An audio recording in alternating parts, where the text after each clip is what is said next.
2023. Shanaz, can I check before we start if there are any apologies? Good morning, Chair. So we received an apology from the Minister who is in the US on official business, and then the TRCO is accompanying the Minister.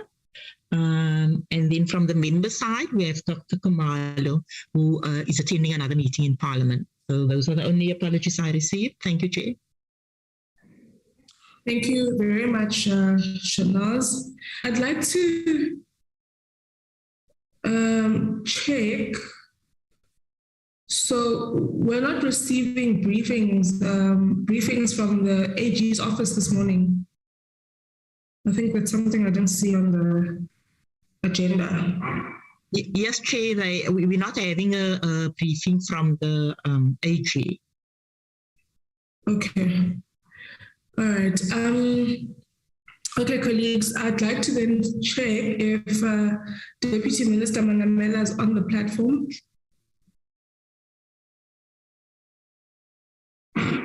Okay, I don't see him on the list of participants. Therefore, I think I'll just hand over then to DG Mjwaha. DG Mjwaha, I think for us as we go into our discussions in relation to the plans of the DSI, I think it goes without saying that the DSI and its entities has over time, of course, indicated to us that it, to a large extent, is able to, be able to report accordingly, but also has indicated to us that it is able to govern and manage itself quite sufficiently.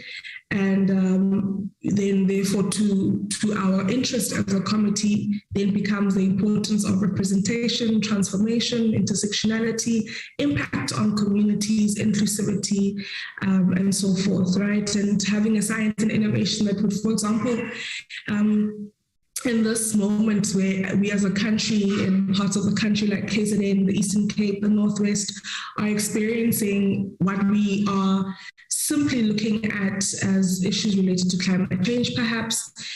This is a moment where we believe that the Department of Science and Innovation should be able to assist us as a country to respond to a disaster or disasters of this nature, but also to mitigate, to what extent can we mitigate such disasters? What is the future trends of this nature of disaster or crises?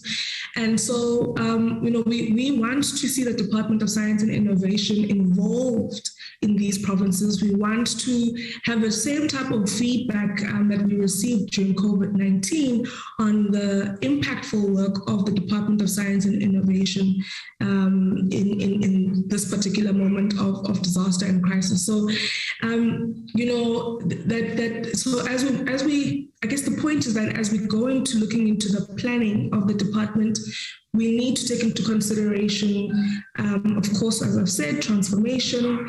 Are we planning for transformation? I think it was the Web Mahlatsi who was speaking about GBV when we were dealing with science and higher education and training, and she was saying we need to see, if we're saying we want to eradicate gender-based violence in the country, and starting with microcosms of communities such as institutions of higher learning, we need to see that deliberate planning indicated in the plans of the department. And I think the same goes for science and innovation. If we're saying we want a science and innovation that is for the people, by the people, with the people, we need to see that in the planning of the department. So that is some of the key issues that we're going to want to see come through DG Mjwaha. Of course, we are alert to the challenges around financing for this department, like the Department of Science, Higher Education and Training, probably many other departments across the spectrum of government. But I think we need to be put into confidence that there are adequate plans that can support the demand or the desire to have an increased budget for the work of science and innovation. So, DG, we look forward to the inputs that you and your colleagues will make. Of course, also in the planning, issues around how the decadal plan finds expression, issues around better coordination or integration within government at large in terms of finding science and innovation entrenched in government at large. That is what we'd also want to see coming across in the plans of the department. But at this point, colleagues, it's 9:13, and I believe the department has an hour to present. So at 10:15, DG, I will request that colleagues, wrap up, and then we can move over to NAKI, which I think many a times in the work we've been doing, particularly during oversight, we've spoken at length during our oversight visits to the Northern Cape. We've spoken at large about how it's so important for NAKI to be revived and it to find its expression in much of the work that we're concerned about. We'll break for lunch at around 12:30, so we'll take questions and discussions after the department and after NAKI. We'll break for lunch around 12:30 and then return at 1 for our engagements with TIA. DG, you were meant to brief the committee on TIA last term. However, you had indicated that you would like to brief the committee on what is taking place at TIA once there's something a bit more concrete to present. And so we are looking forward to perhaps in your remarks, DG, and in the presentation of the department for some sort of allusion to some of the queries we would have had in relation to TIA in the previous term. And then we'll go into questions and discussions. And of course, the department will remain throughout the entire meeting to also cover areas of interest that could come out of our discussions with entities, but of course relating to the department. And then we'll close our meeting at around 15:30. So I think I will then at this point hand over to DG Mdracha. Thank you very much, Honorable Mkhatshwa, honorable members and the DSI team. And I suspect that the NAKI team, some members have joined. So thank you very much for the opportunity. I may probably save you time, Chair, not because we'll shortchange, but we probably can do this in about maybe 50 minutes, so we may save you 10 minutes. So we'll have more time for engagement.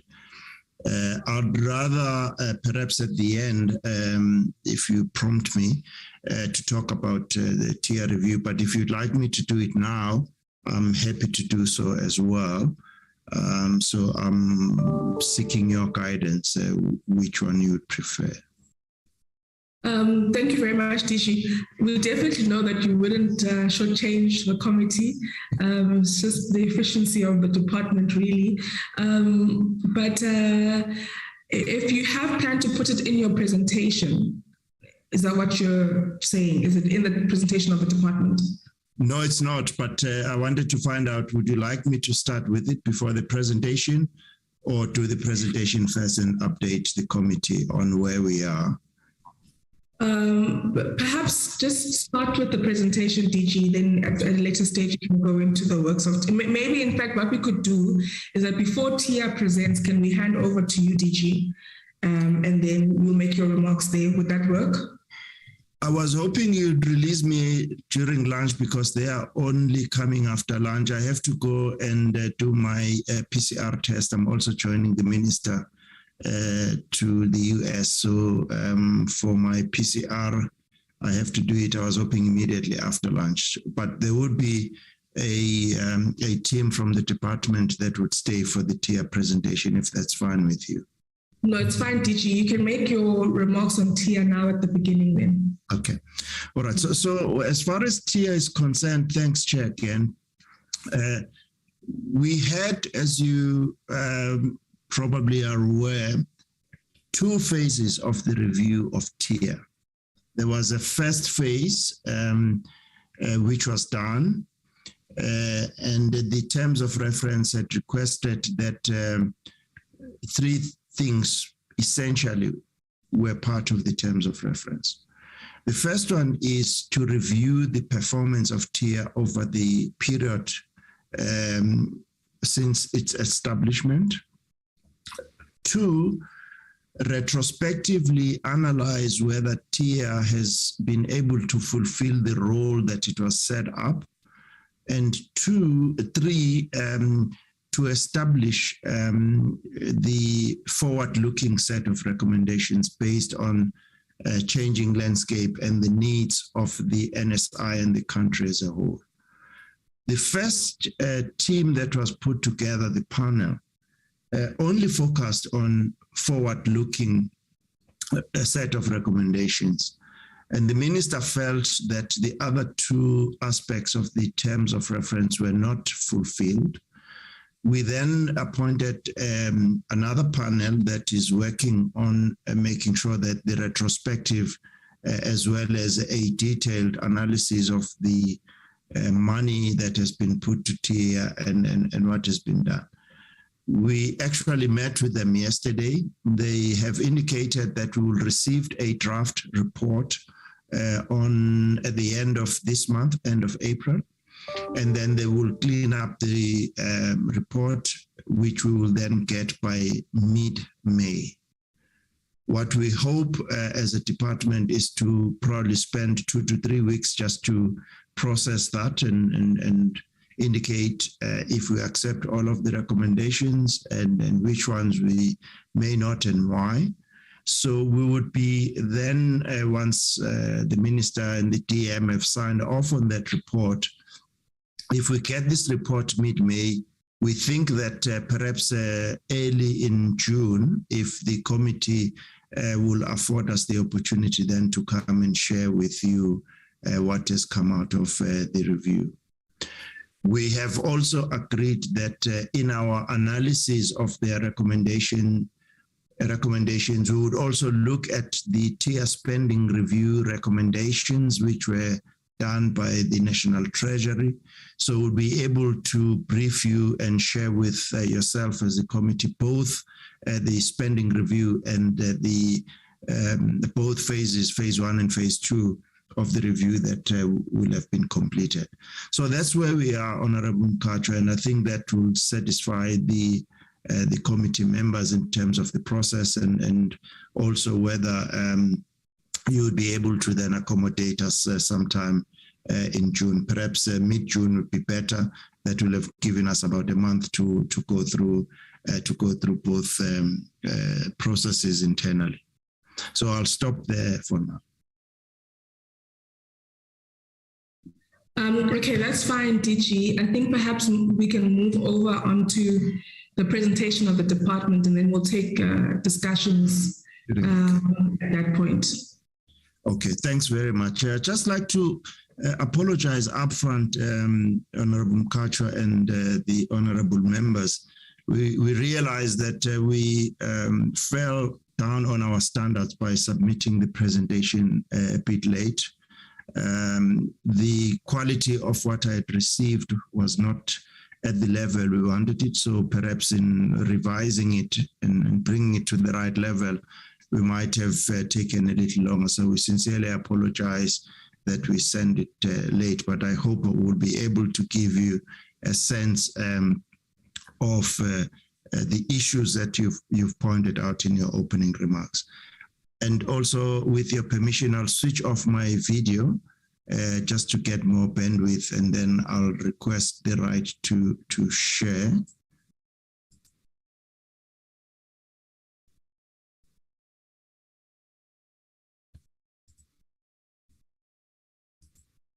Can I share, Shanaz?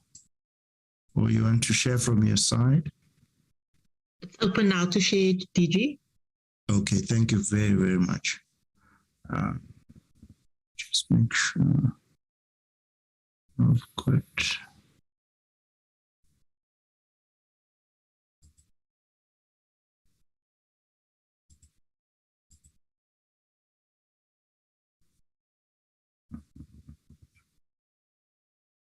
Right, it's in the window.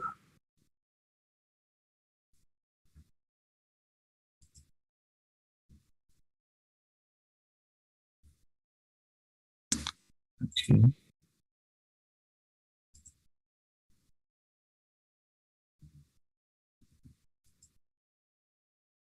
This is the one.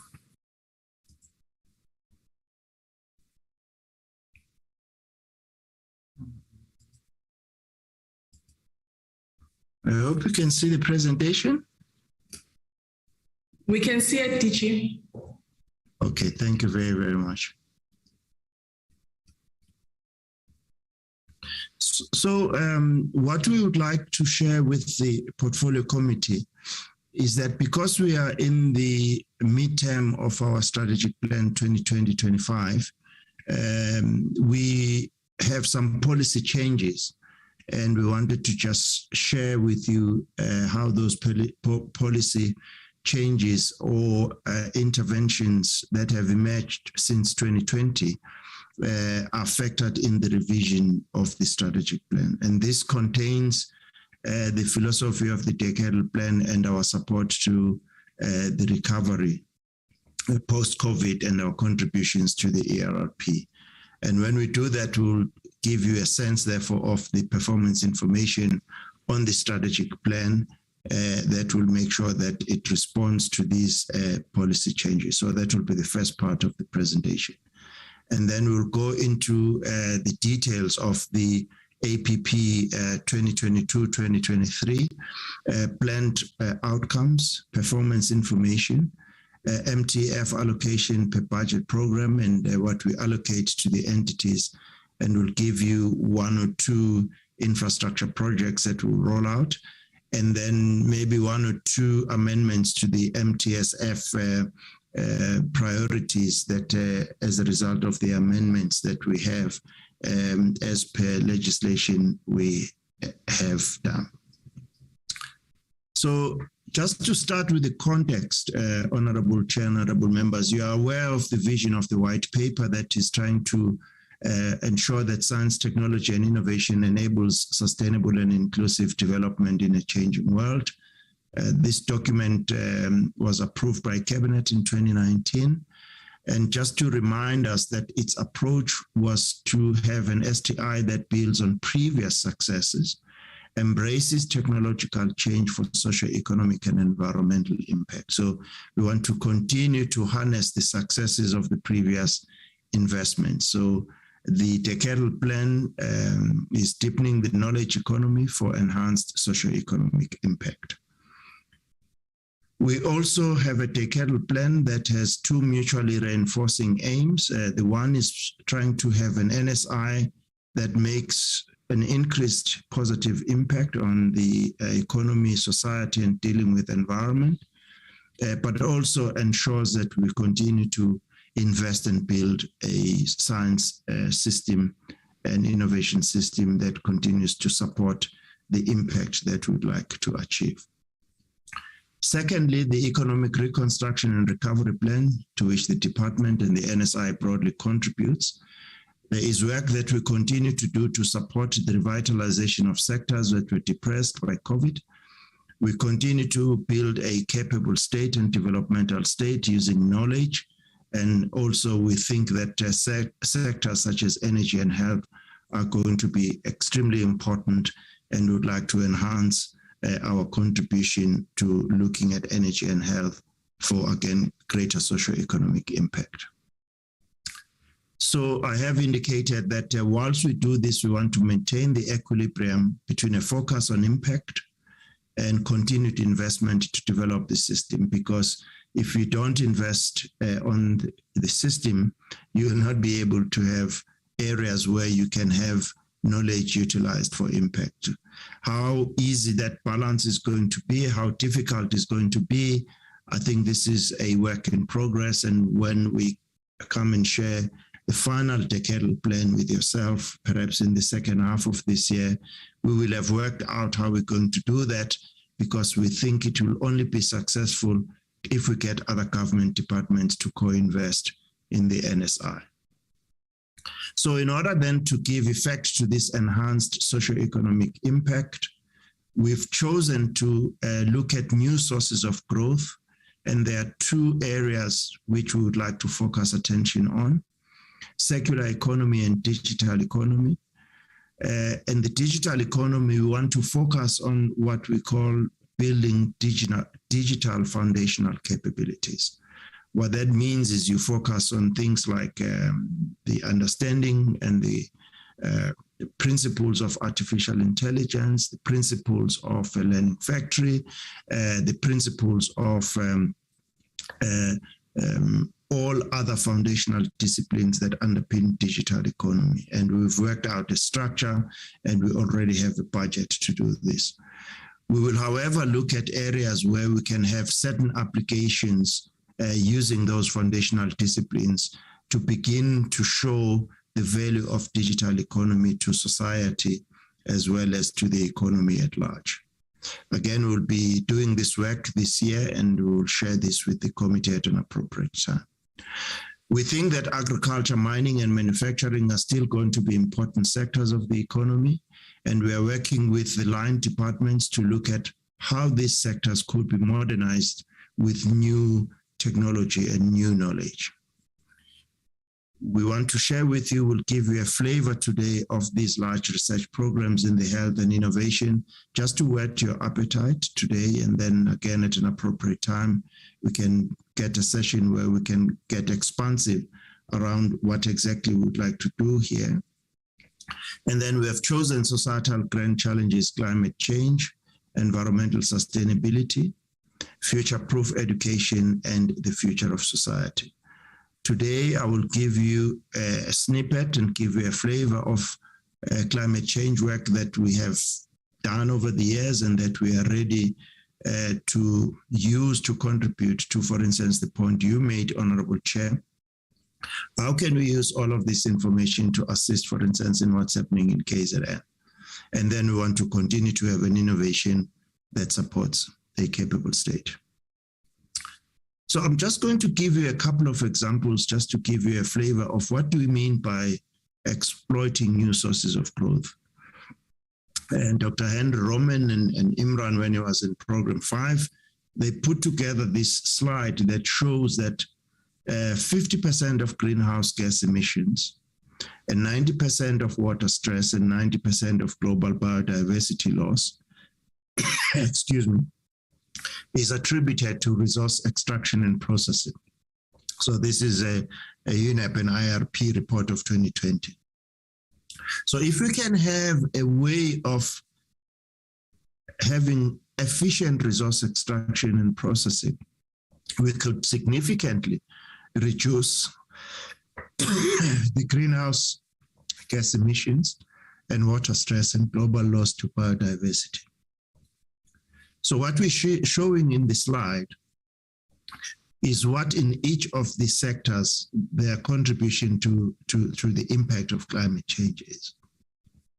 So if we take mining, resource extraction, and energy consumption, if we follow or we look at the circular economy intervention, we can start to provide renewable energy in the mining sector. And in the work that we're doing in hydrogen society roadmap, we have concrete examples on how we can do this, and then regenerative mining. Same with energy. And then in agriculture, you can see the contribution of the sector to climate change impact. And we can look at ways of reducing wastage, minimizing resource inputs into agriculture, regenerative farming, unavoidable waste beneficiated. And I will not go through the list, but this hopefully gives you a flavor of the kinds of things with the circular economy approach and interventions that we can do to begin to reduce the greenhouse gas emissions, water stress, and biodiversity loss.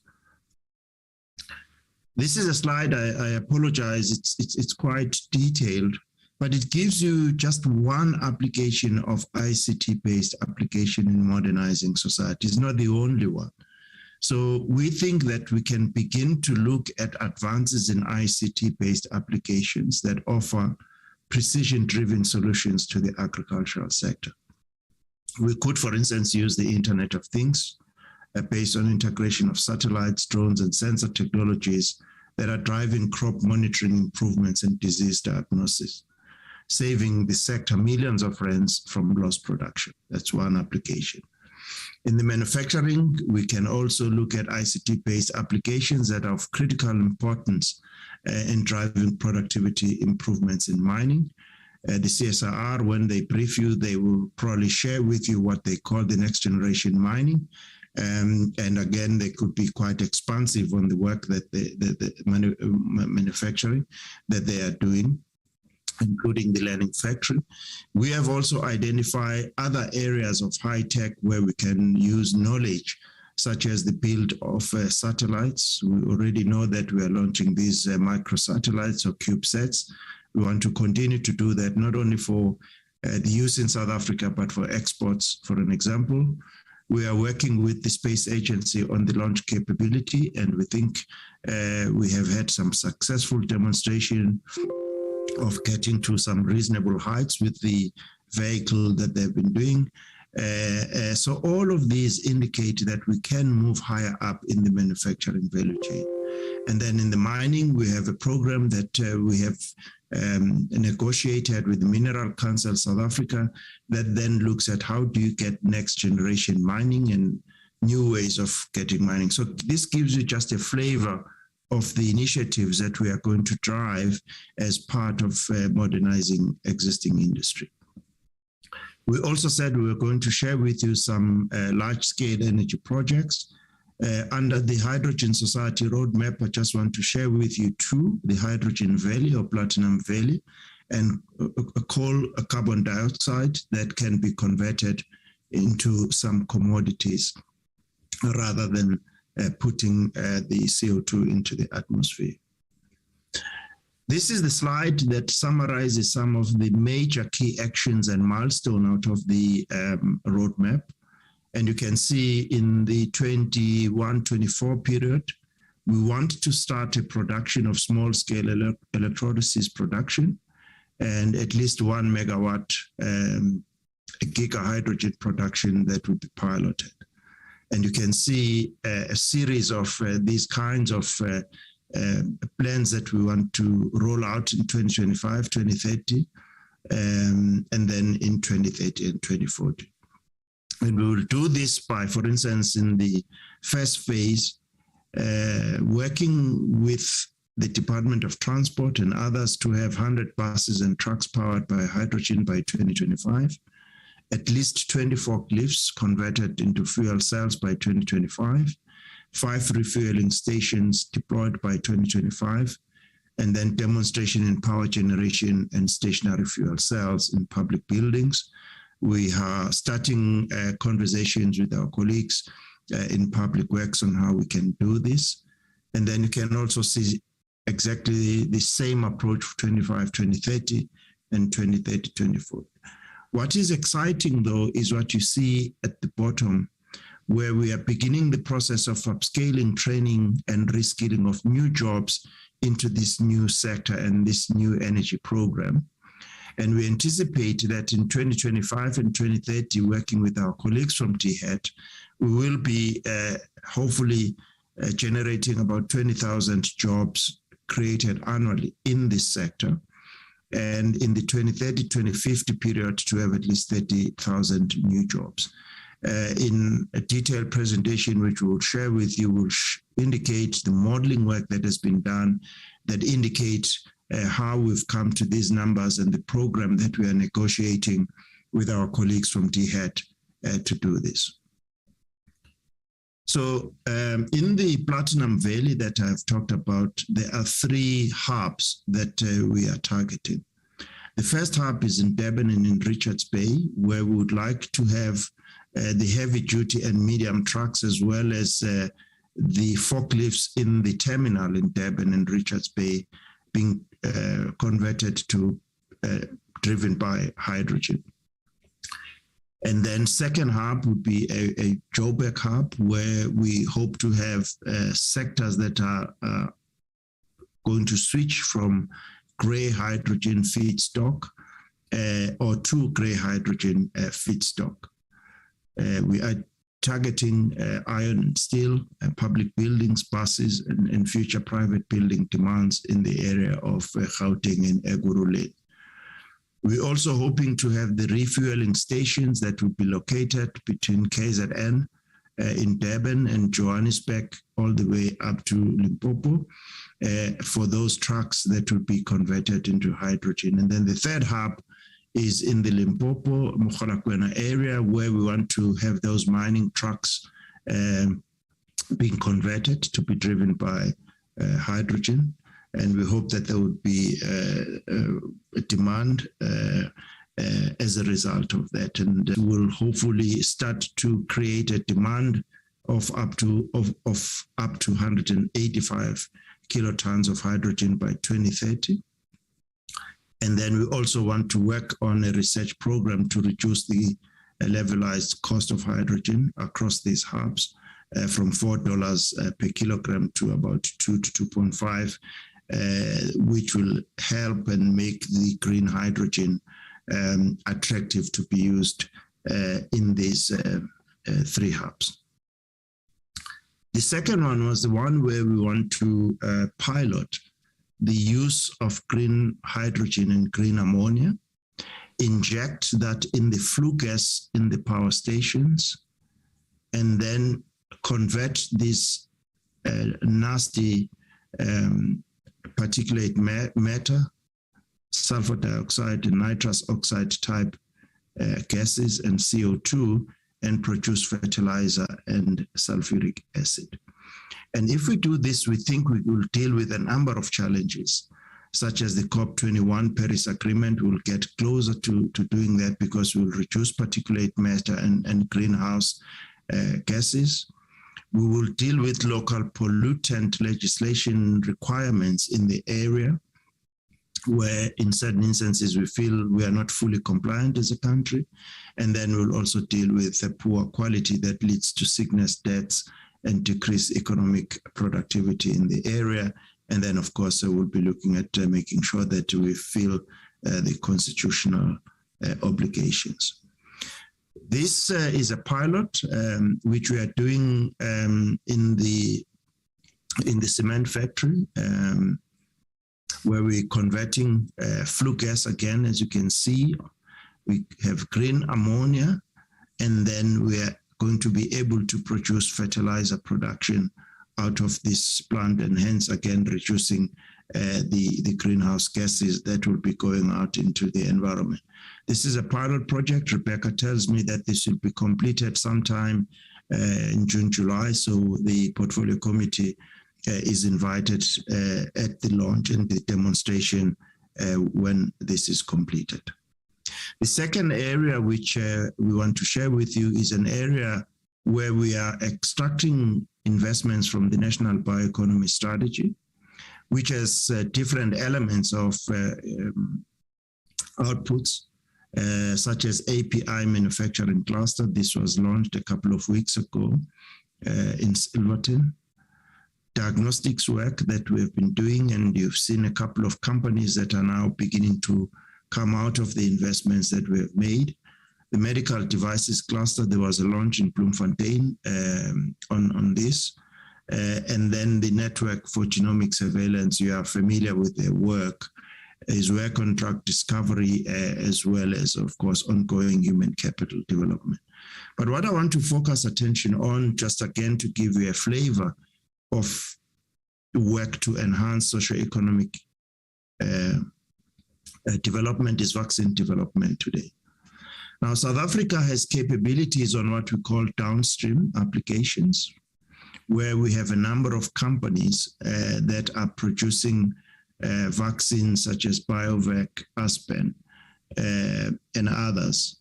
But most of the work that they do is really just to fill and finish.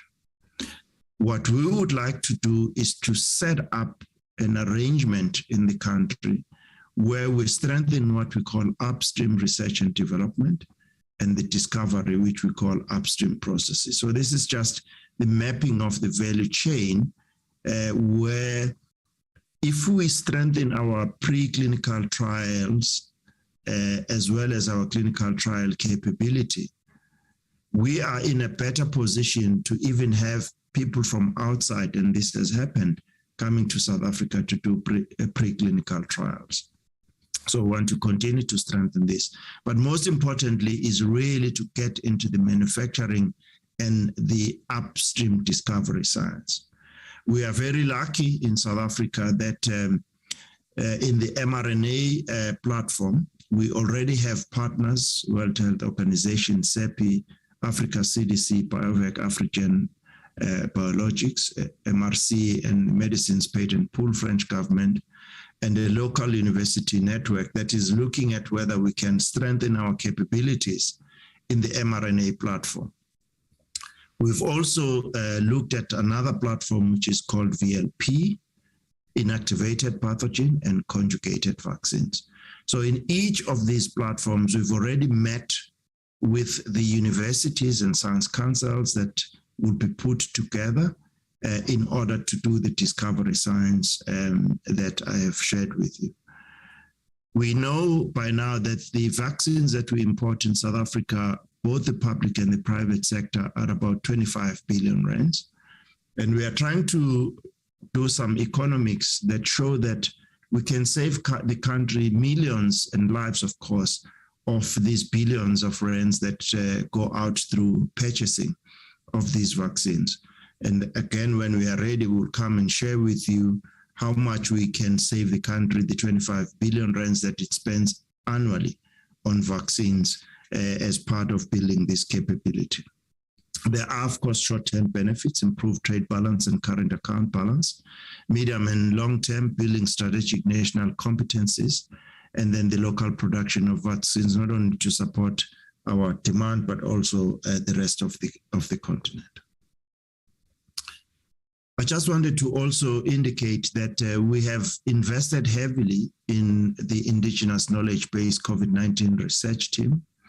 And the team is constituted by the African Medicine Practitioner Organization, science councils, universities, and government departments. 2 multi-herbal and 7 mono-herbal formulations were selected out of 20 medicines historically used in the treatment of respiratory conditions, and a total of 15 million we have realigned from existing projects on other health conditions under this African medicines, nutraceuticals, and health infusion technology transfer and commercialization platforms. So we continue to do this work and institutionalize how this work can begin to also be advanced in South Africa. We also are the current chair of the World Health Organization, AFRO's Regional Expert Committee on African Medicines and COVID-19. We are very, very proud that South Africa and one of the scientists is part of this. 18 million has been leveraged for phase 2 clinical trials from the Technology Innovation Agency to advance this work. 1 million was leveraged to support agro-processing and manufacturing activities. 1.7 million impact of COVID on African medicine practitioners and their participation in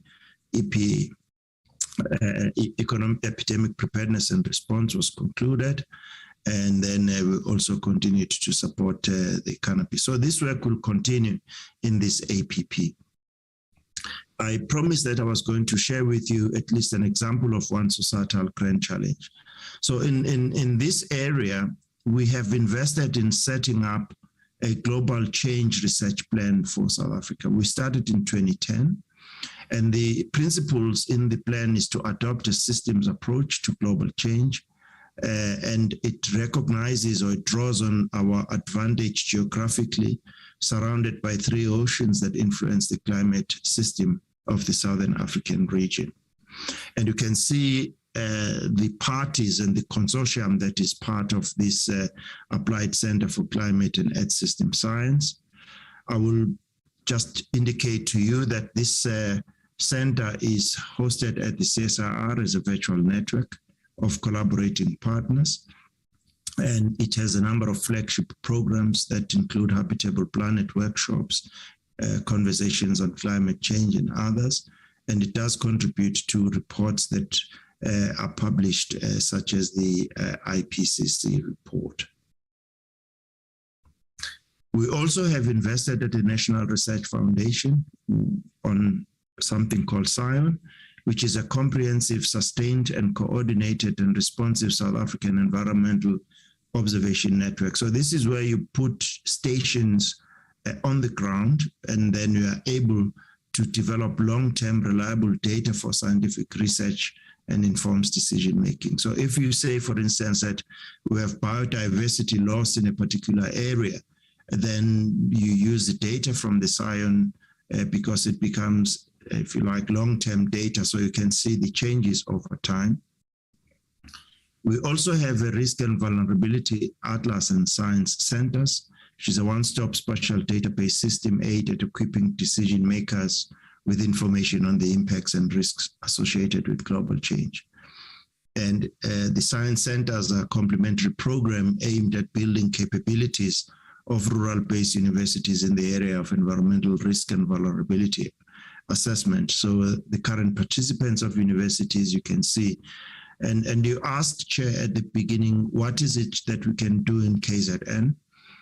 We've already pulled the CSIR and perhaps the NRF on the Risk and Vulnerability Atlas and the Space Agency to provide the coordinating structures with an assessment of the damage there. So this would be on the basis of what has happened now. What would be needed in order to rebuild in a slightly different way? So the information from the Risk and Vulnerability Atlas in terms of these areas are risky for these reasons, and therefore you can't put settlements here would be used. You can't put a bridge here, you can't put a river here.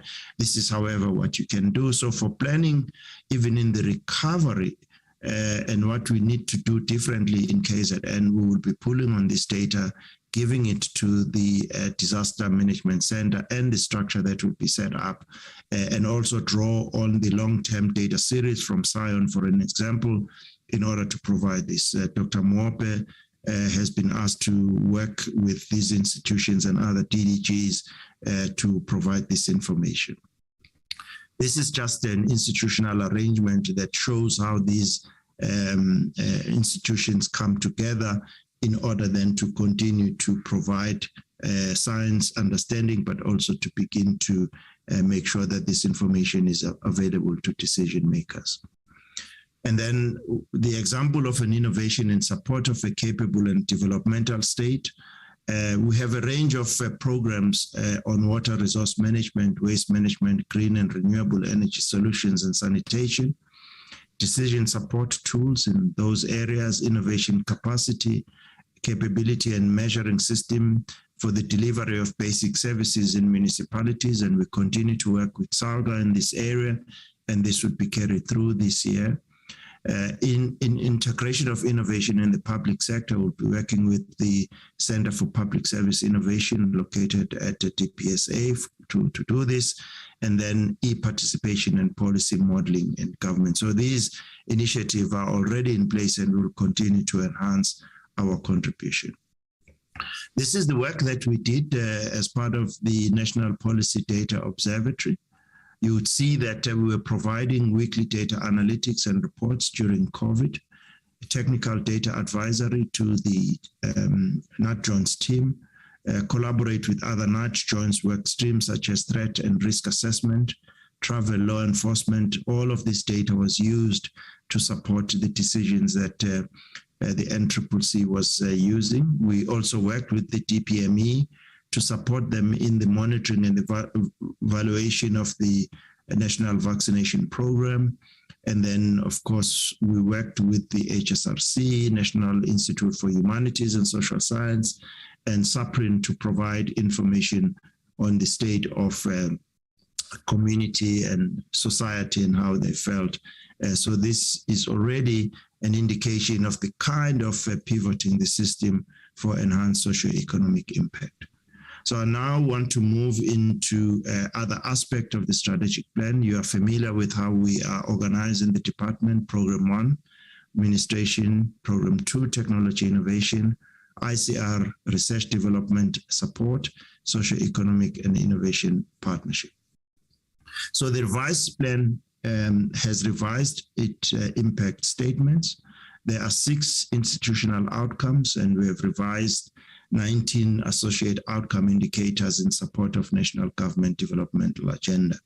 And this is the work we've been doing with DPME, and also I assume the AG has looked at this, and when you get the report, you'll get a sense of what we're referring to. So these are the 6 areas that we have chosen: an inclusive, a transformed, inclusive and responsive, coherent NSI, human capabilities and skills for the economy and for development, increased knowledge and innovation outputs. These are the bedrocks of what we want to do. And then knowledge utilization for economic development, for inclusive development, and in support of the capable state. So this helps you to get a sense of how we organize our work. So if you look at outcome 1, a transformed, inclusive, responsive, and coherent NSI, we want to develop partnerships between different categories of the NSI that advance the decadal plan. I just gave you a couple of examples. In almost all of those examples that I've gave you, it's not one institution that will be advancing the Platinum Valley, for instance. It's not one institution that will be looking at global change and the utilization of that data to help government and society as a whole for decision making. So this is extremely important. We want to introduce societal grand challenges such as the one that I shared with you, future of society, future of education. We want percentage of STI investment supported by government, domestic business, and non-governmental sector and foreign partners to advance our GER towards 1.1 of GDP by 2025, and then 1.5 by 30. Number of approved strategies that give effect to the agreed dimension of transformation. You asked about this in the APP target for this year will indicate to you 7 or 8 dimensions of transformation and inclusivity that we are working on to make sure that all our institutions and the NSI responds to this. On the human capabilities, again, it's the number of PhDs that we're funding, artisans and technicians, women and Black researchers. We are targeting this. PhD qualified staff in higher education. We think this is an important driver for the academic. And then this area that you've constantly been asking us to continue to do it even better, knowledge about science among the general public. So the NRF's amended Act has now given them mandate to drive this, and we are working on this in much more detail. On the increased knowledge generation, we want to continue to increase the percentage of South Africa's share of global and publication output, prototypes, technology demonstrators, and pilot plants that advance industrialization through innovation. We also want to continue to revitalize existing sectors. I indicated that, and where we can find R&D-led industrial development, such as a vaccine, as I've indicated, and some R&D-led programs, such as the Hydrogen Society Roadmap. We want to do that, and we've identified some outcome indicators where we want to track the rand value of RDI investments that have been attracted to support the needs of RDI. Percentage investments in SMME co-ops and startup to secure new opportunities through support provided by the entities, new commercialized disclosures and patents and licensing from publicly funded research, and new R&D industrial development opportunities initiated by the DSI. We also, for inclusive development, want to continue tracking the number of grassroots innovators whose commercialization has been facilitated by the support or access of multi-tiered support package provided by the DSI's entity and entities. So in other words, they should be able to access from our entities IP and knowledge that help advance the innovations, number of publicly financed intellectual property that is made available in support of grassroots innovators. This is provided for from the IPR Act. Developmental state, we want to have demonstrators that have successfully introduced a new way of delivering a service, and the number of district, metropolitan municipalities supported with technology-based applications as part of the district development model. So that gives you a sense of, shall we say, forward-looking, high-level strategic plan. Now, we want to get into the APP, which has identified 53 output performance indicators and medium targets that the department seeks to achieve over the medium term. So these are again now at an APP level. The issue of transformation, inclusive and responsive NSI. We want to finalize the transformation framework to expand transformation agenda in all strategic STI focus areas through 10 transformation dimensions, and they are shown here.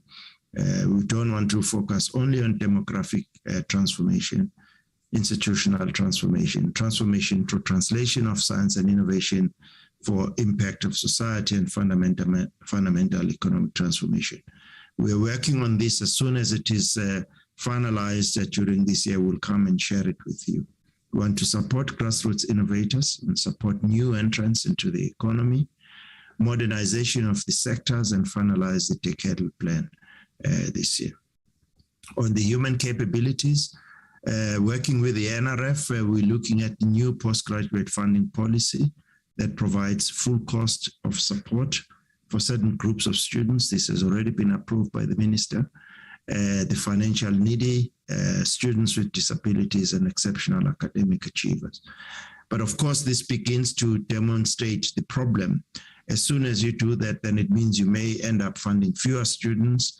And this is a conversation that, again, would like to have with yourself as the portfolio committee on how do we make sure that the system continues not to fund other students, and support the honors, masters, PhD students, and mainstream themes and research grants covering all knowledge fields. We want to support the development of critical high-end skills in selected technology areas. We've developed a framework on how we're going to do this, and we are engaging our colleagues from DHEAD. We want production of more master's and doctoral degrees in engineering. We think we are under-investing in this area.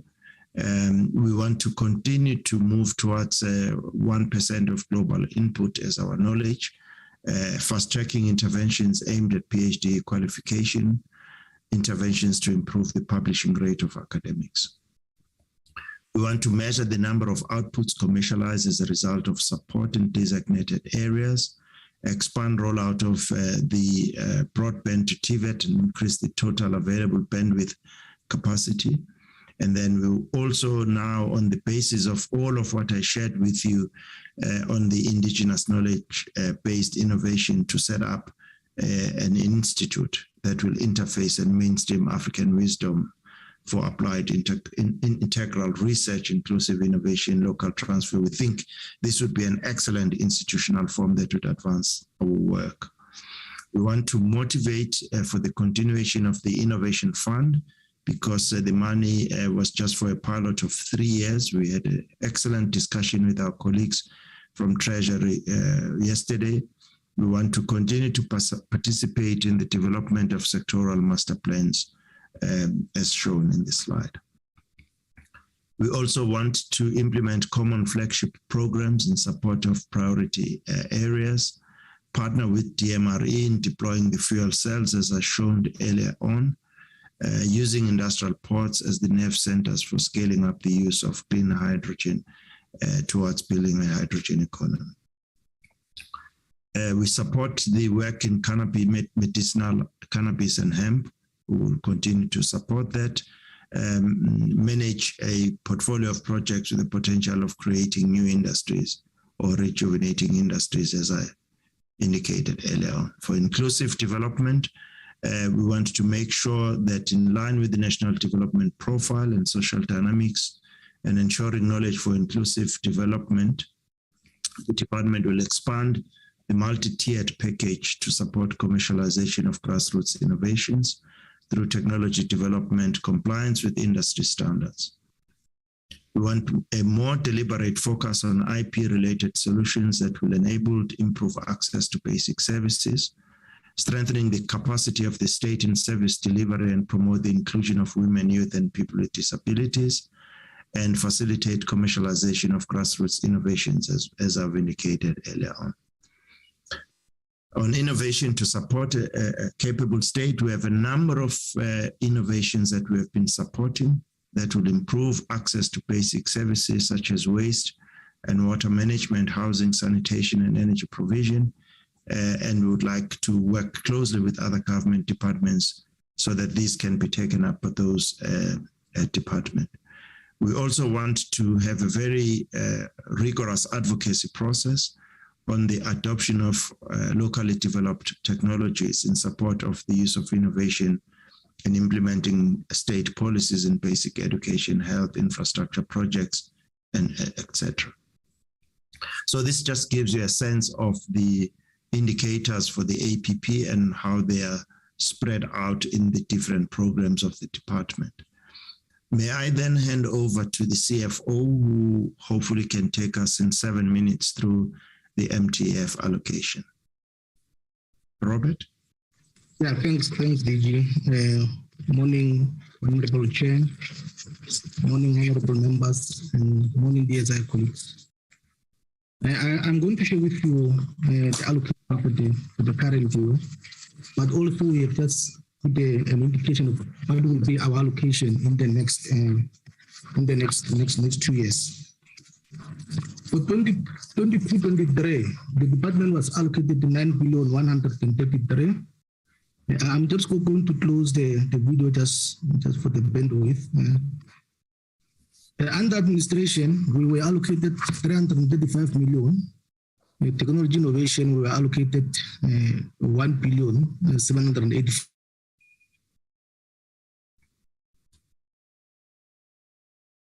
International cooperation and resources, we were allocated 149 million. Research and development and support, we were allocated 5,105,000,000. Socio-economic innovation partnerships, we were allocated 1,759,000,000. For 23-24, our indicative allocation for administration, I will just go through both years, is 333,293,000. For 24-25 is 348,264,000. For program 2, 1,973,000,000. 24-25, 1,873,000,000. ICR, 149,466,000. 24-25, 156,177,000. Research development and support, 5,203,000,000. And 24-25, 5,436,000,000. Program 5, 1,765,000,000. And 24-25, 1,844,000,000. So the total quantum for the both financial years, 23-24, the indicative is 9,244,000,000, and 24-25 is 9,659,000,000. Next slide, please, DG. We have depicted it also in a pie chart for the members. As they can see, RDS has got the biggest percentage on the pie with 55%, followed by technology innovation 20%, socio-economic and innovation partnership at 19%, and program 1 administration 4%, and technology innovation 2%. Next slide, please, DG. The allocation per economic classification under compensation for 22-23, we were allocated 363,688,000. Goods and services for the same year, 213,906,000. Transfer and subsidies for the same year, 8,552,691,000. Payment for capital assets for the same year, 3,015,000. For the 2 outer years, compensation were allocated 358,376,000.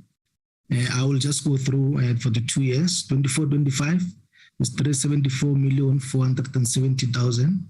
Goods and services, we were allocated 214,717,000. And then 24-25, 224,365,000.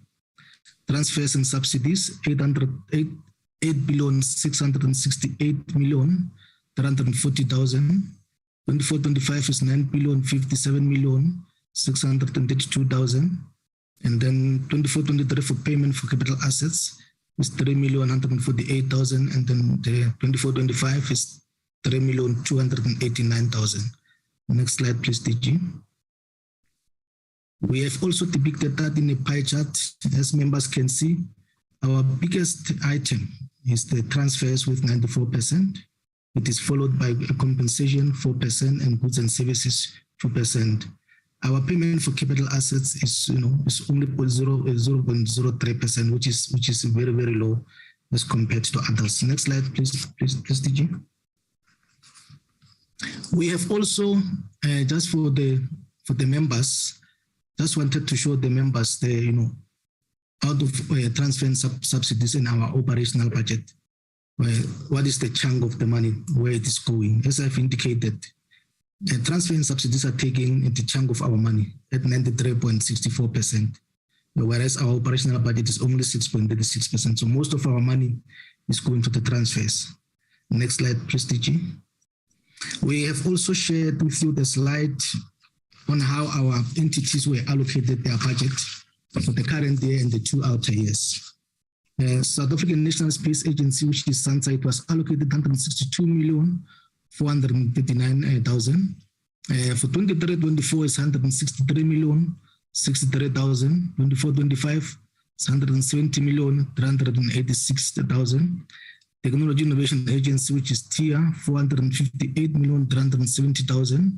23-24 is 460,131,000. 24-25 is 480,795,000.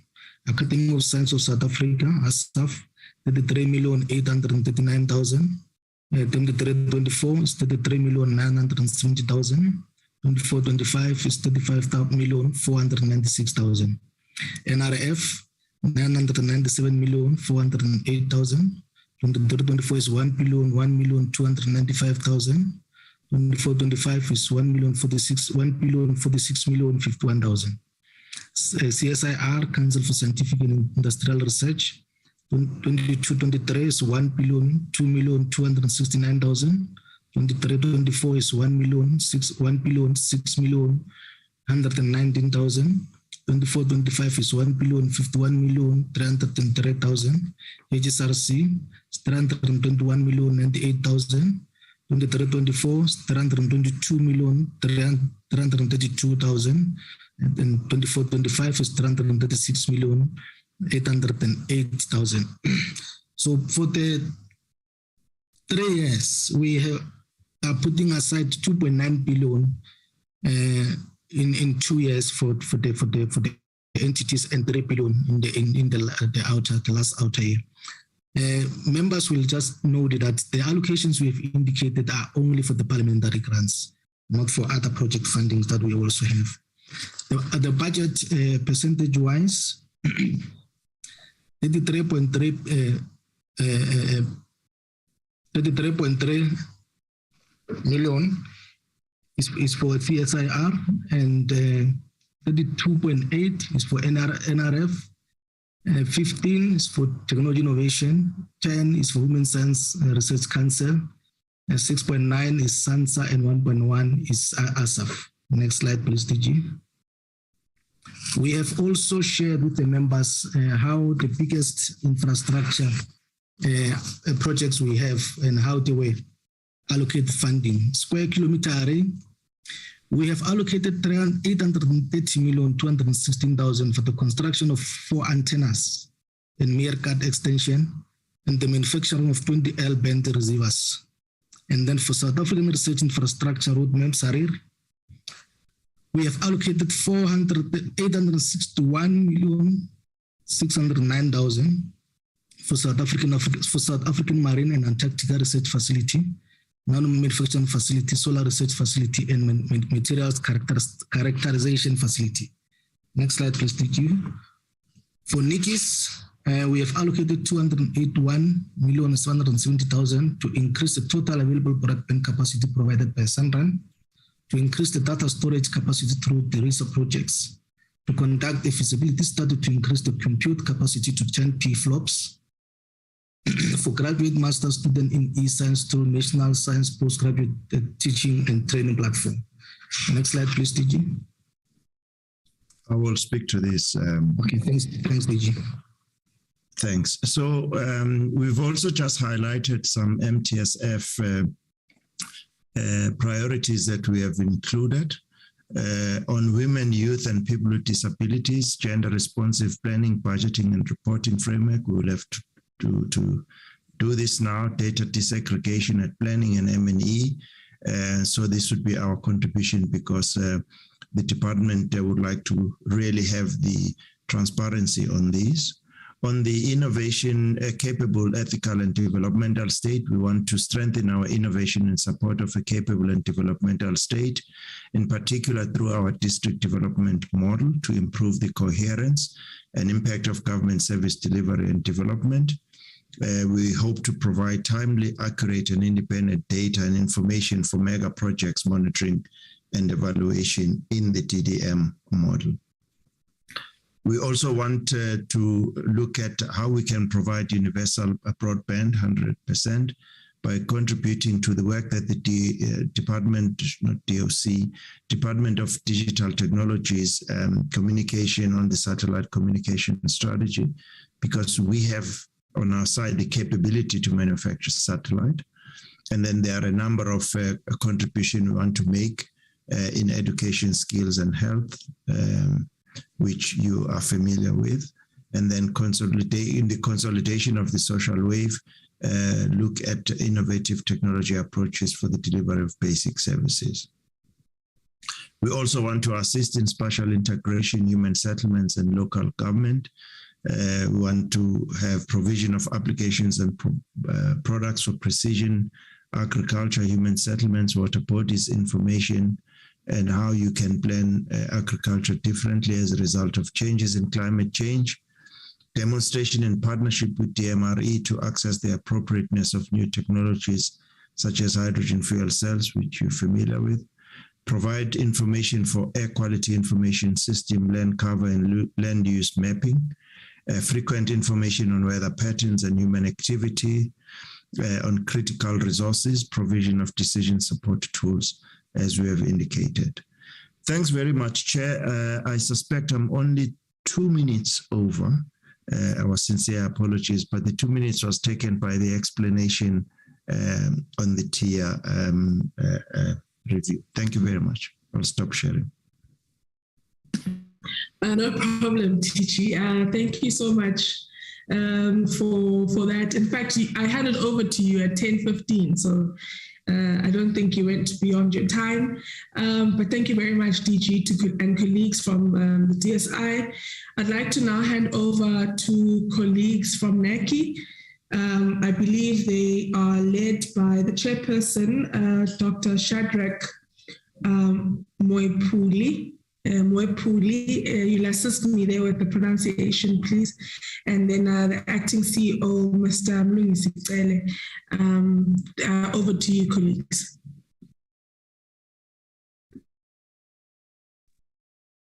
Good morning, Chair, and good morning, DG, and morning to the members of the Portfolio Committee. My name is Shadrach Moepuli. I am the Chair of NAKI. And I am accompanied by a number of our members of NAKI Council who have also joined the meeting here. What we will try to do through our acting CEO, Dr. Mlungisi, is share the presentation and a discussion about our annual performance plan. And then proceed in terms of the introduction of our, in discussion in this regard. If I may ask Dr. Trele to share the presentation so that we can start with the discussion. Thank you, Chair. Shanaz, please grant permission to Tina. Okay, the sharing is open. Okay, Tina, please.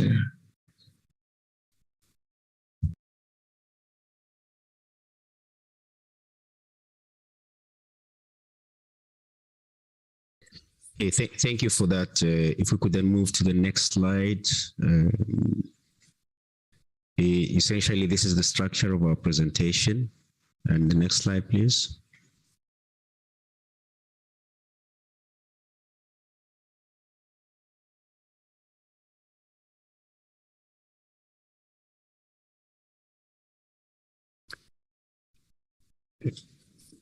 I think it's important that we keep in mind briefly the mandate of NAKI, which is largely to provide advice through the Minister of Science and Technology to the Ministers' Committee and Cabinet on the role and contribution of science, mathematics, and innovation and technology, including indigenous technologies in promoting and achieving our national objectives. And that's fundamentally what we try to do as NAKI. Next slide, please. So, as we provide the advice, some of the key issues or aspects of what we do emanates from requests that may come from both the Department of Science and Technology or even other departments, and mainly, but also from the Minister, which we then follow through in order for us to try and deliver on particularly on aspects that deal with the national system of innovation, the strategies for the promotion of technology development, acquisition, transfer, and implementation in all the various sectors that affect our government and our economy, the coordination of science and technology strategies with policies and strategies in other environments, in the identification of research and development priorities and their incorporation into the priorities of for government funding. And in this particular one, we work very, very closely with the Department of Science and Innovation. Next slide, please. While we are in transition of the slides, I think it's important that the committee notes that part and parcel of what we're also trying to do as NAKI is to re-examine the mandate of NAKI and also re-examine whether there needs to be a renewal of NAKI in accordance with a new white paper on science and technology. Next slide, please.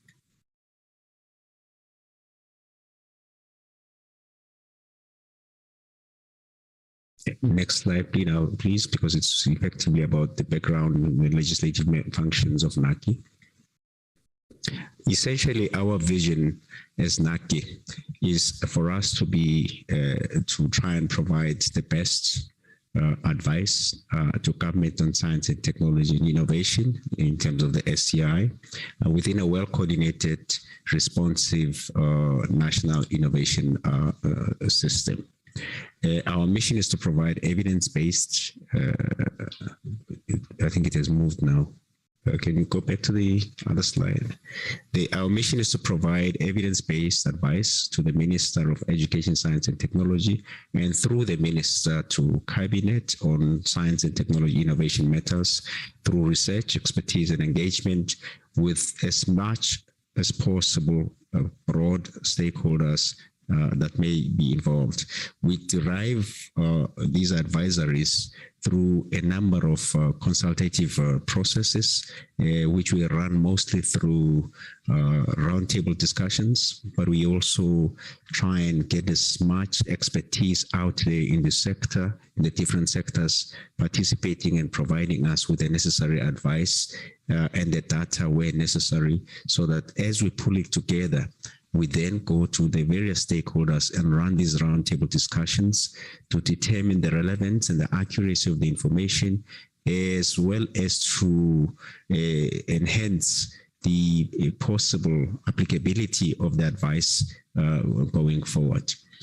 Accordingly, that requires us as NAKI to work with professionalism and with integrity and trying to ensure that our values incorporate innovation and knowledge sharing and transparency and accountability. So I think At this particular juncture, this is the background around which we as NAKI function. Perhaps let me hand over to the acting CEO, Dr. Mlungisi Cele, to take us through the rest of the presentation of our annual performance plan. Before he starts, I think I should indicate to the committee that we are in the process with the DG, with the Department of Science and the DG of going through the process of appointing a permanent CEO. The post has been advertised and the procedures are going through. Thank you. Dr. Cele? Thank you very much, NAKI Chair, Dr. Mepul. Good morning, Honorable Chairperson and Honorable members of the committee, as well as to the Director General and the team. Chairperson, our work is guided by our understanding of what the National System of Innovation is all about. So we do at all times consider the broader context in which we are operating, informed by various trends at a macro, economic, social, and cultural level, as well as we consider the geopolitical and institutional factors that may impact on the manner in which we think and execute our work. But we also understand the interconnectedness between the science and technology and innovation subsystem and the broader economic production and innovation systems, as well as a range of framework conditions or enabling conditions, as the Director General alluded to, which are quite important if we're to realize the objectives set out in our STI policy mix. The next slide, please.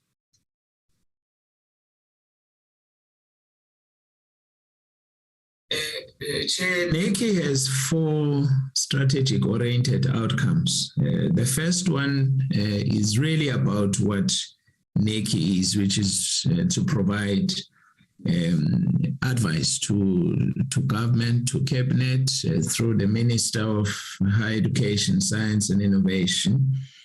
And when we submit our annual report, Chair, you will be in a position to see what we have been able to do. But what we have agreed with the Minister and the Director General, at least, as key areas that we would be undertaking some work in this domain would include focus on climate change, artificial intelligence, and cybersecurity. And there may be other areas, but we thought let's highlight these ones. And secondly, the white paper confirms what we have in our strategic plan, which is a focus on developing or enhancing the capability of the NSI to monitor and evaluate and draw lessons about how the system is performing or not performing, and its ability to contribute towards the achievement of sustainable and inclusive socio-economic development.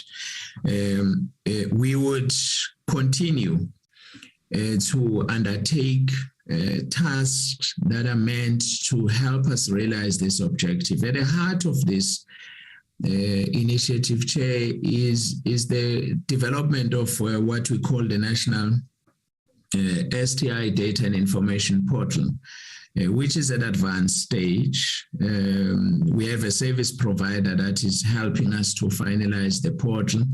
We're working with different actors, including science councils, as well as universities, some of which we have entered into memorandum of understanding, where we are developing what we call the community of practices, where we draw data, research data from these institutions, and such data will be made easily available through the portal. And once we have finalized this portal, we'll be interested to demonstrate to the members of the committee in future. The third outcome relates to our quest to contribute towards building a well-coordinated, responsive and effective NSI. And this is one of the tasks that the National Development Plan identifies in respect to the NSI. It also talks to what the DG was saying about or as part of the basic philosophy of the decadal plan, which is essential about ensuring that we are having a well-coordinated and effective NSI that can be pivoted to achieve inclusive and sustainable STI-informed socio-economic development. And the white paper makes two critical propositions for NAKI to play a role that we are expected to play a key role in support of the Interministerial Committee on STI, as well as the Presidential Plenary. Last year at the inaugural meeting of the IMC, we did present a case study of how China and the Republic of Korea used STI to advance their socio-economic development agenda, and will continue to make contributions to these platforms as they also evolve. The next slide. The fourth outcome is really inward-looking. It's focusing on NAKI as an organization. We're of the view that NAKI needs to be transformed into a smart, efficient, and a learning organization. So as part of what the chair alluded to, as NAKI gets renewed in line with the white paper and the emergent decadal plan, but we need to make sure that its operations, its processes are such that it's a 21st century type of an organization. And key to that is we envisage a situation where NAKI has a highly capable secretariat, which remains a key concern as observed by various independent stakeholders as well as political leaders. It's also about how we seize the opportunities presented by digitization, the fourth industrial revolution and so forth, and to continuously ensure that we improve the quality and the turnaround time of our work and advance or deepen communication, which is a challenge facing all STI entities, and to make sure that our knowledge management is deepened. And in this respect, we are quite pleased as well because, we have appointed a service provider working with a department that is helping us to concretize this objective around knowledge management. And of course, it's important that our people, our staff members continue to learn, grow, develop themselves. Hence, skills development is at the heart of what we are trying to do. And we also need to continuously ensure that our planning and reporting remains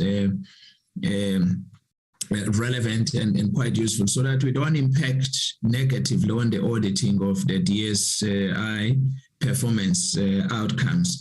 And of course, it's establishing and consolidating partnerships with various actors domestically as well as internationally remains relevant for us. And to that extent, we're quite pleased about the number of partnerships that we have been able to establish, maintain, and envisage to establish going forward. So the next two slides, Chair, will talk to the broad initiatives that we are intending to undertake this year. So the first one talks to what the chairperson has alluded to, relating to the renewal and the repositioning of NAKI in line with the white paper on STI. This is a bigger task that requires a joint collaboration with the department. We've done our bit, and as we understand through the minister, the department is also now seized with this matter, and at an appropriate time, they would let us know about the legislative amendments to NACI, which I presume would also involve the portfolio committee at an appropriate time. And then the second, of course, task relates to our primary mandate, which is to provide advice to government. And again, we do this it's a two-way process. When government asks us to provide advice, we respond. Sometimes we also proactively identify areas that we consider to be of significant value to government in general. And there are projects that will be completed midway through the year. There are new ones that will be undertaking, which may result to a range of advisories that we'll be providing to government. And then, of course, the third initiative is to implement a range of additional tasks that the white paper has set out for NACI, including our involvement in the IMC. And then the fourth one it's what I alluded to, our commitment to continue building domestic and international partnerships and deepening our networking capability, as well as ensuring that we improve our communication and knowledge management.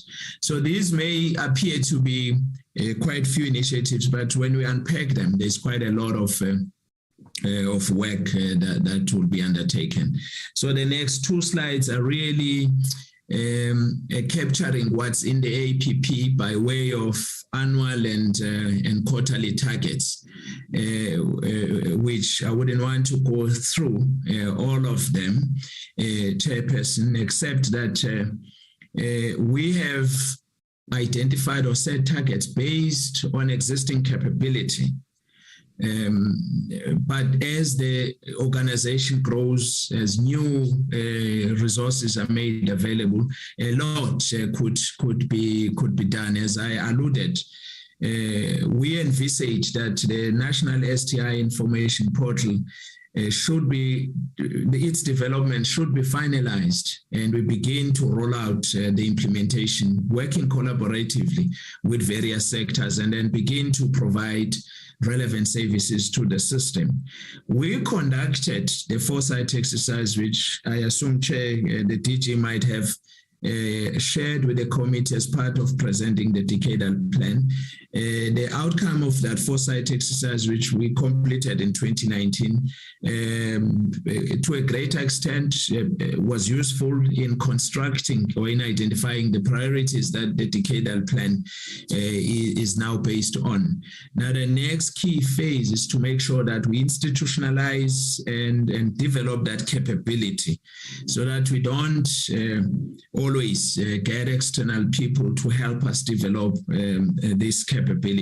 So this will remain part of our key task, and it's linked to our ability to develop the strategic intelligence that the system will need to optimally function and meet some of its objectives. And we would continue to undertake some monitoring and evaluation reports. For example, Chairperson, linking to the question of transformation that you've spoken about earlier, we are busy with a massive review of maths and science, or maths and physical science metric pass rates that we are doing in collaboration with the Department of Science and Innovation and the Department of Basic Education. We are interested to find out why the education system has not been able to achieve or to deliver the intended outcomes despite numerous interventions by the state. We are quite pleased about the progress and the support that various stakeholders have given to us in undertaking this exercise. The project is now at a stage where we are busy collecting data across the country. Various provinces are supporting that study.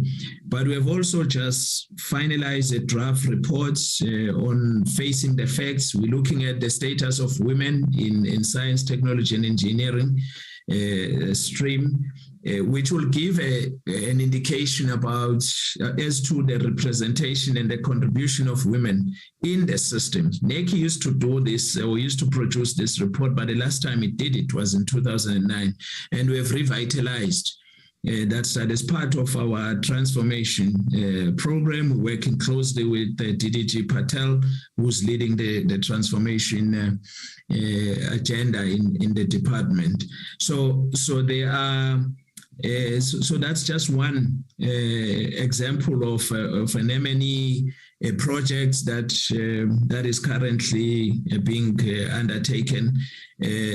Others are in the pipeline, including focus on public service, the mainstreaming of public service innovation, which we're working closely with CPSI. As well as we've just completed the audit of the bioeconomy, and we'll be working, looking at the National Health Insurance, as well as the NSI, the Department of Health, and the range of other stakeholders. Again, they providing support to that project. So let's move to the next one.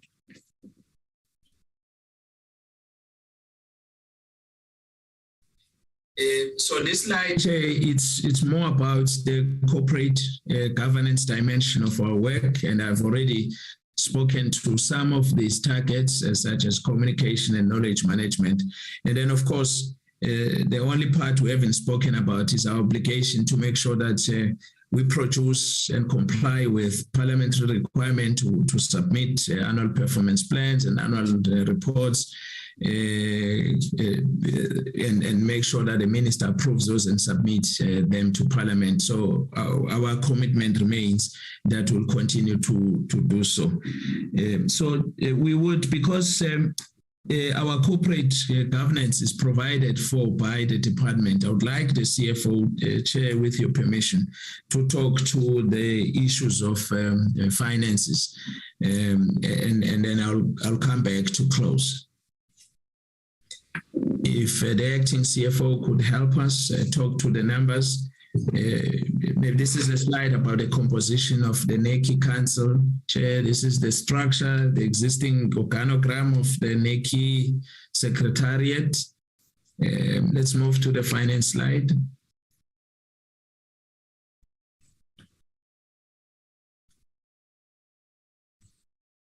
Thanks, Dr. Patel, and morning once more, colleagues and honorable members. I'm going to share with you the allocation to NAKI, how much we have given them for them to be able to do the things Dr. Patel was sharing with us. For 22-23, under compensation, they were allocated 9,789,000. For 23-24, same line item, they were allocated 9,994,000. And 24-25, they were allocated 10,443,000. Under goods and services, 22-23, they were allocated 5,474,000. 23-24, they were allocated 5,495,000. And 24-25, they were allocated 5,742,000. And NAKI does not have an allocation under transfers and subsidies or payment for financial assets. And this one is only if there is a need that we can identify during the course of the year, where maybe the department can shift some funding for them to be able to do that. But as a standing budget line item, they do not have. So the total quantum for them for the 3 years, including the current year and the 2 outer years, 22-23, they've got 15,263,000. 23-24, they've got 15,489,000. And 24-25, they've got 16,185,000. Thanks, Chair. I will end the presentation there. Thank you, Dr. Cele. Thank you, Acting CFO. The next slide.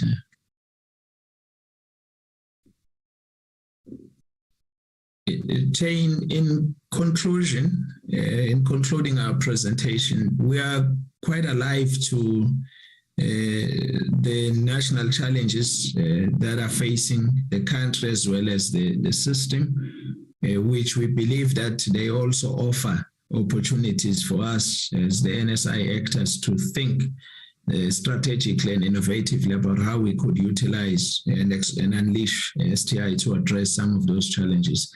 And as we said, that the renewal and repositioning of NAKI tops our agenda, and the strengthening of coordination, advisory, planning, analytical, and amending capabilities of NAKI will become important for the renewed NAKI.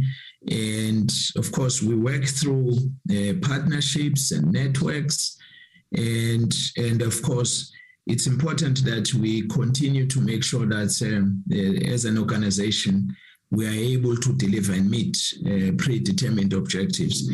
And then, Chair, we are planning this year to launch our project, our flagship project, which we call the STI Indicators Report. We use it every year. We track selected indicators and then produce a report which we publish every year. We did, at a request of the portfolio committee prior to COVID, made a presentation at some point on this report. We would also appreciate if the members of the committee are available to join, but we'll follow the normal processes of invitation to follow the launch of the indicators reports, which we're grateful because, we work with different stakeholders in producing that report. But also, secondly, because this is the final year of our council in office, we are proposing to mark the end of tenure of council by convening a 1.5-day colloquium, which will serve as a farewell to council, but also to provide council with an opportunity to take stock of what it has been able to do or not do over the last 4 years, but also give an opportunity to stakeholders to engage with the work that NAKI would have undertaken over time, but also to engage with key issues that are confronting the system. Again, we would be in a position to share the details with the portfolio committee, and we'll appreciate if members of the committee could be able to join us for those events. The third area is as part of the BRICS. We're working with the Department, the International Resourcing and Cooperation, as well as DERCO, exploring the possibility of hosting the STI Policy and Foresight Exercise Conference, which should have happened last year, but then it was agreed that we need to explore the hosting of such conference this year. So we would be hosting this event, as well as try, if possible, have a business dialogue focusing on the decline of business investment in R&D as a percentage of GDP. This is a concern emanating from our analysis contained in our draft STI indicators report. So with those words, Chairperson, we thank again for the opportunity to be invited to present our APP, and we look forward receiving comments from your esteemed committee. Thank you very much. Thank you very much, Mr. Cele, as well as Re Mwepudi. As soon as you started speaking, Chair, I looked at your surname again and I realized that L is possibly pronounced as a D. Sincerest apologies for that. I'd like to now hand over, colleagues. We've received presentations from both the Department of Science and Innovation, as well as colleagues from NACI, and we acknowledge the invites as well. Mr. Cele, CEO, acting CEO, we acknowledge the invite to the launch of the indicators, and there's nothing that this committee likes more than invites. We like to be on the ground and working closely with colleagues from across the sector. I'd like to note hands, honourable members, of those of us that would like to engage.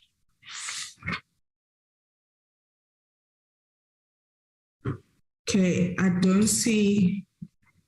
Okay, I see Honorable Mananiso, Honorable King, Honorable Litsie. Okay, I'll take those hands for now in that order. Honorable Mananiso. Okay, thank you, Chairperson. Allow me to switch off my video. I'm not well. Let me start by actually welcoming the presentations from DSI and NAKI. And one must say that indeed we see the work of DSI, and due to our oversight, it is very easy to follow through if actually there's value for money. And one can say that the department is actually walking the talk. Chair, mine it's with regards to actually acknowledging their work as well with regards to the current situation at KZN, and it has really showed to us that science is for solutions and development, and we are very happy that as a department that deals with science, innovation and technology, they are able to be responsive in what we are doing as a department and as well in our country. Chair, mine is to acknowledge the fact that on their presentation, on slide 63, where they speak about data disaggregation at planning and monitoring and evaluation. I think, Chairperson, we need to recommend them, because this is one of the things that we've been crying about in terms of inclusivity within the department, issues of transformation within the department. So we are really happy about their commitment in ensuring that from planning to implementation to monitoring and evaluation, they are able to put a transformational agenda on their day-to-day business. And one would acknowledge that fact and say to them, perhaps they would need to give us in writing a plan of action with regards to that particular plan on transformational agenda. And Chair, I'm happy as well with regards to the presentation by DG Mjwaha on the issue of TIA. And one must say that with regards to their plans and everything on their phase 1 and phase 2, perhaps they would need to forward those particular plan of action to the committee as well, so that next time when we do our oversight, we are able to follow through. That's what I can say with regards to DSI in particular. And then, Chairperson, I'm happy as well with regards to their presentation on issues of new skilling and reskilling, because where we are, we have seen that there's a need of reskilling and upskilling. So it is important that a plan of that and specifics in terms of their target to be submitted to the portfolio committee will be important. Chairperson, with regards to NAKI, I'm very happy about their presentation, and one would want to just comment on few things, maybe one or two. I think one would want to say to NAKI on slide 11 on issues of their strategic orientated outcome 1. Perhaps they need to, what I'm happy about, Chair, on that presentation is that they are making a key narrative about how it is important to learn from the past as we work towards the future. So it is exciting that they know that as a department, you don't just start everything new. You need to work from your past experience. And I believe that with that, they would be able to actually achieve their outcome with regards to that particular program. On slide 12, on outcome 2, I just want to say to them they need to forward us a plan of action on their continuous focuses, perhaps so that we are able to, follow through as members of the PC. Lastly, Chairperson, is with regards to slide 15. I just want to say to NAKI, could they forward to us specifics on number of output indicators? Because on their presentation, it's just indicated that the numbers of 1 to 3, but they are not specifics. However, one would want to applaud the men and women and youth and people who are just within these particular spaces, that they must continue doing what is right and keep up the good work. Thank you. Thank you, Honourable Mananiso. Honourable King. Thank you, Chairperson. So my input will first be to the Department of Science and Innovation. Also, thank you for the good presentation that you always come forward with. It really makes our job easier in order to engage with you. So my first thing would be, what will be the impact when we consider the decline in research funding from both public and private enterprises on implementing your decadal plan going forward? Also, I've noticed basically that there was 22.3 million rand allocated to consultants. For which area of work was that specifically, for which area of work was consultants needed?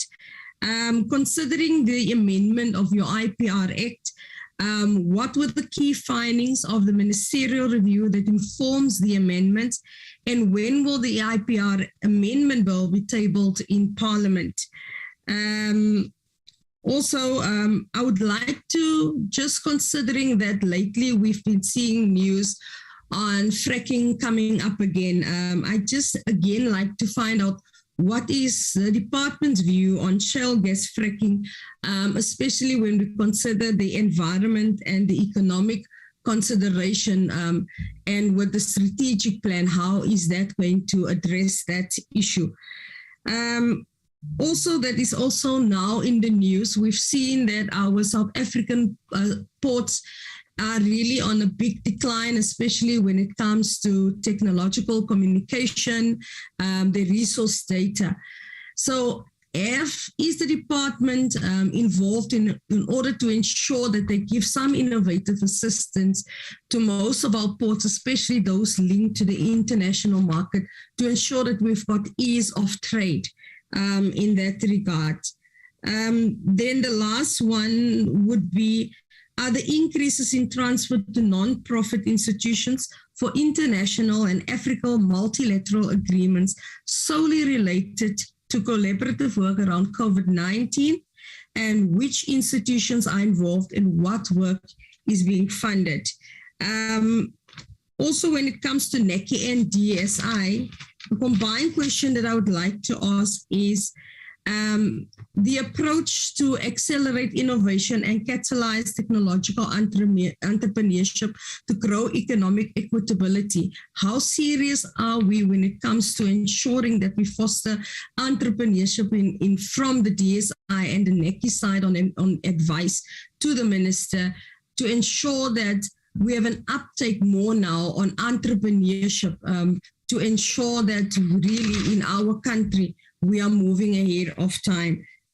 That's basically all the questions I have. Once again, to NAKI and to DSI, thanks for the presentation. Thank you very much, Honourable King. Honourable Itiye. Thank you very much, Chairperson.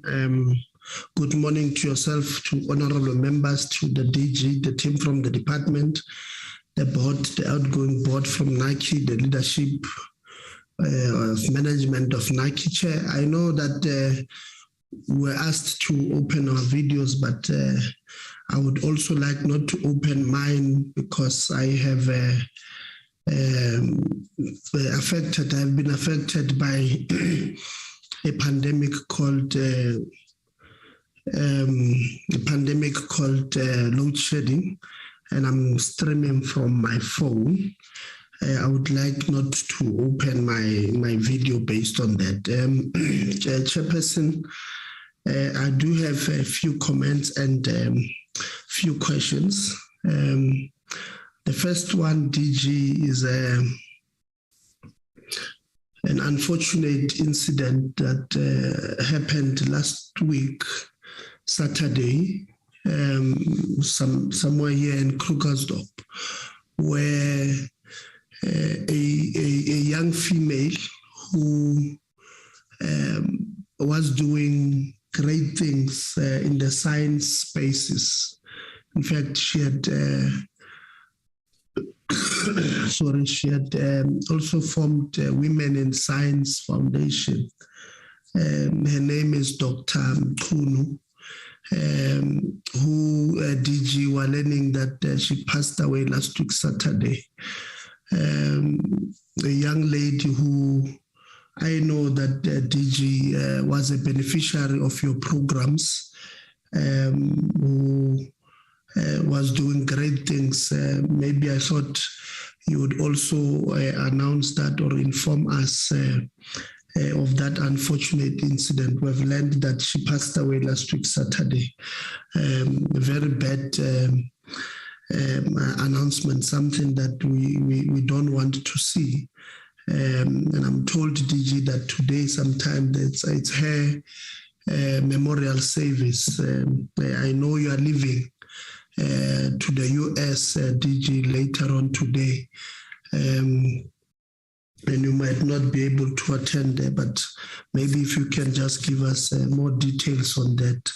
And then the second comment I would like to say is the president in his weekly newsletter in January of this year stated that science and technology have a key role to play in the country's economic recovery, in attracting greater levels of investment and in contributing to skills, knowledge, and technology transfer to capacitate the country's workforce.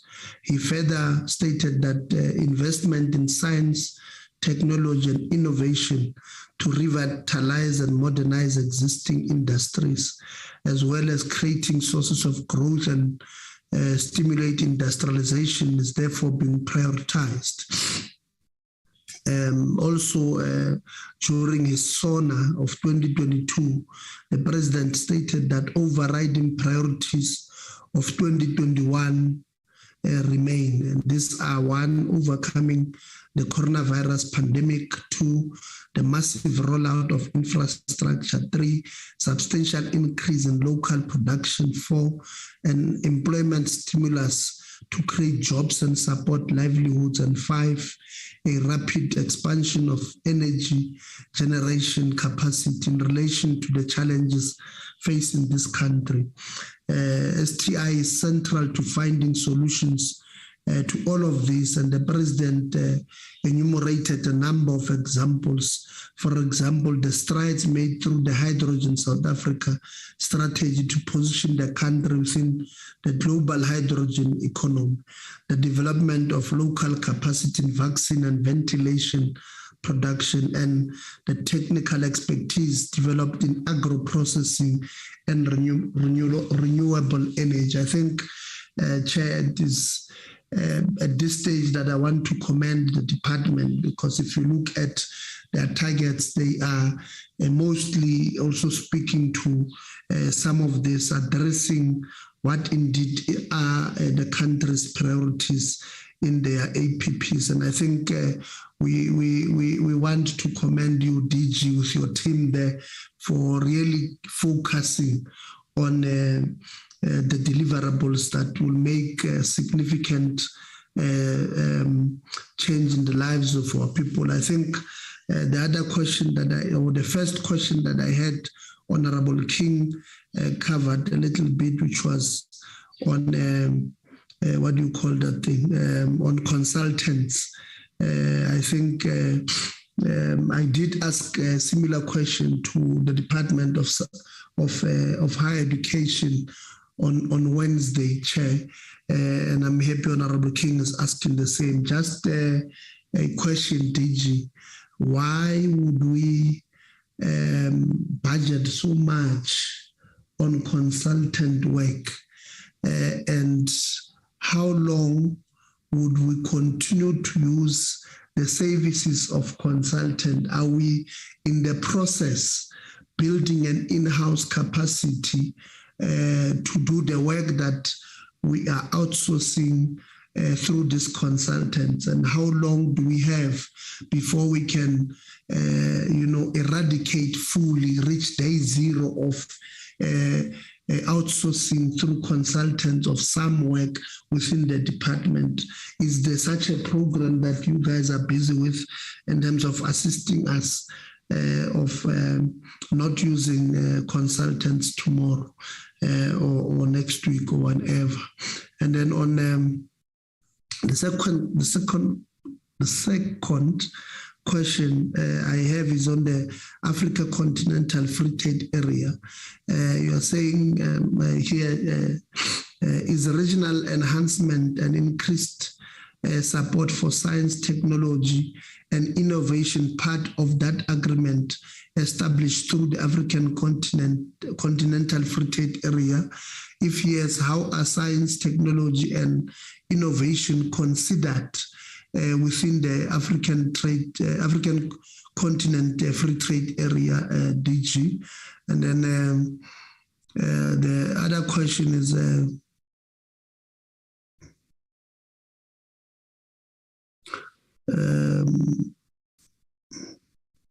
it's on program 2.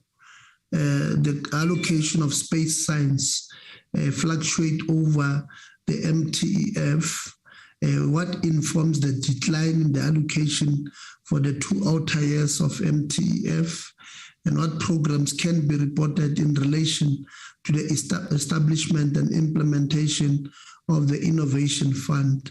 And in relation to the amendment of the IPR Act amendment, what were the key findings of the ministerial review that informs the amendments, and what are the timeframes attached to the amendment processes, and when will the amendment bill be tabled in Parliament?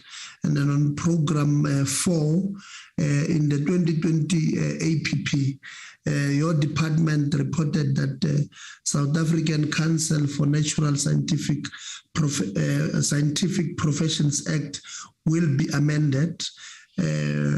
What is the status of the amendment process, and when will the amendment bill be tabled in Parliament? What are the preliminary findings of the PhD tracer study, and what factors informed the decrease in allocation from 1 billion to 833.7 million to the astronomy sub-program? The committee learned in January this year during our oversight visit to the Northern Cape that the SKA has 2 billion funding shortfall over the medium term. Furthermore, 65 million was needed to fence the Meerkat National Park. This key area of contention between farmers bordering the park and the SKA project. And then lastly, on the program 5, what the requirements or factors inform the across the board decrease in allocation for all the sub-program of program 5, and what is the NRF Research Information Management System not allocated? Why is the NRF's Research Information Management System not allocated any funds in the current financial year of 2022-2023 or the MTEF? And then on NACI, Chair,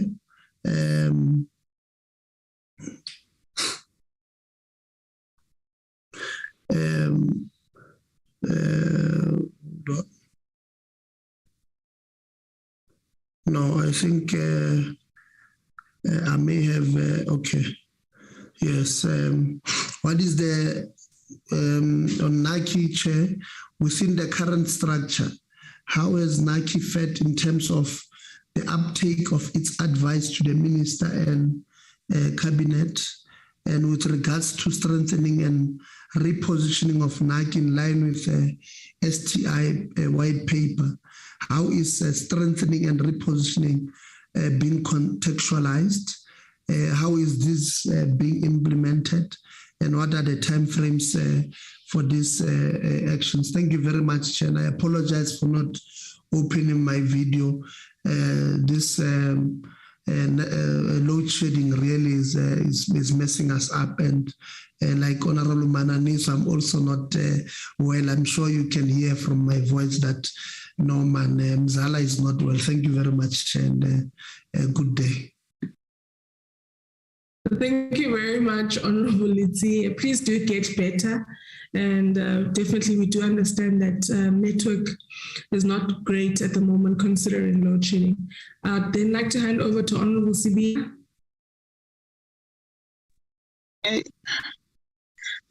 Thanks, Chairperson. Hey, because of load shedding, may I switch off my video? Thanks, Chair. Greetings to everyone. I think the previous honorables have covered me on the issue or under DSI issue of consultant. I'm not clear whether we are appointing the consultants on top of our DGs. Does it mean the consultants are more empowered than the DGs? Thank you, Chairperson. Thank you very much, Honorable Sibiya, and to all honorable members for your comments, questions, and recommendations.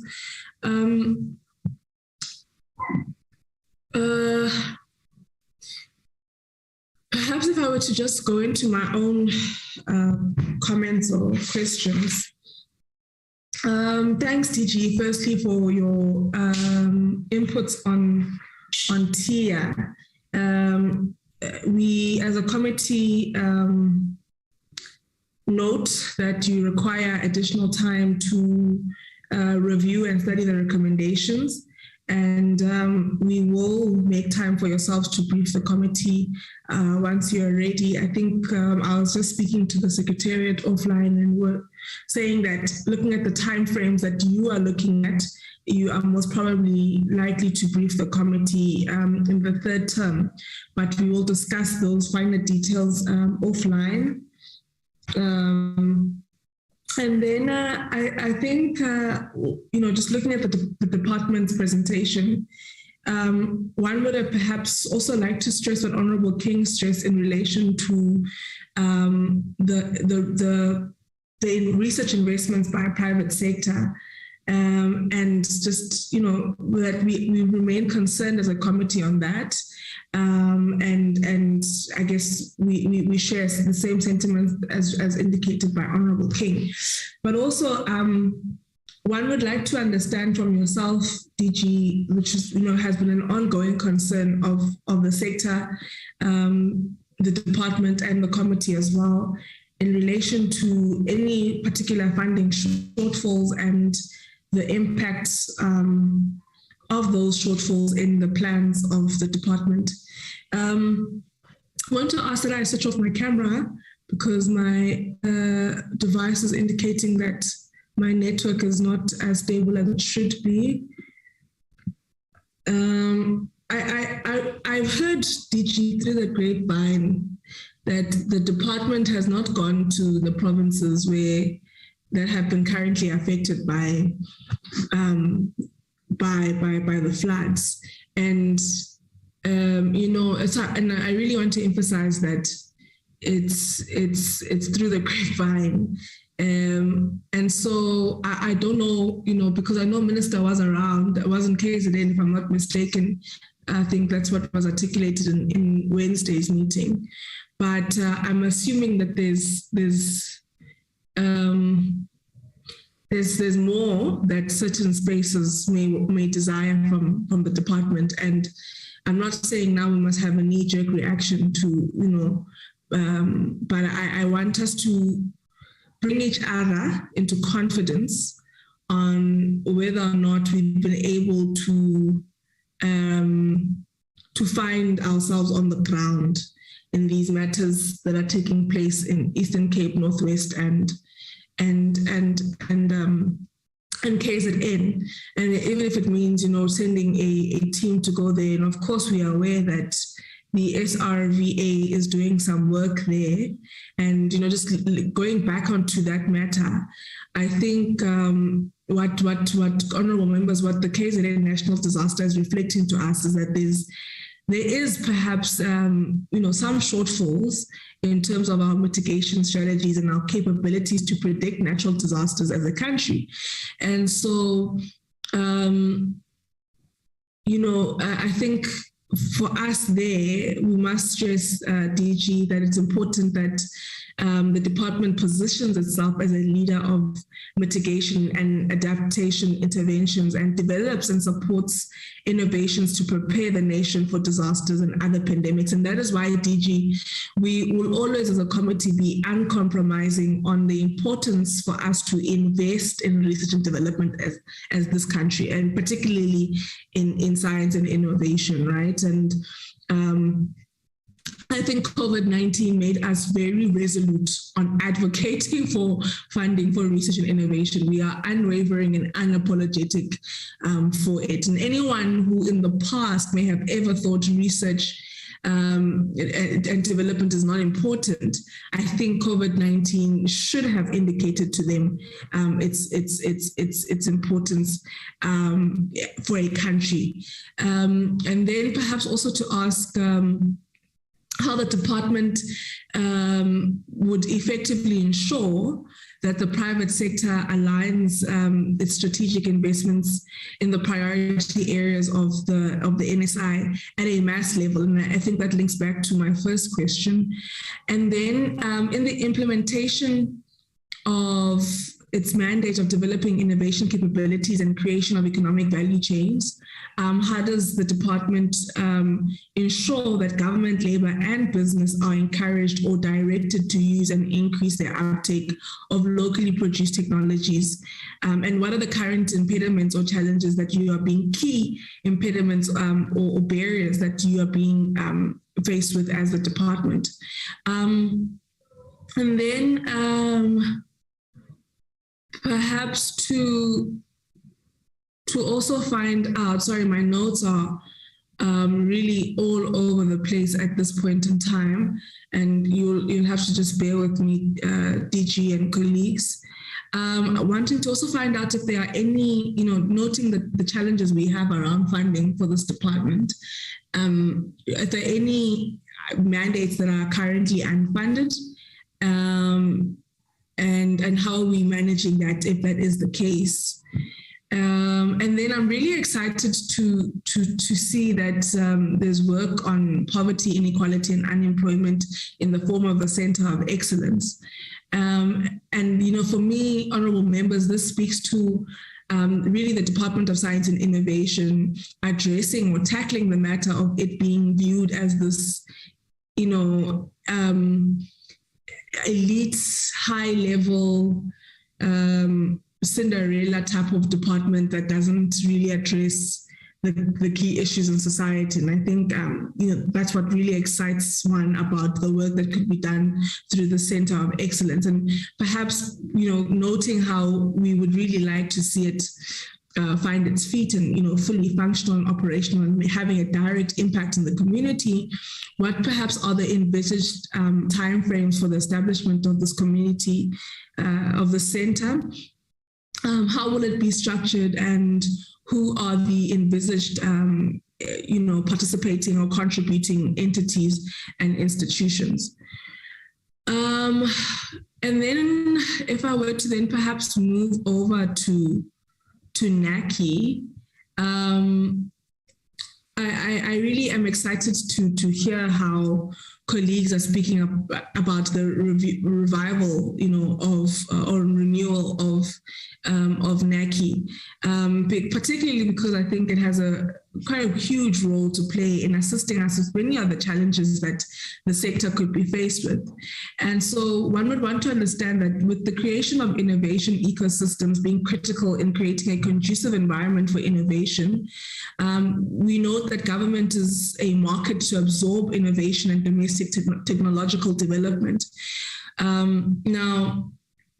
Therefore, creating synergy with other state institutions is something that we note as a committee to be relatively weak. So how could NACI contribute to the development of a system which enables government to utilize domestic innovation? And then the conceptualization of higher education, science and innovation as an integrated system has not necessarily been developed in a pragmatic way. And I think there's been lots of conversation recently, particularly as we are reviewing or going through a process of a midterm review of whether or not the merger of these two departments or perhaps to introspect and reflect on the merger of these two departments. And so one would want to understand from NACI's perspective, how can these two departments be integrated without losing their distinct aspects of their mandates, but also taking into consideration the importance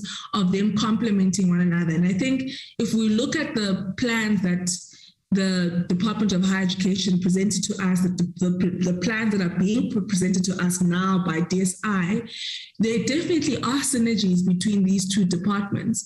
And I think it will be important for NACI to, for example, assist us in really making that analysis and reflection on whether or not these two departments, the merger or the integration of these two departments under one ministry is something that will be to our benefit, but then of course still appreciating their differentiated mandates. Now,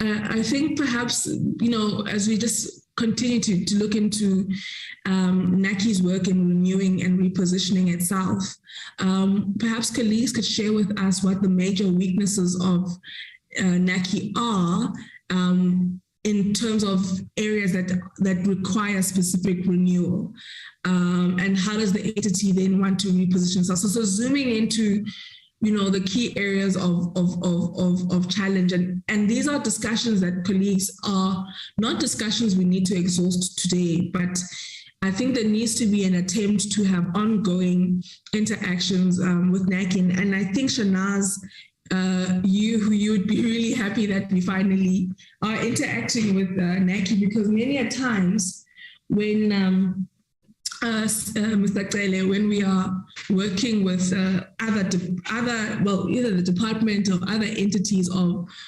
DSI, Shanaz will always speak about how it would be really important for us to see NACI, play a very quintessential role in that regard. I mean, not so long ago, Renee and myself, Renee being the content advisor to the committee, we had presented to the NRF when they were going through their review process to say what's the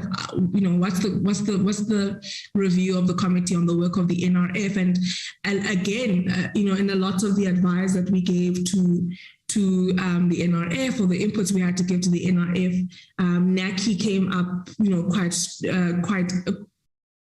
quite often, as a tool that can be used, as a tool that needs to be strengthened in order for it to play quite an essential role in the sector at large.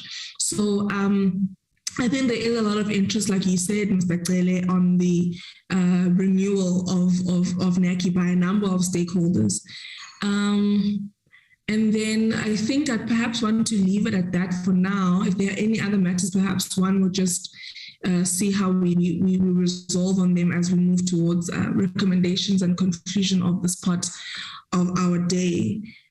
And then I think another thing that needs to come out quite strongly, perhaps from yourselves, Chair Mopudi, is what support do you need from us as a committee, in this process of renewal and strengthening the work of NAKI? What support do you need from the department? The department ought to, be found right slap bang in the center of this particular process. I think it's all good and well for us to always say departments and entities must do this, must do that, must do this.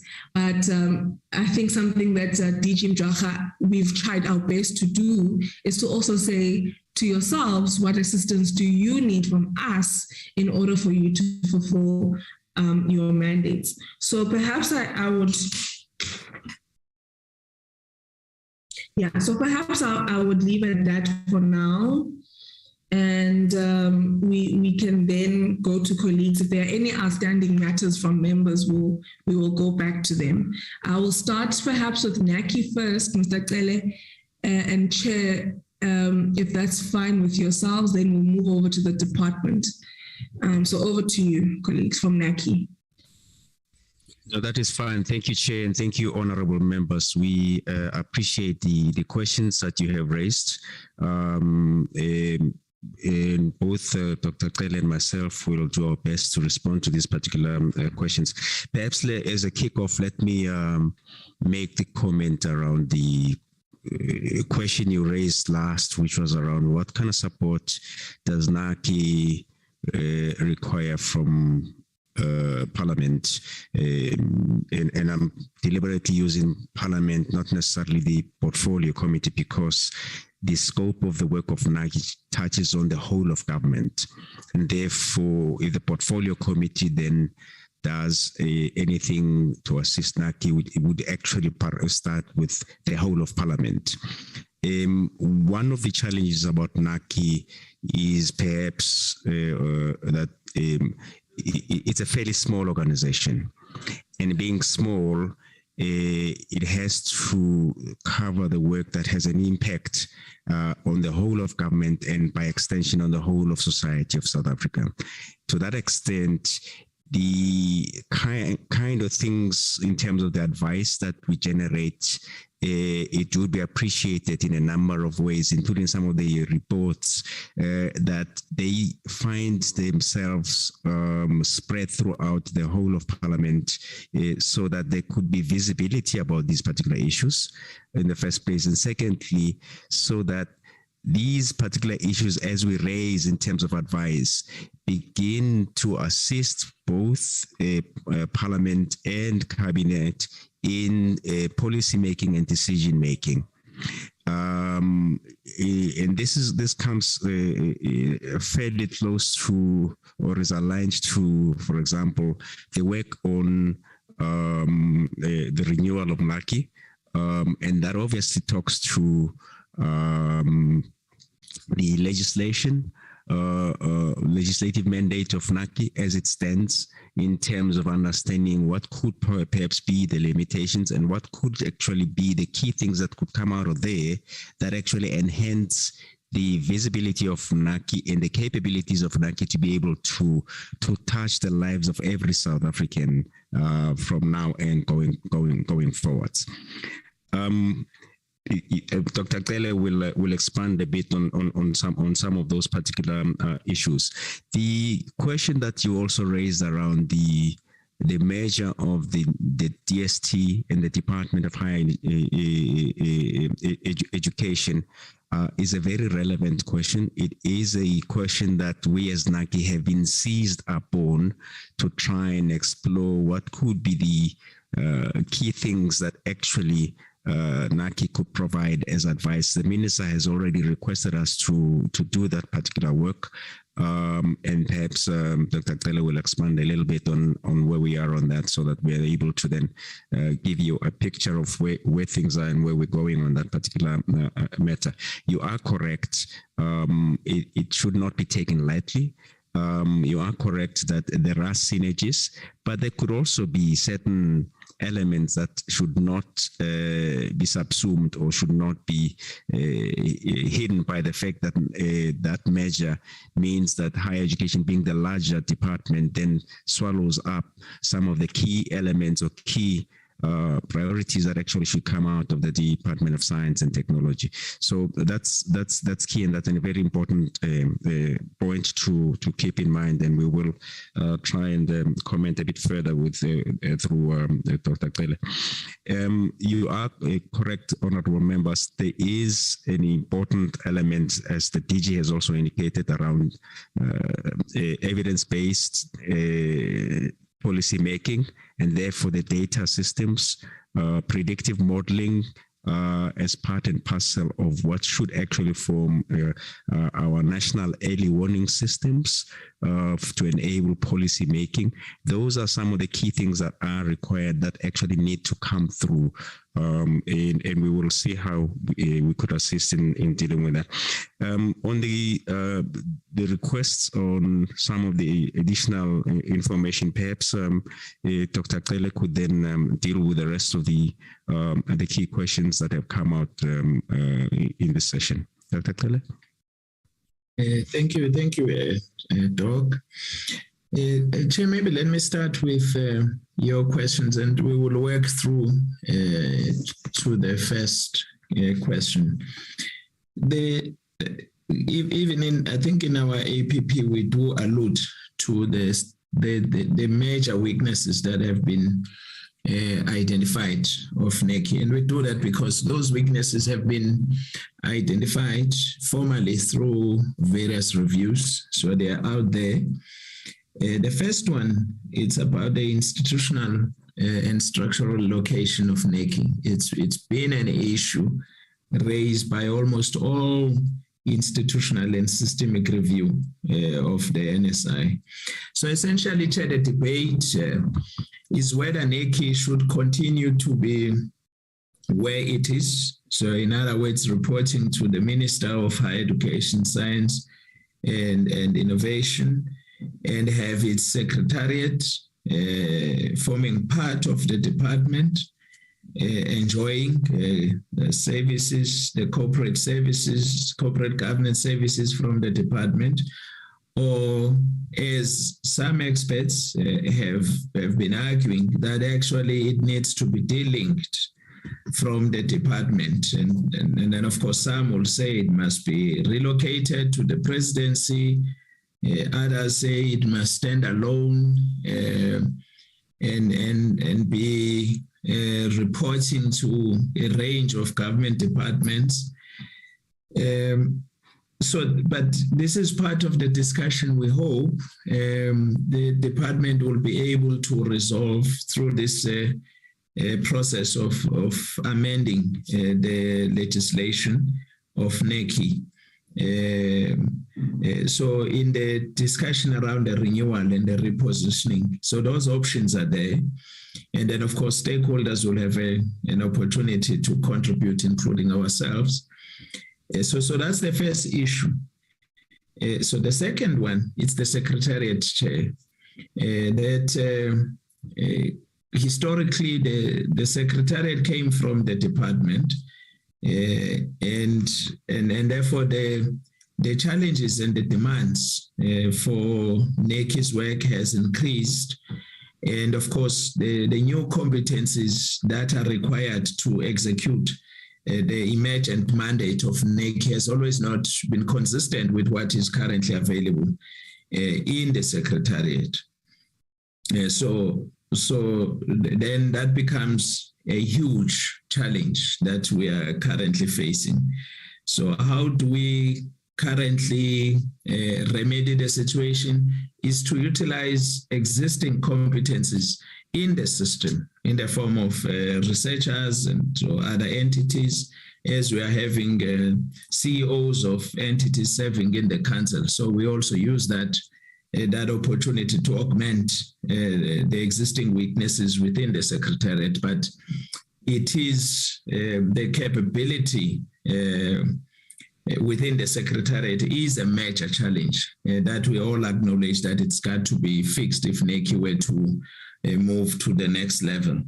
The third issue, not that it's not a priority, it's the utilization of advice. And I think there is one of the honorable members posed a question around that. And the DG is here, Chair. He may also be able to provide his perspective, because we've had discussions and he did present to Council about the extent to which our advice has been utilized. And again, it's a catch-22 situation on this one. But I'm happy to report, Chair, to the committee, that if you take the recent major policy work that NACI has done, starting with the review of the 1996 white paper, the National Research and Development Strategy, the 10-year innovation plan, as well as the foresight exercise that we undertook, and you look at what the new white paper and the emergent decadal plan are, and to some extent what you're beginning to see in science councils, you can see the direct utilization of what NACI might have provided to the department. So to an extent, there is progress. Another area which we could indicate is around the Sovereign Innovation Fund, which we provided advice. And as far as we are aware, the department was quite happy with that advice, and there's a process to work through an innovation fund, and we were assured that the department is utilizing part of what we had given them. We're also aware that it's not always given that when you advise government, your advice would be considered, and that's in international experience, which was shared by our peers. Even in developed countries, they indicated to us that sometimes even the best advice that you could provide may not always be taken on board. But as I said, the DG could also share from the point of view of the uptake. Again, if you read our institutional reviews, the interviews with former ministers do point out what are some of the challenges with some of the advice that we have provided. And ministers were quite honest, and they'd also shared directly with us areas where we should improve in generating quality and useful advice so that the uptake could be better. And we continue to work on those areas. So we are having an open conversation with the leadership, which we highly appreciate. Then I think the chair has addressed the issue to some extent of the possible analysis that we may need to do on the measure of DHEAD and DSI.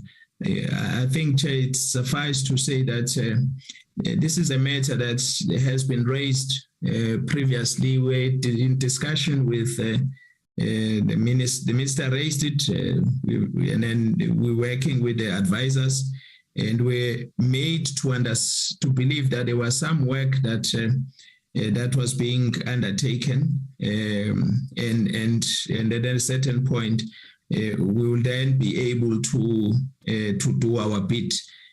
So it's in relation to that, but it's also around the work that the department or the ministry is seized with in terms of establishing the new University of Science and Innovation in Ekurhuleni.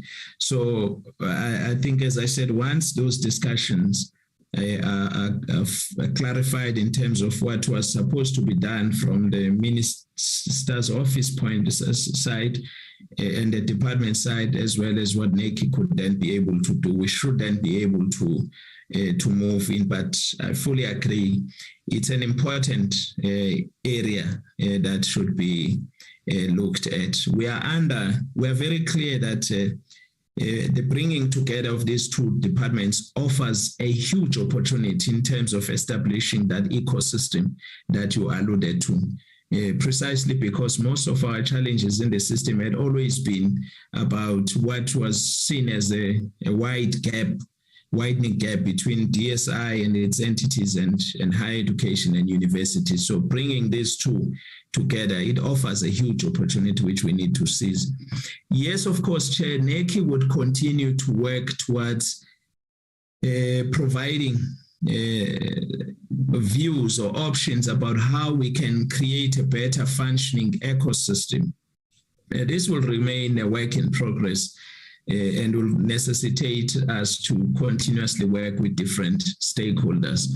On the issue of entrepreneurship and innovation, which Honorable King raised, and again, I think DG will probably touch from his point of view. From NAKI point of view, there are two projects that are at advanced stage. The first one, we've just finalized a report on imported technologies, because we have identified that technology diffusion is an important area that we should develop a better appreciation and understanding. And then we narrowed our focus by looking at this question of imported technologies.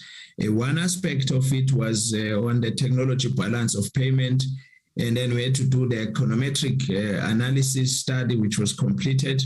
We are now working on the advice that will be bringing to the department, having completed the 3 phases of that project. And we think that that study will share insights, some very useful insights that various stakeholders may utilize in their quest to deal with this question of innovation and entrepreneurship. The second project, we completed just the first part. Again, the minister was quite interested to say we have generated a lot of patents, or IPR defined broadly, locally. It's important to know what has happened to such and how can we retain such patents, especially from publicly funded research, but we have also expanded to the private sector and the plant breeders' rights.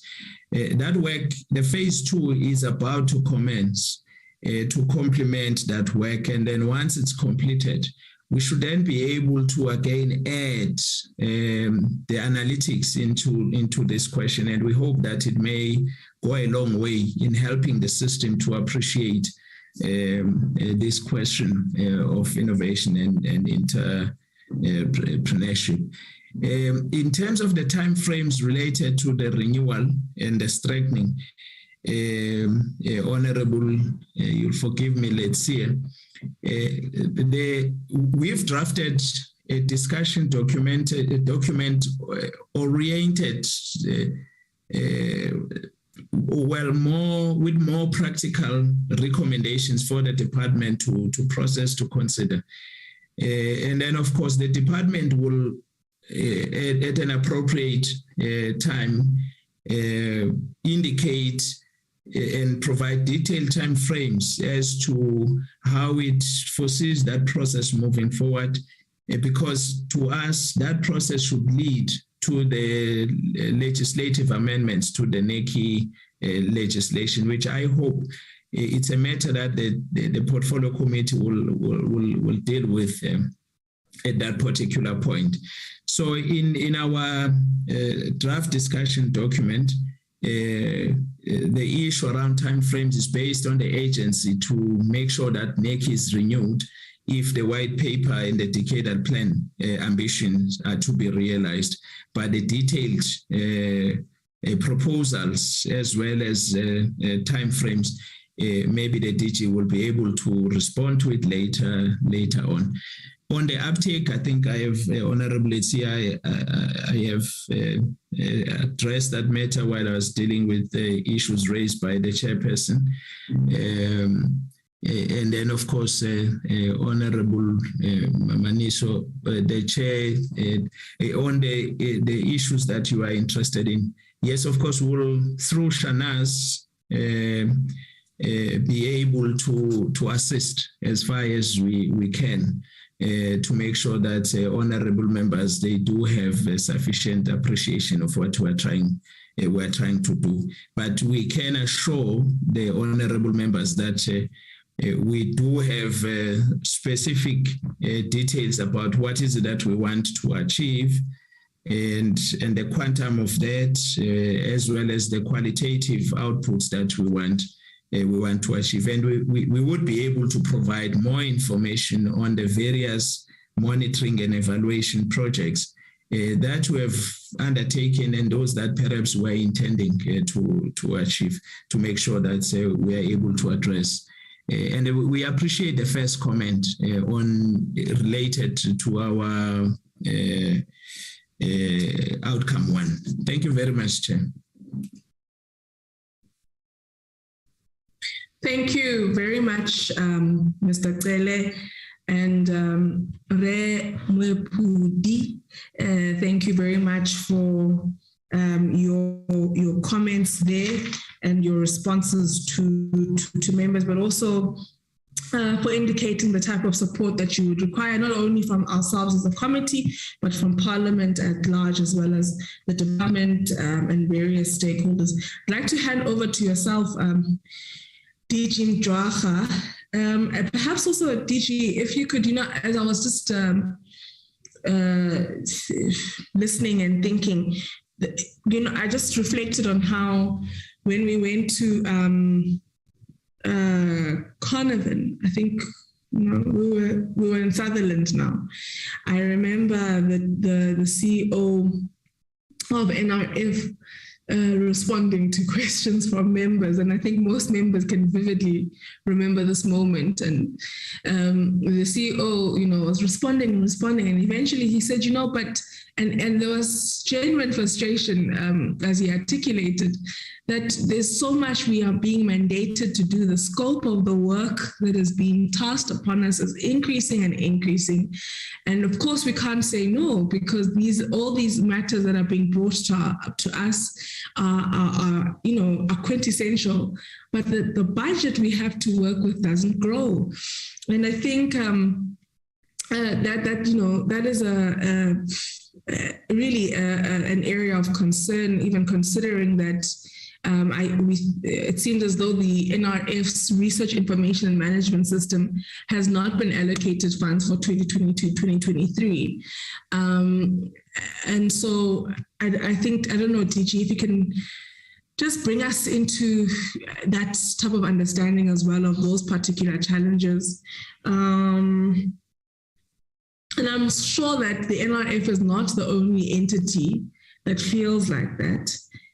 And then also perhaps DG, to make us understand, particularly in the office of the CEO of NAKI, what we're trying to do there in terms of stabilizing that particular office. Stabilizing the office doesn't mean that in Mr. Cele acting, there's not been stability, but I'm just saying that we need to bring that office into some sort of stability as well. And then I think that was just perhaps it, DG, as you come in. I'm just double checking here on my notes. But I think that's it, dear. I'd like to hand over to yourself.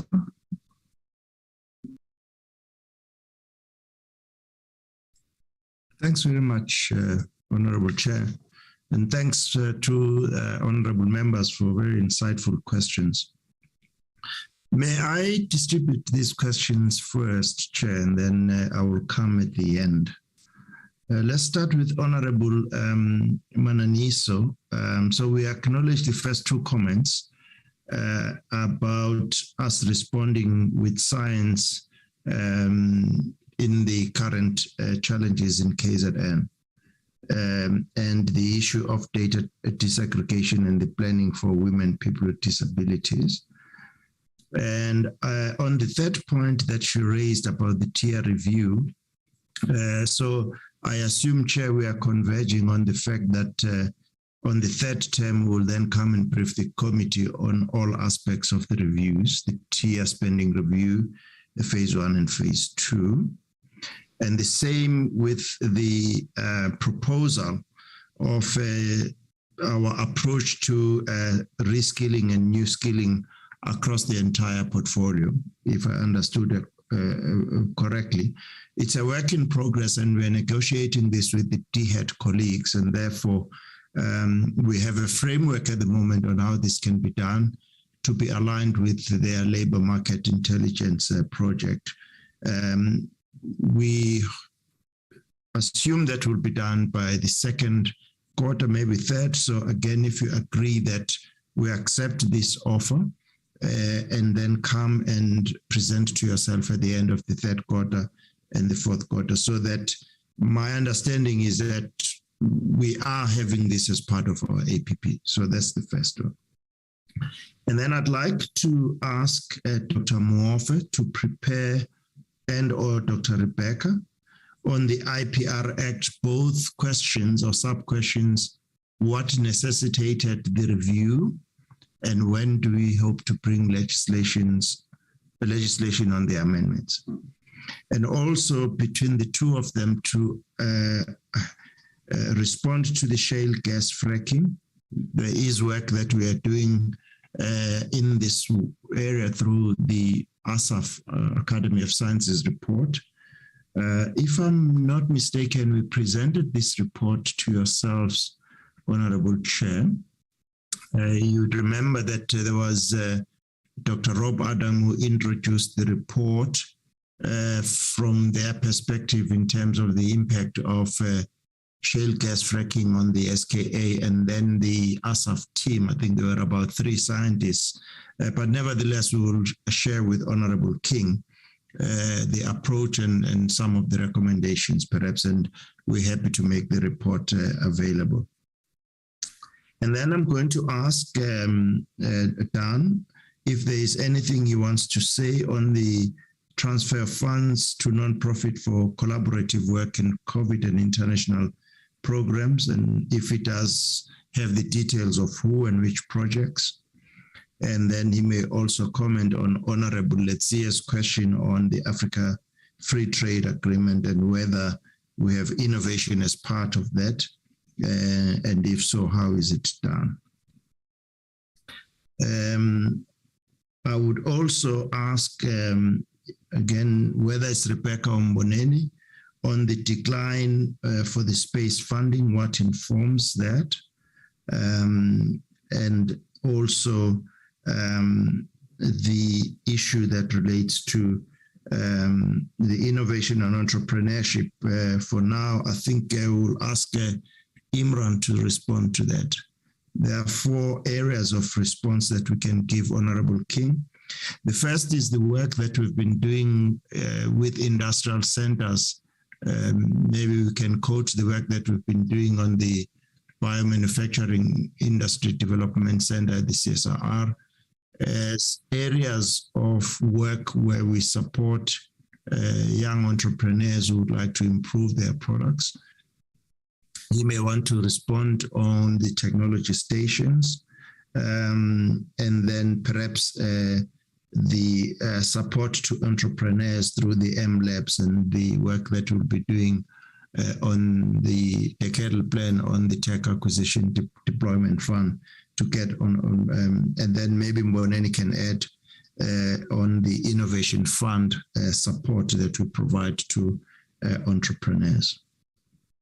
And then Mr. Patel could also then, if he has the facts, but maybe we can ask DDG Zwane on the legislative program, both the SACNASP, if she wants to endorse the work that we are doing with the IPR Act and where we hope to do this. Mr. Patel can also comment on the PhD tracer studies and the decrease in allocation to astronomy and how are we responding to that. In his capacity as the new DDG in program 4, he could also talk about the RIMS no allocation to the NRF this year. And then maybe he could help Mboneni as an incoming DDG in program 5 on the decrease in funding in all of the sub-program, and there's a reason for this from Treasury's perspective. As Robert responded to the consultants, I think there are 3 points that I'd like to ask us to keep in mind in this. The first one is if Robert has an analysis of the type of consulting services that we procured this year, because that would help to understand why do we do this. My sense is that we will always use consultants because their expertise we don't have. For an example, I'm not throwing Dr. Tsele and Dr. Moipudi under the bus, but there's a lot of consulting services that NAKI needs, and that gets procured under us as a department. There are specialized services that we need. For an example, if we have to conduct a study on the economic case for the space program, we don't have that expertise. Now, if the question that Honorable Letsie asked, should we have that expertise? The answer is no, we don't need to have that expertise in the department because it's quite specific to that sector. The other one, as an example, is we need to do a detailed analysis of the health economics. Do we need a health economics in the department? The answer is no, because it will be a once-off activity, which after we have that health economics work, we don't need to have that. So I'm afraid, Chair, in this case, we will always have the need for specialized technical expertise, which would not make sense to have in the department because they are once off. But we are happy to account on those that we feel we need to do as part of advancing their work. And then thirdly, if we have a breakdown of those, maybe the CFO could do so. If we can't, we can provide something in writing. And then we appreciate your response, Chair, on the third term for us to come on the comprehensive analysis on tier. And then on the funding shortfall, I want to give some precursor and then ask a couple of teams to respond. The first one is that at the moment, yes, the private sector funding is declining. And maybe Imran can comment on this, but it is a function of the fact that there's a decline in economic activity, even though this has started quite a while ago. So what we have scripted in the decadal plan is to look at optimizing funding across government to the private sector. But we continue to run the R&D tax incentives as a way of encouraging the private sector. What is worrying, of course, for us is that we have been using the Sector Innovation Fund or funds in order to attract the private sector funding. So maybe Imran can comment on that. We think that the budget coordination process, and in particular, the co-creation of research, development, and innovation plans to support some of the sectors of the economy would also help to attract the private sector funding. Maybe, again, Imran could talk about the example in the mining sector where we have recently spoke to Mineral Council to support the funding that we want to have to support the next generation mining. Rebecca could give example of the work we're doing on the Hydrogen Society roadmap and the private sector partners and the mRNA work. So there are examples that we are using, so that is not a generic, but a specific set of initiatives where we try and attract a private sector funding. Yes, I think we take the point, Chair, of going to examine some of the challenges that have happened in KZN. We will discuss with the Minister. However, the issue, as we have indicated, as a department and the entities, we have already requested a slot in the structure that is coordinating this on behalf of government to present the capabilities that I showed in my slide.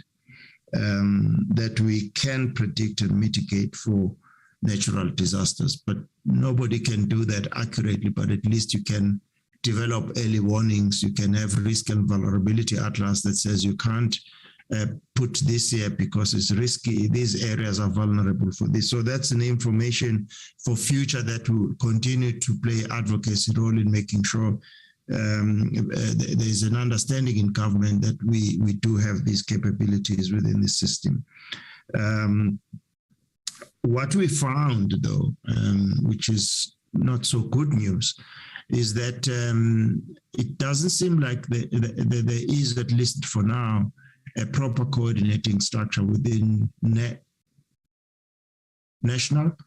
And a couple of people who went to the KZN area have felt that this is not the case. So maybe even when we visit there, we'll have to choose the visit and maybe engage the office of the Premier, so that perhaps if this is something we can indicate and demonstrate what we could do, it's done within the coordinating structure. So I think I've addressed, Chair, the private sector investment, but maybe the other colleagues can give some specific examples. And then on the uptake of locally developed technologies and what are the impediments, I've got 3 points here. There is a process which Treasury has undertaken to amend the Procurement Act, and we've made our submissions on how we can do that in a manner that helps us to ensure that locally developed technologies in the procurement are catered for. The second reason is that we sometimes believe that there's a deliberate reason why there isn't an uptake of locally developed technologies. And we feel that therefore we have to embark on a very rigorous advocacy process on showcasing what we have developed in the NSI within national, provincial and local government. There are indications that this is happening. We were approached, for instance, by the Eastern Cape government. In this case, even the discussions about what we can offer was initiated through another minister, even though we're already working on this. So I think an advocacy, an advanced advocate, higher level advocacy process is needed. And then on the work we are doing on poverty in particular, in the Center of Excellence and the research chairs communities of practice, I don't know if Imran will be able to talk about that, and also how in the future we want to institutionally organize that to respond to one of the societal challenge, which we call a future of society.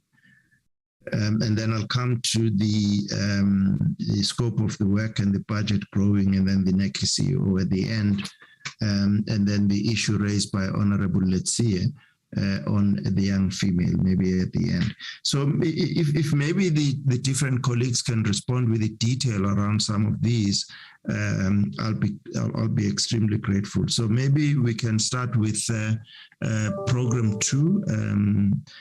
We are in a transition here. So Mboneni has some institutional memory between himself and Rebecca. They can decide how to handle that. Dr. Mope, and then followed by Imran on issues in program 4, but maybe there are legacy information on issues that impact on program 2, and then down to Todd on the other 2 areas. And then, as I say, I'll try CFO, acting CFO and consultants, and then I'll come and wrap up on the other 3. Thanks, DG. Dr. Masrimule said you're probably comfortable to go on, and I will only if there's 1 or 2 things to add, then I'll do that. Okay. Rebecca? Good morning, Honorable Chair. I'm going to start with the questions from Honorable Letsie and Honorable King around the IPR Act. I'd just like to first start out by saying the IPR Act, which was promulgated in August of 2010, essentially had 2 main outcomes: the establishment of the NIPMO, or the National Intellectual Property Management Office, and secondly was the ensuring that we have an act in place so that publicly financed IP can be protected, utilized, commercialized for the benefit of South Africa and the Republic. Now, a ministerial review of the IPR Act was completed in June of 2019. And essentially, one of the main outcomes of the review was that NIPMO and the IPR Act essentially had a very positive impact on the national system innovation. and it came with 11 key findings. Just at a high level, one of the, in terms of findings, one of the key findings was ensuring that we monitoring and evaluate the impact of the IPR Act and NIPMO issues, such as strengthening the role of NIPMO to enhance their ability to do oversight for the sector, ensuring more funding for technology transfer activities in the NSI. And really in terms of, taking the, revising the act, doing an amendment and taking it for approval, we're expecting that the process for taking the amendments to Parliament will take between 18 to 24 months in order to ensure that all the administrative processes which are required for that process to be undertaken. And I think the first milestone, administrative milestone that we're looking at is to take a draft of the document to the DG's cluster in October 2022. So that, I believe, hopefully answers that question effectively. Now, in terms of the second question or query around shale gas, and this is for Honorable King, you mentioned the issue around shale gas and so forth. I'm not sure if you may not recall, but there was a hydraulic fracturing monitoring committee led by the Department of Mineral Resources that was put in place in order to strengthen regulations around shale gas, monitor activities around shale gas, but also to promote independent research. And the DSI, we are still a member of that monitoring committee. And in our role in terms of the National System Innovation, what we did quite a few years ago, about 2016-17 financial year, is we actually commissioned the Academy of Sciences of South Africa to do a review of South Africa's technical readiness to embark upon a shale gas sector in South Africa. And this was done in part because we understand that, with the hydraulic fracturing, there could be challenges with environmental protection. Even second to that, the committee talked about this, visiting a square kilometer array. Actually, the area where you have fracturing as well as the square kilometer array actually reside in the same province. So we did a report, international experts as well as local experts around this issue. And that report was actually taken to cabinet and approved for release to the public in the 17-18 financial year. It was released. Since then, the department has actually had extensive workshops. And this year in February, our minister signed the shale gas science action plan for shale gas, which was released to the public. And this science action plan takes the recommendations from that report, at least along the scientific components, and then really outlines how we would ensure that we have the relevant skills in place, as well as the proper research and innovation in place upon a shale gas sector in South Africa. And like I said, some of the recommendations of the area, even before you start fracturing, recommendations around schools of, for artisans in the areas of hydraulic fracturing and so forth. And I think that, this report, I would say, was a very comprehensive report that actually brought in, that included the comments from DFFE, the DMRE, and other key entities such as the Council for Geosciences and so forth. And then I think the last question, in terms of program 2, but I won't go into too much details around this, the allocation of funding for space science, and this is from the Honorable NACI, about the fluctuation over time. And I will say that, the overall DSI has received budget cuts due to fiscal cuts because of issues around COVID-19.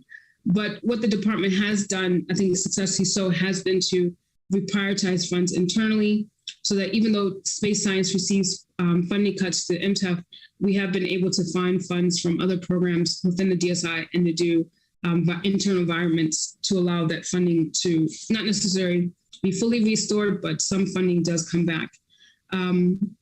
And then last but not least, in terms of the question around private sector funding, I just want to give an example. We do try to put in place demonstration projects in partnership with the private sector. And the reason why we do this is because, we talk about this issue of transformation. And the issue of transformation isn't something that's going to happen by chance. It has to happen. You get to be delivered about your action. So even in 2020, when we responded to the COVID-19, we actually had a relationship with private sector guys, so your big guys like Sasol, and so forth. We had BBBEE companies, led by women who partnered in the demonstration. And the reason why I was able to work is because we had a technology that was publicly financed through AGSA. We had a company that's led by Black women who wanted to commercialize. And then Sasol actually was a big player. They actually gave us discounted products like discounted fuel because we wanted to make the total cost lower. So it is possible to partner, but you need to anchor your partnerships with the big players like Sasol, with BBBEE companies. And then also we have strong partnerships with Anglo, which is one of the head companies when it comes to hydrogen economy. So we've signed MOUs with Anglo around the Hydrogen Valley work, or the Platinum Valley work that we're doing to ensure that we can, co-fund research and development of fuel cell technologies for South Africa. So I'd like to end there. Thanks, Rebecca. Dan?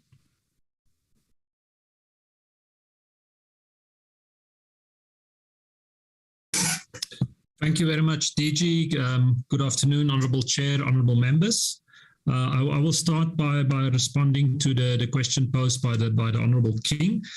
We can submit a detailed breakdown on the transfer payments under our African multilateral cooperation budget to make sure that we accurately answer the question of the member, but I will just speak broadly to the principles. Indeed, there is a significant focus in that budget to continue to support South Africa's COVID-19 response, and specifically through international partnerships, Africa's preparedness to respond to future pandemics. So this has, for example, seen us invest in science councils such as the HSRC or the Academy of Science of South Africa to develop Pan-African programs such as Pan-African Networks for Science Advice for policymaking, or in programs of the African Union NEPAD development agency, such as the Network for Water Centers of Excellence, to also bolster the capacity to respond to COVID-19 through, for example, analysis of wastewater, etc. I suspect, because the Honourable Member asked a question about payment to non-for-profit organizations, that this would be our support to the International Center for Genetic Engineering and Biotechnology, which is an international non-for-profit organization with whom we partner extensively, not only in the response to COVID-19, but also with regard to broader health science and innovation initiatives in Africa. And we are currently supporting a very important program, and that is to use the networks of the International Center for Genetic Engineering and Biotechnology to promote the mobility of South African female scientists, with its priority focus on female South African, female Black scientists, as part of our transformation agenda for mobility for these researchers to spend some time at the center's campuses in Italy and India. But as I've said, Honourable Chair, Honourable King, we can provide the detailed response just to be sure that we exactly respond to the nature of the Honourable Member's query. Then with regard to the Honourable Letsi's comment on the Africa Continental Free Trade Area, of course, South Africa's support for the Africa Continental Free Trade Area and our commitment to leverage those opportunities, it's not only a priority for our government as articulated in the Economic Reconstruction and Recovery Plan, but also in the DSI's decadal plan. And it's twofold. It's in the first instance our commitment to support the development, the building of the free trade area, and for Africa's capacity to use those opportunities, which will create the world's biggest free trade area for trade in goods and services. And to do that, we need to have networks. We need to have networks between people and organizations, specifically in science, technology, and innovation. And that is what we are doing through our support to various African Union and Southern African Development Community programs. But also we need to create future Pan-African markets in technology-intensive industries and sectors, and we do that through various Pan-African R&D collaboration programs, whether bilaterally or multilaterally we're supporting, as well as engaging in a policy dialogue with our counterparts in other African governments or the African Union of what a complementary policy harmonization which is needed between African Union member states in order to make sure that we unleash the potential of the free trade area in science, technology and innovation. And this could, for example, relate to issues such as intellectual property, such as public procurement, or indeed data protection. But not only, and that's the second component, are we supporting the development of the continental free trade area, we also want to position South Africa and specifically the technology intensive enterprises, entrepreneurs, which are being supported in through the National System of Innovation to access future market opportunities elsewhere in the African continent. And this really sees then the synergy or the interface between what we call science and economic diplomacy, and will be a priority area for work for the department in the coming years, of course, working very closely with our sister department, the Department of Trade, Industry and Competition. Thank you, Honourable Chair, honourable members. Thanks, Don. Mr. Patel. Thanks, DG. Thanks, Chair, and to the honourable members. Good morning. Just a few comments. One is, DG, the one from Honourable King that didn't think you referenced, but just a small comment around the South African ports and decline in terms of technological capabilities. A new area of work that we're beginning to do is what we're calling innovation and knowledge services for infrastructure development. So hopefully over the next year or so, we will be crafting support efforts that the DSI can render in support of the big national infrastructure plans, which Cabinet has just adopted, and the second phase is underway. So that's an exciting new area of work that we'll begin to get involved in and hopefully make a positive contribution. On the SACNAS, the bill has been ready, and it's there's one issue that we're having internal discussions around the professional registration and how to manage the professional, the compulsory registration of professionals around it. As part of my new responsibilities, I made the team, and we had a discussion around how to proceed, particularly in terms of getting some additional inputs to help shape our thinking around that. So the intention is still to do that in the next couple of months, and then to take it to the cluster in about September, October, and then to bring it to Parliament, and then Parliament can engage on its own processes around getting comments on that bill. So that's on SACMAS. The second issue around the PhD traces study, I would propose, DG, on that one, that's quite detailed, and the request was what are the high-level sense. I think it might be much more valuable to do a proper presentation, because this is quite core to our work. So that study is available, and to even invite the colleagues from CRES who's done that studies to actually present it in the presence of the DSI, so we can have that engagement. So that's what I would suggest on the PhD traces study. I think I've seen a submission that has come to me to sign it also, that we can make it available to more publicly. So we can make that study available, and then make a commitment to come back to the portfolio committee to do a proper presentation and invite Prof. Mutone and others to do that. I think that might be best. On the astronomy sub-program and generally the SKA funding shortfall, I mean, yes, it's there. We are in discussions with Treasury around this. We've also submitted the project as part of the infrastructure funding. So we're looking at all available avenues to try to address this funding shortfall. And I think it's a big part of our engagement this year, particularly with Treasury, etc. So I think we'll keep the portfolio committee updated around how we can accommodate this. It's not an easy one. It's a big amount of funding. And secondly, the kind of requirements are short term. But we are in engagement. We just met with Treasury yesterday, and part of the next steps that's agreed on is to really double check the numbers, what's the requirements, and then to look at how we can work together to address those funding shortfalls, including infrastructure development like the fencing of the Meerkat site, etc. I can also address the Program 5 decrease across the board. That was mainly precipitated by the withdrawal of what was called the Economic Competitiveness Support Program funding, which we got about a decade ago, 8-9 years ago. And what we did with that Economic Competitiveness Support Program funding at the time when it came through, this was in the wake of the 2008 financial declines, and there was some funding made available.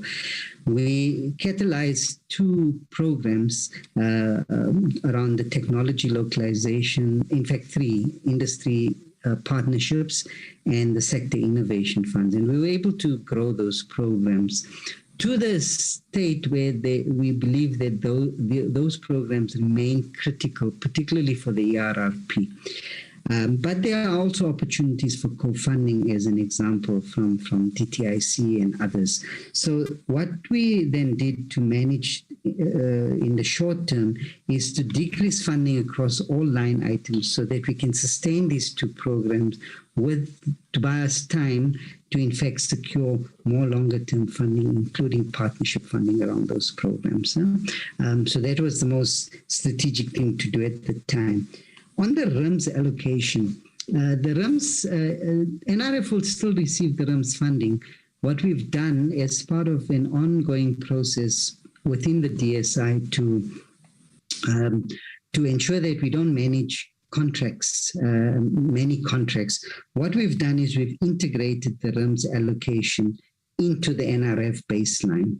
And this was because over many, many years, that program RIMS, which is the Research Information Management System, has been effectively internalized, and we don't believe that as DSI we have any need for a separate contract around it. The funding was not lost. EXCO approved that the actual funding, which we discussed to keep RIMS going, will be integrated into the NRF baseline, which basically means that we have one less contract to administer on our side, but the actual benefits and the program and what RIMS was achieving will continue to be done effectively in future. So that line item now is integrated into the NRF baseline for the rest, for eternity until funding changes. So they weren't short change, I can guarantee you, around that much less. On the entrepreneurship, the DG highlighted a lot of those. I'm not necessarily going to go back into those. Just to indicate 2 additional things. One is entrepreneurship is an area that is being championed by a whole range of other government departments, small business development, TTIC, and even basic education. They're doing some very interesting things around including entrepreneurship into the kind of curriculum at an early stage. So the key for us is to find our place in this broader environment, and our focus is then on technology support to enhance entrepreneurship, where we then have to link up. For example, if we have a young person coming through the grassroots innovation program that require training that is offered by one of us, an entity of our sister department, then we have begun to develop those links so that we can direct people to the right places. And obviously with DHET, we will continue to work on this. So our approach to accelerate entrepreneurship is in fact to enhance the kind of technology support programs and training initiatives that's required. And I want to just conclude by indicating that we had a very interesting workshop yesterday together with the DHET and the CSR and a number of the Masitas, etc., as part of comments that were made about the alignment between DSI and DHET. And now we're looking at how we consolidate various initiatives. We have the living labs, we have the technology stations, DHET has centers of 4IR centers of excellence, entrepreneurship programs that are run by some of the CETAs. And the idea is not to consolidate these in an artificial way, but to make sure that as a system, they're being managed effectively. And we're working quite closely with the presidency in this regard as part of the Presidential Employment Youth Strategy. We're also working on a strategy for enhancing youth in the knowledge economy, which is not the answer to the entrepreneurship, because entrepreneurs can be youth and others, but on the youth side, we're focusing on that. Then the next question that I thought did you said that I should address was on the private sector. Yes, we have the SURF and some of those programs we continue, and R&D tax incentive. I think the key thing to align is that there's many different types of ways in which we can get the private sector aligned to the decadal plan. And part of that is what is being planned for later this year is the plenary, where up front we would be able to begin to secure the private sector, not to say this is our plans and come on board. And this is where, for example, our experience with the Mandela Mining Precinct was very, very effective. And it's one of the largest public-private partnerships now looking at next generation mining, because that whole program was co-designed with industry, etc. And now that program has been co-designed, we kind of implement it jointly. And as people see the value coming out of those initiatives, it kind of attracts people into investing more. The Center of Excellence on Poverty, Inequality, and Unemployment, my understanding is that it's a community of practice, because we have various research chairs that focus on very different aspects of poverty, inequality, and unemployment. And what we've done is we've managed to bring people together under the leadership of the NRF so that we are much more effectively able to take what is coming out from those chairs into governmental processes, whether it's the district development model or it's anything else. DG did highlight that as part of the Future of Society Grand Challenge, we will look at what more can be done. How can we even further improve on that system of linking up the researchers working in those fields with policy processes? So that's something that obviously will get done. DG, I think I've addressed most of the questions. If I've missed anything, people can just alert me to that. Thanks. Excellent, thank you. Dr. Mofe, just on the Innovation Fund. Thanks very much, DG, and thanks to the honorable members. I think in terms of the work of commercialization and support for entrepreneurship under the Innovation Fund, we have over the past 2 years now been deploying funding to support some of the publicly funded predominantly IP towards commercialization. And this has really identified entrepreneurs, and the mode of funding has really been guided by ensuring that we have transformative targets, whether you're looking at women involvement and Black entrepreneurs, but also looking broadly at ensuring that we have what we call spatial transformation, so that as much as it is possible, we are able to have a portfolio of entrepreneurs that are coming from all the provinces where it is possible. So this really has been how we have deployed it. But most importantly, one area that we have started to really support and promote entrepreneurship in is that of indigenous knowledge. And we are pleased that there are now a number of entrepreneurs that are being supported through this initiative, but also through other funding that has been allocated through Program 2. Some of it is done through partnerships, for example, where we identify these entrepreneurs and they are handed over for incubation with the likes of the Innovation Hub, where they are taught more about various business protocols. So we are now looking forward to just consolidating some of the successes that we have been able to gather. We know that it is still early days for the deployment of the Innovation Fund, but we would like to really just put together some of the successes and be able to use that as we again continue on the briefing that we have had with the Treasury yesterday to say, yes, you have given us this funding and this is what we are seeing it is starting to do. And hopefully This will enable us to get more funding to avoid the stop-start so that we can really continue. But it has really proven to be a platform that can come in very handy in promoting the commercialization and really just bridging that gap where innovations were just lingering and ultimately dying out. So we are beginning to see a lot of them, some of them attracting what we call second round funding to really upscale their activities. Thanks very much, DJ. Thanks, Mbolani. Robert, Acting CFO.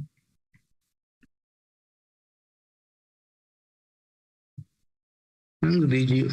On the consultants one, DG has covered it partially as to what could be the reason why we do have spending on consultants. There are certain services that we require as a department that we don't have expertise. And also, we do have various committees in the department, such as the Audit Committee, Risk Management Committee, and also the Council for NAKI.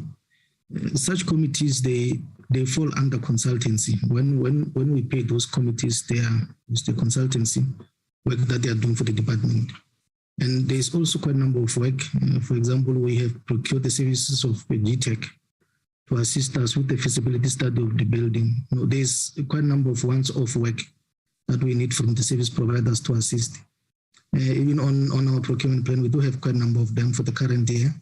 That will be asking the service providers to help us in doing that kind of work that we do not have the expertise. Some of it is once off. We cannot employ someone for a long term. That would require us only to do it for 6 months or maybe for a year. So DG, I will just leave the presentation there. Thanks. Okay, well, thanks very much, Acting CFO. So on the NACI shortlisting, on the NACI position, Honorable Chair, your second round of input, we are shortlisting in a couple of weeks. We now have candidates. We had a first round, and we wanted to strengthen the pool of people that we could select from. So that's work under progress. And then I would suggest that the high-level question you're asking about unfunded mandates and the fact that do we have enough money to do what we would like to do, we probably discuss that when we bring the decadal plan and the elements that are being proposed there to fund differently, including the concern raised by the NRF CEO. And secondly, is that the NRF has had institutional review. There are recommendations that have been made in that, and we are working already with the CEO on what this means. There are funding instruments that are coming to an end, so the NRF is in the process of looking at that. But I think you are asking the question generically and generally for the NSI, and I think that our response is really contained on the ideas that we have in the decadal plan. Thank you very much. We hope we've responded to all the questions, Chair. Sorry, we've been perhaps a bit long. Thanks. No, teaching Dracha. That's absolutely fine. Okay, I see Honorable Itia's hand has gone up. Let me take his hand before we conclude. Honorable Itia. Thanks. The DG had indicated that you will, at the end, comment on my first comment on the death of Dr. Mchunu. Okay, that's a very important one. Indeed, Honorable Lidzi, I don't know, DG, if there's any work that the department is doing to acknowledge the late doctor. Yes, thanks, Dr. Lidzi, for reminding me. Yes, this was very... No, I'm not Dr. DG, just... Sorry, Honorable, it's too many doctors in the room.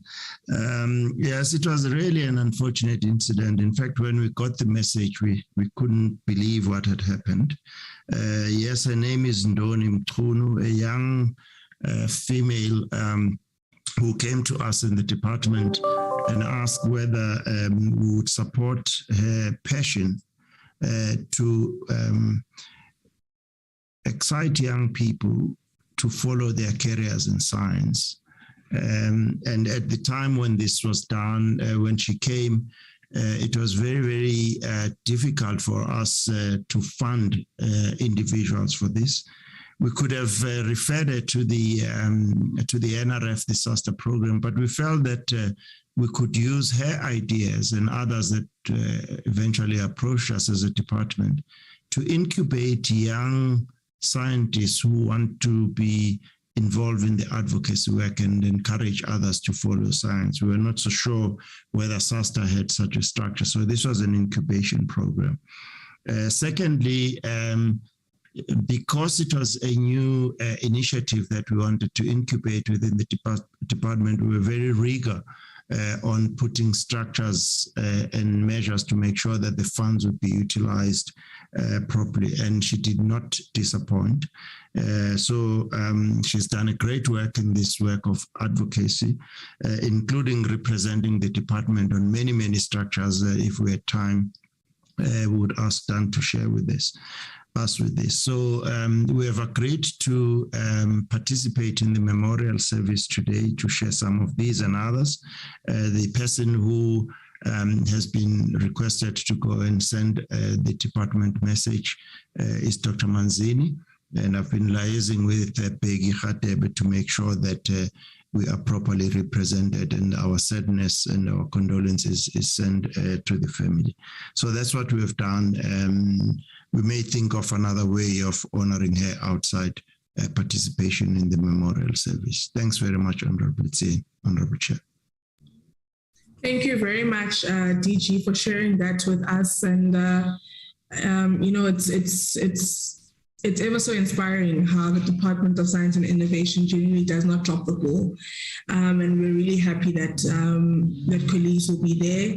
And I think more than anything, also in doing justice, I guess, to the work of Dr. Mkhunu would be to ensure the increased participation of young women, young Black women in the space of science and innovation. I think that should be perhaps our long-term commitment to the work that she did at her young age, impactful work to say the least. So did you want to thank yourself and colleagues from NAKI for coming to the portfolio committee and presenting to us your plans?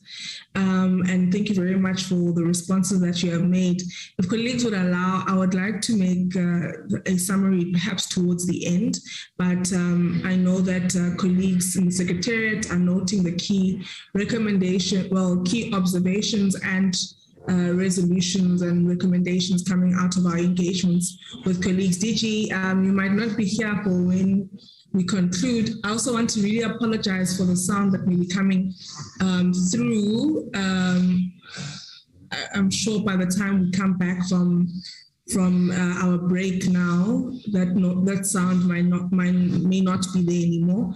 But I really want to thank yourselves, DG, and you know, whatever the key observations and recommendations are, the colleagues who you leave behind to continue with the meeting will be able to articulate those to yourself.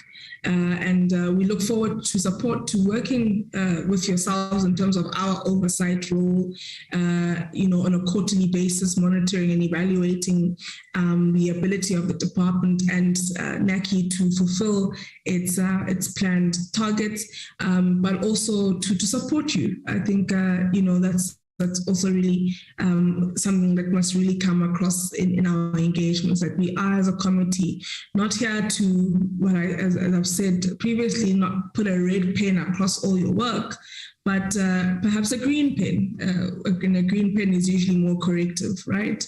So yeah, so I think we want to commit ourselves to that, and perhaps also to reiterate, colleagues, and that was oversight from myself at the beginning of the meeting, that you know, that the AG's office you know, did not appear as the department and its entities did not have material findings on the usefulness of its performance information from prior periods, and no major changes were made to the APPs that would require a review. So that is perhaps really the reason why the AG's office did not appear, and that was oversight from my side to not have articulated that clearly at the beginning of the meeting. So I'd like for us to break. It's 12:36. We will return at 13:06, where we'll receive a briefing from TIA. So that is about it for now, honorable members and colleagues. Thank you very much. The meeting is adjourned. Thank you, TG. Recording stopped. And honorable break. I think I must correct you. No, I'm actually correct. The meeting's adjourned because an adjournment of a meeting is a pause. Not so, DG. That's correct. So, Anel is advising me wrong. Hey, listen, DG. Thank you very much for having a representation there at the Memorial Service of Ndoni. I think, Chair, we have lost a very young, very bright young female there, somebody who was determined, was in fact represented the country at various science spaces, globally. And I think the department itself, I know that DG, she was a beneficiary of the department when she was doing her postgraduate and all of that. So maybe the department should also think about, maybe even after the burial, think about having a proper DSI memorial service for this young girl. I have a young girl who was going through the most adverse during her honors, and I asked Dr. Ndoni to sort of guide her, when she was going through the most, and she did not give me problems. She said, no, give me the numbers, and then I facilitated the meeting. That young girl, tomorrow on Saturday, we're having a graduation of this young girl who stays in my street at DG. She graduated cum laude there, that honors, partly because Dr. Ndoni assisted, took her through, even outside of the academic space, was mentoring her and all of that. So, I'm affected badly, DG, by the sudden death of this young Dr. Ndoni, and I think the department should have a memorial, a true DSI memorial for this young girl, so that we're able to celebrate, we're able to, through that memorial, we're able to motivate other young female scientists, to take their journeys through, despite the challenges that they may have in the academic, journey of becoming scientists. So that's what, I was deeply touched, when this happened, DJ. Thank you. Thank you very much.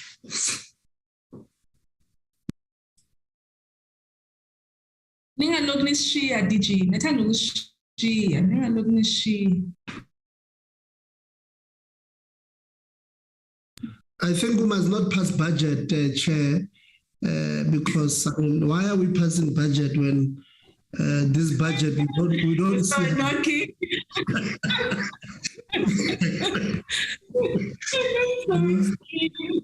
Yes. Honorable King. What's up? Yes. Why are we passing budget when people are going to the US and they're leaving the portfolio committee?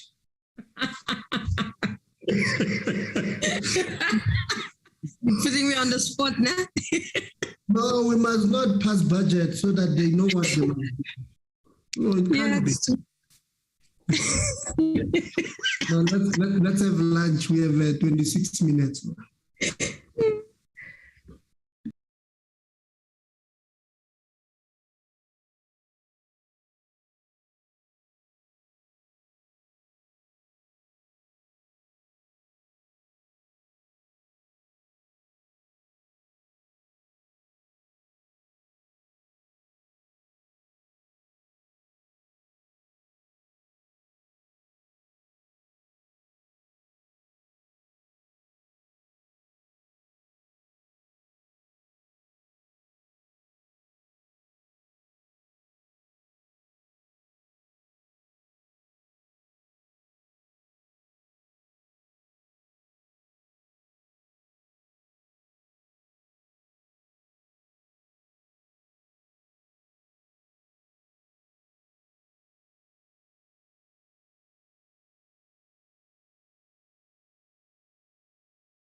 unstable, but I hope that colleagues can hear me. Thank you very much. I hope we managed to refresh ourselves. It's now 13:08. We are allocating an hour to TIA, the Technology Innovation Agency, to make its presentation on its plans and budget, and then we'll go into discussions after that. So if I can hand over to colleagues from TIA, I believe the chairperson, Modise, will be leading the delegation together with the acting CEO, who has apparently sent an apology. And so I'll hand over to colleagues from TIA. Thank you, Chair. My name is Matsi Modise. I am the chairperson of the Technology Innovation Agency. We want to thank you, Chair, and your honorable members for the opportunity to present our annual performance plan and our budget. I also come with my fellow board members, that including Sebenzile Matsebula, Budana Mboniswa, Tabiso Ramasiku, Dr. Revel Aya, and Lindu Mjali. And in essence, we're also joined by our executive team that are representing various units of the organization. I'd also like to note that our acting CEO will not be present today because he is on an official trip with a minister to the USA that will be departing today. So, Chair, with that, we're very grateful for the opportunity and looking forward to the engagement.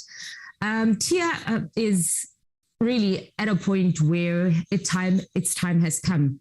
I have been listening to the presentations from our fellow colleagues in the National System of Innovation, and it's clear that the country is at a very interesting point of its growth journey. Science, technology, innovation is very much at the heart of this growth. And as a country, we must eradicate poverty, the inequality, and also create jobs. And I think with this being the key focus, TIA does have a critical role, Chair. And also the reality is South Africa needs a TIA to succeed.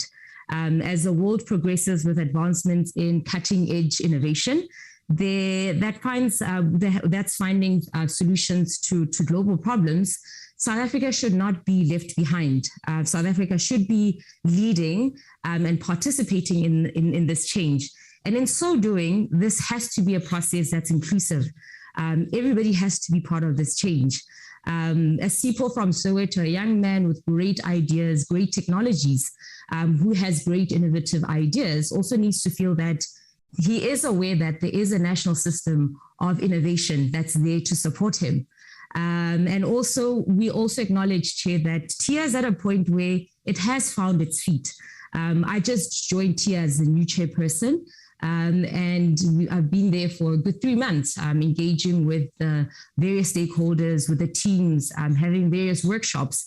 And it is clear that we are at a point where we are finding our value proposition as an organization, cementing ourselves in the technology ecosystem, and also finding stability in our leadership, cleaning up our house, and also trying and working towards running an efficient, lean, and agile organization that works well with other partners in the National System of Innovation. We have to partner well and partner better so that we can leverage our strengths as colleagues in the space. So I'm quite excited, Chair, to be part of this presentation. And in essence, with having that as an introduction, I'll move on to the presentation. Chair, we've also added a few slides because in preparing this and having submitted slides, we realized that there are other greater opportunities, projects, initiatives, investments that we've done that we would love to showcase. So it's not going to be too much of a deviation from the presentations that were handed out, but it's just extra examples and highlights of what we have done as an organization. Great. Chair, with all the challenges that we might have as an organization, our vision is clear. Our vision is to be a leading technology innovation agency that stimulates and supports technological innovation to improve the quality of life for all South Africans. That vision is very, very clear. That vision is very, very necessary. And in essence, Chair, if we had to look at ourselves in the grander scheme of things, as an organization, we are guided by a multitude of policies, including the National Development Plan, the STI Decadal Plan, the UN Agenda 2030, the AU 2063 Plan, which a lot of my colleagues have spoken about in their previous presentation.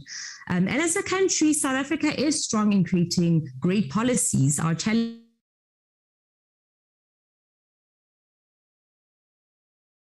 our ability to, in essence, implement these policies into tangible outcomes that are really helping our country and contributing towards our economy. It is a challenge, but it has to be done because that's why we're here. That's why we find ourselves here today. There are other areas of and factors of importance like climate change. I think everybody's very aware of what's happened in the past couple of weeks. COVID-19.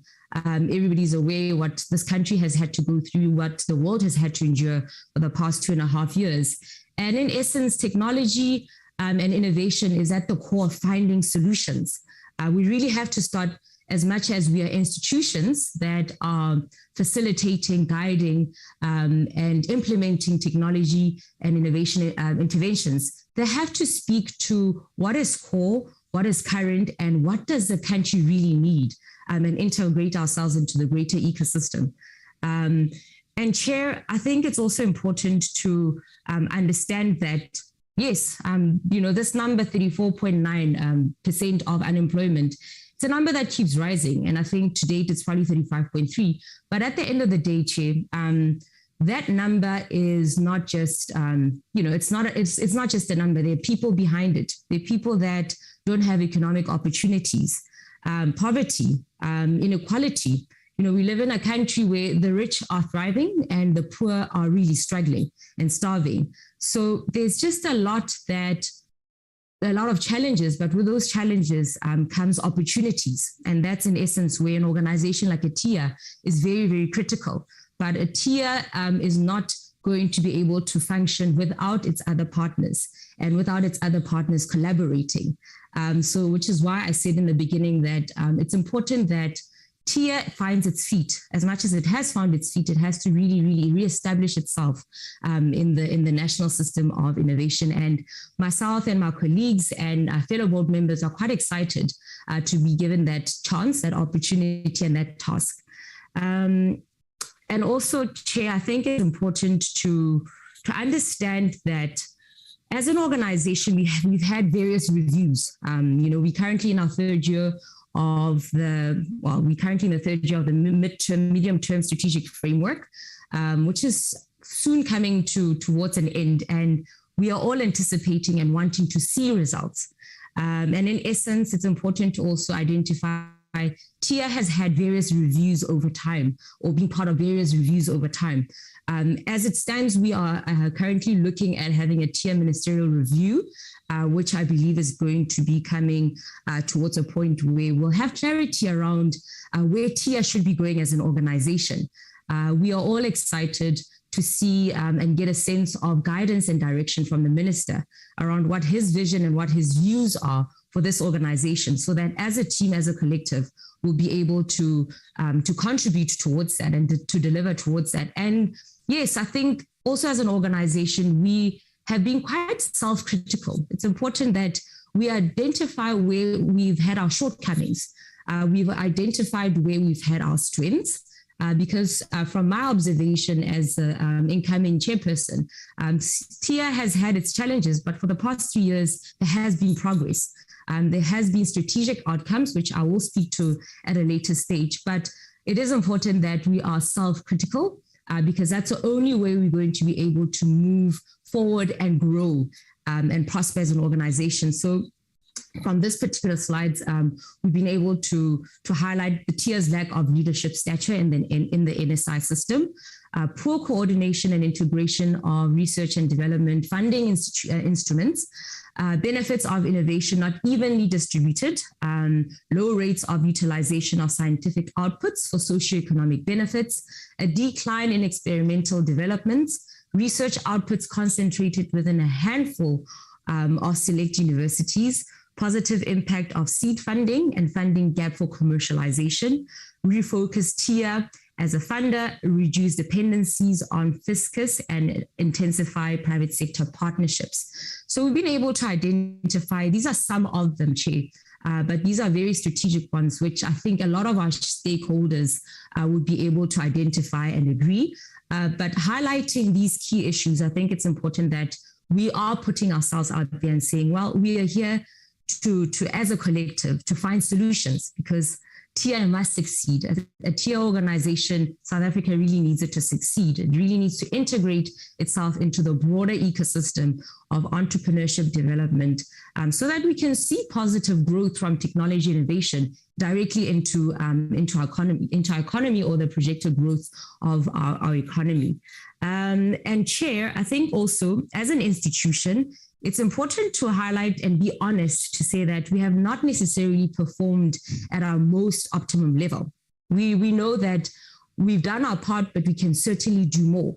But as I said earlier on, over the past few years, things have changed and things are looking up. And Chair, to highlight on performance, I think, between 2020 and 2021, it has gone to a point of 99%.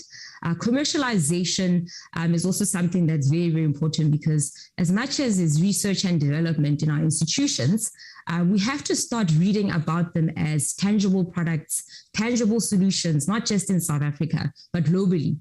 So in essence, one of the key priorities and areas of growth within an organization is how do we become a key organization that is going to facilitate commercialization? Because it shouldn't just end in research documents. It actually needs to be tangible, feasible products and solutions that are out there. So it's good to see that in terms of the initiatives that we've been involved in, the levels of commercializations are increasing. One of the, Brian, our EXCO member that's responsible for that, will speak to one of the initiatives.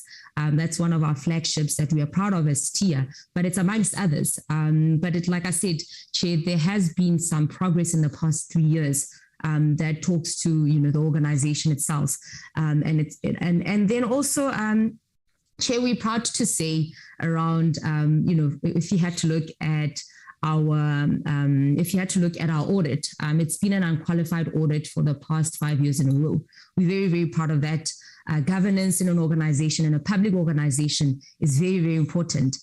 So it's something that we are proud of, and it's something that we want to improve upon to greater levels. And then also financially, our budgets are normally at 410 million. That's just on average. And to date, we've had great projects that we've been able to fund beyond the amount that we have as a budget.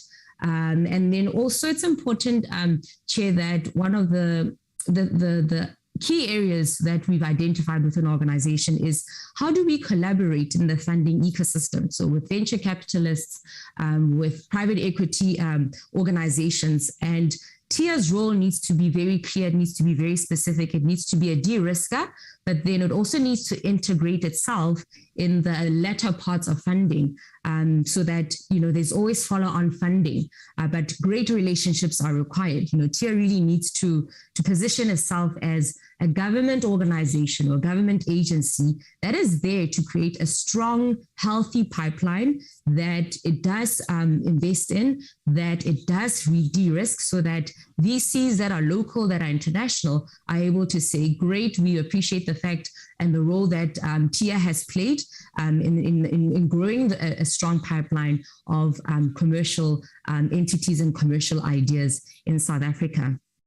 And then to move to my next slide, Chair, as indicated, we have added a few other slides that are going to be able to talk to the achievements that we have made as an organization. And our executive team works very tirelessly to achieve our goals and our targets.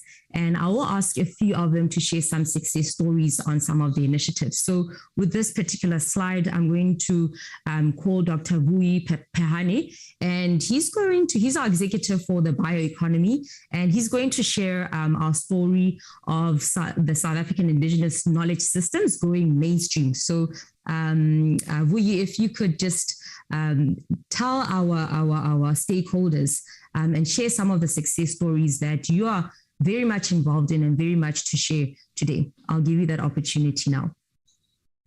Thank you, Chair, and thank you, honourable members. TIA invests in platforms. To date, we invested in 8 platforms. Platforms colleagues meet long-term infrastructure and technical capability needs of South Africa. The African Traditional Medicines platform was established and is a multi-year investment led by Dr. Matsabisa of the University of the Free State. It addresses market failure by providing safe, through clinical trials, effective and high-quality innovations. These innovations are sourced from indigenous knowledge holders, in essence, assisting them to streamline their inventions for commercialization. As TIA, we invested 35 billion rand together with the DSI, 10 million rand, a total of 45 million rand. We've also invested 1.5 billion rand towards a China SA flagship program, which in essence is about technical skills development and new knowledge generation. This is done together with ourselves in South Africa and higher education institutions in the country of China. This particular platform has recently received approval from SAPRA for the PILA COVID-19 clinical trial. This is a first for the country as well as for the sub-region. We're currently reviewing an additional application from the platform for an amount of 24 million rand for COVID intervention. Thank you. Thank you very much, Vui, for sharing that story. I think it's very important that Indigenous knowledge systems are part of and being recognized as real technology and innovation, and how do we integrate them into the ecosystems, and also things that we could easily export globally because we've got localized and Indigenous solutions. So thank you very much for sharing that. Chair, I'm going to go onto the next slide, and this is one of our commercialization success stories. I will allow Brian Mphahlele, the Executive of Commercialization, to share the story of rare earth refineries. Brian, over to you. Thank you, Chair, and thank you, honourable members. As the Chairman of the Board has indicated, this is simply one in a pool of many. We thought we should illuminate on this opportunity for the audience for a very specific reason. As a country, we've been sharply criticized for failure to beneficiate our minerals. A lot of strategic documents and policies in our country capture the very thorny issue of this inability to beneficiate minerals. TIA, in this case, funded an entrepreneurial startup working with NACI, which is a publicly funded research organization. And the problem statement here was simple. If you look at the sales price of something like neodymium, which is a rare earth metal, which finds application in many strategic sectors globally. If you look at that price in its natural form, it trades for about 40 US dollars per kilogram. And what NACI has done, they have fluorinated it. They have taken a rare earth metal, fluorinated it through the support that TIA provided, and post that fluorination, this mineral now trades at $150 per kilogram. Now, it is obvious, the difference is obvious for all to see, that if we start trading more on beneficiated materials, beneficiated minerals, we are adding value to our economy. I must say that we are proud to say that this company has 26% Black women ownership. Thank you, Chair. Thank you, members. Thank you, Brian. And Chair, I think just note not of the excitement in the voice, but our executive team really works very hard. Of course, there is great opportunities to do more of these great success stories at scale. But like I said, TIA is finding its feet. It's really defining itself as a strategic partner in the national system of innovation. I'm going to allow my next colleague, Vusi Skosana, who's the Acting Executive for Innovation Enabling, to share a story of our global clean tech innovation program. Clean technology is very, very important. We can't know what happened in the past few weeks in KwaZulu-Natal. I think climate change is critical and can be attributed to a lot of behavior that's been happening in the world. And in essence, TIA does have great initiatives that it does support, it does invest in, and Vusi will be able to speak to one of them, which is also a greater partnership with global organizations and institutions. So I'm handing it over to you, Vusi. Thank you, Chair. After 6 successful cycles of South Africa's clean tech innovation program that has been executed in TIA since 2010, we have supported over 10,000 clean tech entrepreneurs. And we've also set the trends amongst our global partners in expanding this clean tech technology program into other areas such as biotechnology innovations.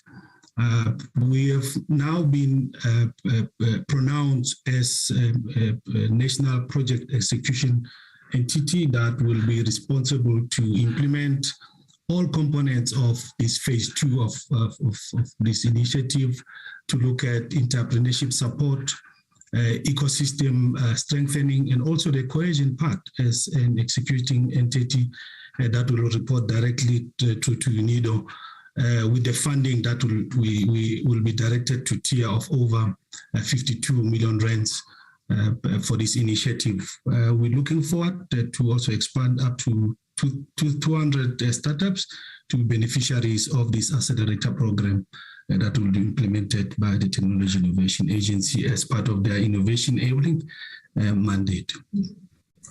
Great. Vusi, could you also speak to our next slide, which just talks to investing in infrastructure? Certainly, Chair. But this is one of our initiatives that we use to co-fund and also leverage with other government departments, in this case, the Gauteng Province Economic Development Department, where we are putting together our resources in a TVET, which we believe it will create a more environment where emerging enterprises can create sustainable businesses, where we believe that this will also deal with expanding our technology station model and also increase the footprint of us being able to provide technology support and making sure that young entrepreneurs, students from TVET colleges stand a very good chance now from benefiting from this initiative, making sure that they can be able to manufacture their products, ideas according to the highest possible local quality standards without having to make extensive investment into infrastructure. Some of the typical services that will be provided here will include design, manufacturing, also labs for quality assurance and compliance testing. There'll also be skills and capacity development amongst train the trainer, where we could also capacitate the university TVET facilitators. More importantly, this will also serve as a resource center that we could be able to formalize with other stakeholders that are involved in big business incubation. And we believe this is one way that we could create a functional ecosystem that enables technology support seamlessly. Thank you, Chair. Great. Thank you very much, Vusi, for sharing those initiatives. And then, Chair, we're going to allow Vuyi to come back again, but this is quite an exciting partnership within the NSI that we launched a cluster a few weeks ago in Pretoria. And this talks to the active pharmaceutical ingredients cluster. And yeah, I think Vusi will elaborate on our contribution as TIA, the partnerships that we've had with various other members within the NSI and also outside, but then also how important it is that an economy like South Africa does have such clusters that are launched, but beyond launched, that are actively scaling, because we do need to be part of those global value chains where they see South Africa as a country of resources, country of talent, and country of capability. So without saying too much, I'll allow Vuyi to talk to this wonderful initiative that we launched a few weeks ago. Over to you, Vuyi. Thank you, Chair. Colleagues, TIA invests in clusters to address industry challenges. These are both technical and non-technical challenges. Our interventions assist innovations to become globally competitive in essence, bringing together expertise and skills from higher education institutions, science councils, the private sector, and government. The API cluster, when conceptualized, in essence addresses one of many problems, but the most significant one is to address the peculiar situation we find ourselves in as a country, where we import per year more than 20 billion rands of APIs. Our response as TIA and the DSI was to set up an innovative and competitive world-class API manufacturing facility, looking at ways to support South Africa's local research, development, and innovation capability. This is a very good example of a collaborative initiative, colleagues, between higher education institutions and the private sector and government to develop processes much needed for the much needed API ingredients, API cluster or API sector. In this cluster, we're addressing HIV, COVID, malaria, TB, and certainly more APIs in the future. We are proud that this initiative is aligned with the recent successes led by our president in ensuring access to global intellectual property for South Africa. As the colleagues might recall, these are negotiations between South Africa, the World Health Organization, the African Union, and others. As a result of this and other interventions, South Africa is now a credible destination for inbound technology transfer and contract manufacturing in the pharmaceutical industry. Thank you, Chair. Thank you very, very much, Vui. The Deputy Minister was there to do a keynote address and to also do a walkabout in these facilities. And these are exceptional facilities, they're world-class facilities, and much, much more needs to be invested in that. Many, many more partnerships are required to ensure that such a cluster does go to a level where it is world-class. But this was the beginning of something great and something new. Chair and colleagues, I think the next slide I'm going to allow Thando Muma, who's our acting executive for strategic partnerships and stakeholder relations, to talk to a very exciting program that TIA launched I think 2019. It's called the Industry Matching Fund Program. Now, what makes this program exciting is that it's how TIA is integrating itself into the funding ecosystem. As much as, we are mandated to be funding and providing non-funding solutions in the technology innovation space, we also have to play a key role in de-risking and investing in early stage startups in the technology space. And in essence, working well with the ecosystem of funding in South Africa. We do know that funding for early stage technologies is very, very limited. There's not a lot of money in the system. And the only way forward is if we collaborate, we work together, and in essence, we're able to achieve our common goal of ensuring that as South Africa, we are investing in our own ideas, because with a lot of successful stories that we've heard, technology stories that we've heard, South African companies that are going on a global level, not a lot of them have been able to receive the initial set of funding from South African institutions. I mean, TIA has done its part. And our job as TIA is, how do we echo those success stories? How do we ensure that as these companies grow from being a startup to now being a globally scalable company, they can also share the story of how TIA and its various partners were able to enable them to go to the level where they are. But without saying too much, Chair, I will let Thando do a presentation around what the Industry Matching Fund is about. Thank you so much, Chair. So basically, the Industry Matching Fund, it really resonates with a lot of the comments from the Parliamentary Committee today with reference to the role of the private sector in the RTI, that is the research, development, and innovation space. So over and above the fact that we're talking about limitations of funding or in the innovation space, but the kind of funding that exists to fund pre-revenue type of investments or companies or startups or even intellectual property. But secondly, the kind of capital that you require. For instance, where we exited TIA, we normally exited minimum viable product. If that particular innovator or investee leaves TIA doors after we've exited the funding and goes to a Standard Bank, they will not get that kind of money because Standard Bank requires a whole lot of things which at that stage the business is not ready for. So what we've basically done with the industry matching fund is create a structured responsive capital for locally developed technologies which are not necessarily having the track record and the collateral, but these are industry creation type of technologies for sustainability. So what we've then done, we've taken a portion of our money as the Technology Innovation Agency to play towards the commercialization space of innovation. That is after we exit and where we need to assist and accelerate the first market sale for these companies to give them a chance so that then one day they could be industrial and get monies from the commercial banks. We've taken a portion of our money, very little amount of money, percentage, about 43%. We've matched it with other players, about 524 million from other players. These are venture capital firms. These are fund of funds. These are corporate venture capital monies.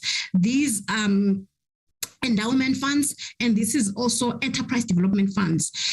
So we've insulated our money with capital markets money to make it to be a responsive or accessible capital for untested technologies. What is secondly, the industry matching fund affords the opportunity thereof is that in the innovation space, money on its own is not enough to accelerate commercialization. You need some non-financial support, and it is the market-facing entities that are able to do that quite well as well. So we've brought in some of the industry players to come in and offer enterprise support, market access as well. So we've created different funding instruments in different asset classes, wherein we've partnered with these venture capital firms to provide financial and non-financial support. This is in the university technology space, in the science council space, in the startup space. And if you see on the right side of the screen, this is the success the instrument has had just over 3 years, which shows the value of bringing in industry and private sector in the RDI space. I think for the sake of time, I will not go through the different results that this particular instrument has made. But one thing I can say, it accelerated the mandate of the Technology Innovation Agency in ensuring exploitation of technologies. Thank you. Thank you, Thando. I'm always encouraged by her excitement because it's something that she's very, very passionate about, but also highlighting that this is an initiative that TIA has started in 2019. It was still in its pilot, but it is starting to grow. It is starting to show impact. And in essence, it's also a message to the industry that TIA is ready to identify itself as a partner when it comes to funding technology and its ideas. So we're quite excited about this, and it's something that now that we've seen that it does work, it is working. These organizations are very credible organizations in the venture capital space. They're now identifying TIA as a credible partner. So we're quite excited about this, and we really do want to see it grow. Chair, the next set of slides, it's important to know that, within this year, these are planning priorities to promote commercialization for increased socioeconomic impact, increased pipeline of de-risked publicly funded intellectual property, increased investments in innovation infrastructure, increased private sector investments in STI, promote transformation and inclusive growth, promote partnerships for increased funding, and implement a revised operating model as per TIA review, which is still something that we are highly anticipating. We are looking forward to the vision and the guidance that the ministry will have for our organization, and also integrating ourselves better with our fellow colleagues and also our greater stakeholders that are outside. Opportunities and challenges. I think where there are problems, there are great opportunities. We really want our organization to be a dynamic innovation, a dynamic organization in the innovation system. When somebody thinks of technology and innovation in Africa, they should think of TIA. Because we have been able to pronounce ourselves as an organization that works very well within the national system of innovation. Increasing participation of the private sector in the development and utilization of locally developed technologies.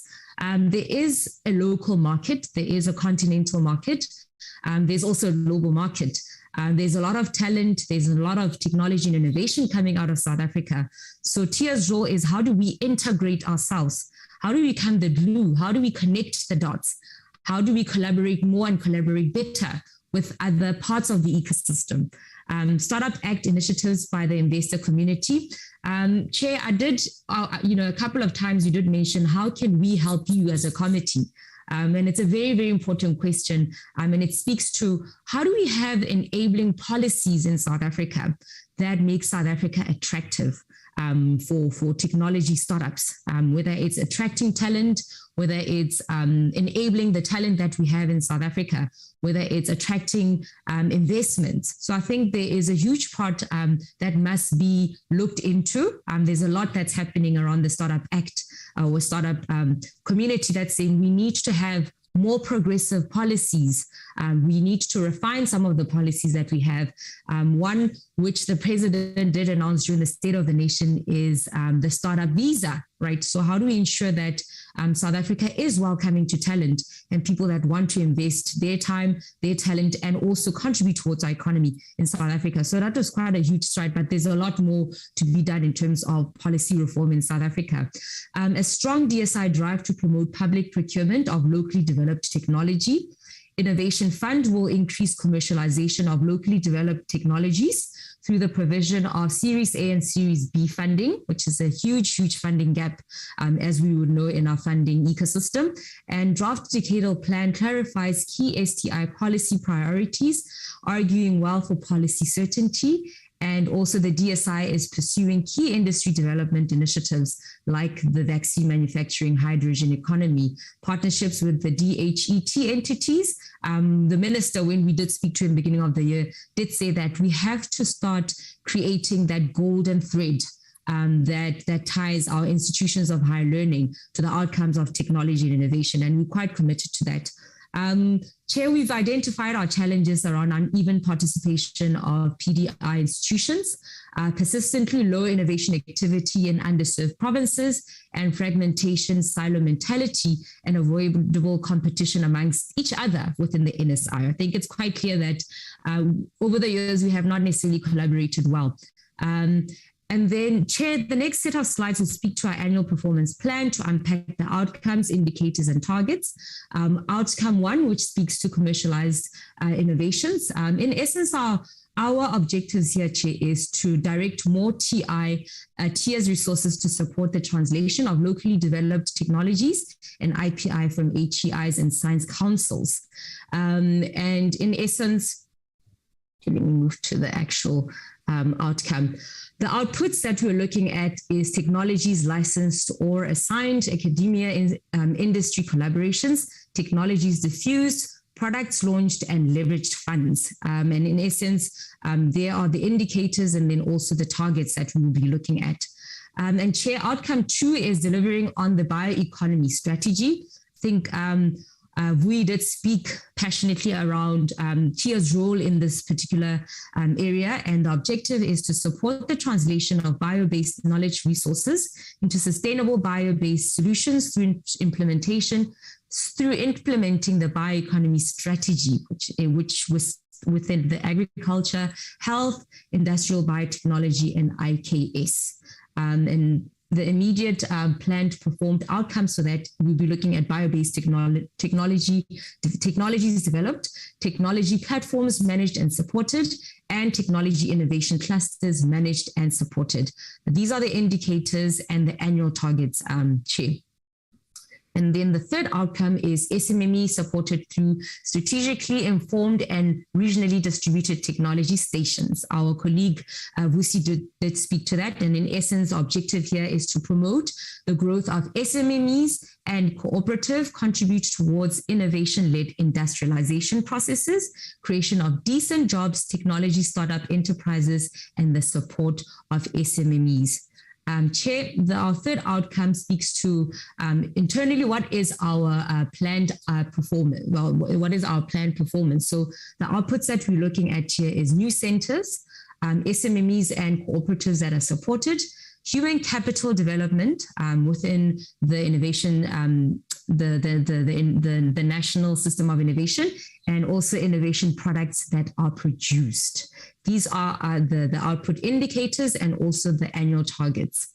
I'll also then move to plan performance around our administration as an organization. So very proud to say that we've had a clean audit, but we also want to now move to, we have an unqualified audit. We want to now move to a point where we have a clean audit. So good financial governance is important to us. Improved funding application turnaround time. This is something that has been quite seriously lacking in our organization. And I'm going to use that word intentionally because from our various stakeholders within the space, they do say that our turnaround time has been a challenge, but it's something that the team is looking into and working on, Chair, and then also support underserved provinces and then transform TIA's investment portfolio. In terms of our organogram, it's us, the board, it's a CEO, we have the CEO's office, corporate services, and then I think in green there was a little bit of a typo, it's the CFO's office, and then we also then have the bioeconomy, commercialization and innovation in enabling parts of our organization. And Chair, I'm going to speak to some of the selected strategic initiatives. And these are initiatives that we're going to invest a lot of time, efforts, and purpose within. And of course, we are anticipating the ministerial review, which might look at what we think are strategic areas of focus, but we also are able to look at what else does the minister and our various stakeholders think is important. But for now, this is what we had then identified as the key initiatives that we'll be looking into, which is a textile tech hub, the special purpose vehicle, which is quite good in our ability to be a strategic funding institution in the technology innovation space. We're also going to look at the biorefinery, the fund manager program, TIA Accelerator. We also acknowledge that in South Africa, there are a lot of accelerators. The government is already investing in acceleration, but we also feel that we're not, in essence, wanting to start another accelerator, but how do we enable accelerators that are focusing on technology and innovation? Because they are out there, but they could do with a little bit of partnership support from the government and also some resources. And then lastly, the SBRI. So those are selected strategic initiatives. And then I'm going to call upon Ismail, who is our CFO. I will ask him then to just take us through the 3-year budget briefly. Thank you very much, Chair, and thank you for the opportunity to present. Honourable members, in terms of TIA's budget itself for the 3-year period, we operate with a budget of approximately 458 million. And this amount is made up of largely of 197 million that comprises our baseline funding and approximately 260 million that is ring-fence funding. And those ring-fence funding, as you will note, is specific to technology stations as well as the bioeconomy strategy in terms of the implementation plan by the DSI. In terms of total allocations, you would see that our baseline funding hasn't necessarily increased in line with inflation due to the economic pressures on the fiscus itself, and that does put pressure on the entity to make sure that we're able to identify partnerships and leverage funding as was presented earlier in some of our programs itself. In terms of our operational costs, we try and make sure that our operational cost is kept as low as possible, and we ensure that and that funds are allocated based on the areas that are required, with primary focus of funding to be allocated towards projects. As we noted towards the bottom, in terms of our efficiency ratio, we're trying to ensure that 85%, or the target is that 85% of that funding is directed to the core mandate, with only 15%, which is within an acceptable norm relating to our overhead allocation or overhead costs itself. Chair, at that point in time, I'm going to stop and keep it fairly brief at that stage. Thanks. Great. Chair, this comes to the end of our presentation. We would have loved our CEO to be here, but I think our team has been able to illustrate the work that's been done. And as I'd indicated earlier on, we are finding our feet as an organization. We want to play a critical part in the South African national system of innovation. And also we want to be able to have a sense of who we are and who we are not, and everybody understanding that and the role that TIA plays. And South Africa needs a TIA that works, because a TIA that works means that we will have more and more South African technologies, innovations that are priding themselves on a global stage. But for that to happen, we have to have an enabling environment within our national system of innovation. So thanking you very much, Chair, for the opportunity. And then also, my colleagues at TIA did express that I should just share condolences to the ecosystem or our national system of innovation at the loss of Ndoni. She's somebody that was an icon in the NSI, somebody that also was able, I did study with her when I was at WITS once upon a time, and a dear human being that really represented and flew our South African flag. So condolences to her. And, I think it's important that an organization like a TIA does do well, so that, wherever she is out there, she's able to say she's proud to see where science and innovation is, and it has grown. So thanking you very much, Chair and honorable members, for the opportunity, and we're looking forward to your constructive inputs, questions. As an incoming chair, I will do my level best to be able to answer some of the questions in the absence of our acting CEO, but also I will allow my colleagues, our executive team, to be able to field some of the questions. So thanking you very much, Chair. Thank you very much, Ms. Modise, and to your team for your presentation. Again, we must indicate to the meeting that it's always exciting for us to see women at the forefront of work of government.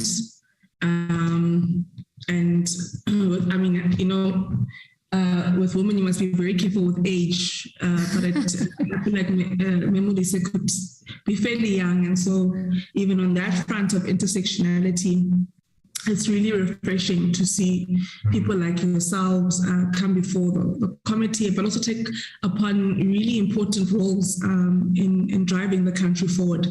So that's very exciting, and we must declare that in the meeting. And we wish you all the best, and we know that you appreciate the tensions that come with women being at the forefront, young women being at the forefront of these important tasks. And we as a committee will definitely be here to support you, both through our critical oversight, but in any other form that is possible. Honourable members, you have received the presentation from TIA, and I would like to now at this point note hands of colleagues that would like to make any comments, questions, contributions. Okay, I see the hand of Honourable Boshoff, Honourable Mananiso, Honourable Sibia, Honourable Litzie, in that order. Honourable Boshoff, you may go ahead. Thank you, Honourable Chair. I would also not open my video. I want to thank the colleagues from TIA for the presentation, and I think it's very interesting and stimulating, all the possibilities and the work to bring institutions and people together, and also that they had a rough start, as I understood it in previous presentations, where quite disparate projects were brought together under the umbrella of TIA, and then it was necessary to create some level of coherence in that. So what I specifically want to ask some more information about is the whole Kappa Biosystems affair, which had been discussed previously too. If I could just take a recap on that. It's about this company being funded by TIA, which was sold to an American company and then resold at an exorbitant profit to Roche in Switzerland. And there were questions, what has happened there? Did anybody do anything wrong, or were they just ignorant about the value of the business, or what had exactly happened? Now, there was an investigation, and we would have heard something about it last year, and then it was postponed again. And the last that I heard anything of is that there was some kind of arbitration meeting or something like that, some kind of informal meeting about attempting to solve the problem and maybe to recover the funds. So I would just like the agency to inform us or to bring us up to date with that affair. So I wouldn't ask something about everything because we have many honorable members who all ask many questions. I just want to focus on this one. Thank you, Chair. Thank you, Honorable Boshoff. Honorable Mananiso. Thank you, Chairperson. Let me start by as well welcoming the presentation from TIA, and one would like to actually congratulate the new Chairperson, and I wish her all the best and the whole team, because one must tell you that, they brought energy. After lunch, we are all tired and we just want to knock off, but I'm happy that we are being re-energized by our people. And my question is with regards to slide 6, where they indicated that they have a challenge in terms of turnaround time. I want to check with them what could be the cause of this. Is it capacity, or what are the issues actually that actually makes them to identify turnaround time as a challenge? And I'm happy that on slide 7, they have taken us through the South African IKS that is going mainstreaming. Because of mainstreaming, it's part and parcel of transformational agenda, and I'm happy that as the space as well, they are able to speak about it and have plans with regards to that. On slide 8, there's an indication of 26 Black women-owned companies. I just want to check if they can give us breakdowns in terms of age cohort, Honorable Chair, because sometimes you might be saying we can't be happy that it's 26 Black women. Can't this 26 Black women, it doesn't actually represent what we actually advocate for as the portfolio committee. So can they just give us breakdowns of those particular cohorts? And if this 26 Black women, do they have people with disability as well? They can just indicate to us, because we don't want to leave anyone behind in these particular opportunities as a country. So can they just give us breakdowns? On slide 14, one have noted that they have indicated that they've got, they have actually indicated their challenges. So I want to check with them if they do have plans to mitigate these challenges. If they do have plans, they can then submit to us in writing in terms of what is it that they're going to do to ensure that they address those particular challenges. Because one believes that you can't just identify a challenge while you cannot have a problem. As people in this particular space, I believe, and I know that they can actually deal with these challenges. So can they forward to us a plan of action in terms of mitigating these particular challenges? What is the short-term to medium-term objectives of the review? Lastly, the other question is, how does the entity quantify economic impact? That's all from my side, Honorable Chair. Thank you. Thank you, Honorable Manani. So, Honorable Sibia. Thanks, Chairperson. Thanks for your presentation and congratulations to the new Chairperson of TIA. And on slide 10, we are noting that there is an establishment of clothing and textile. But how many entities has TIA supported through similar engagement with other departments and state entities? Outcome 3 on SMEs and cooperatives supported and innovation products produced. What is the sectoral and geographic distribution of the enterprises supported, and what is the core support provided? I thank you, Chairperson.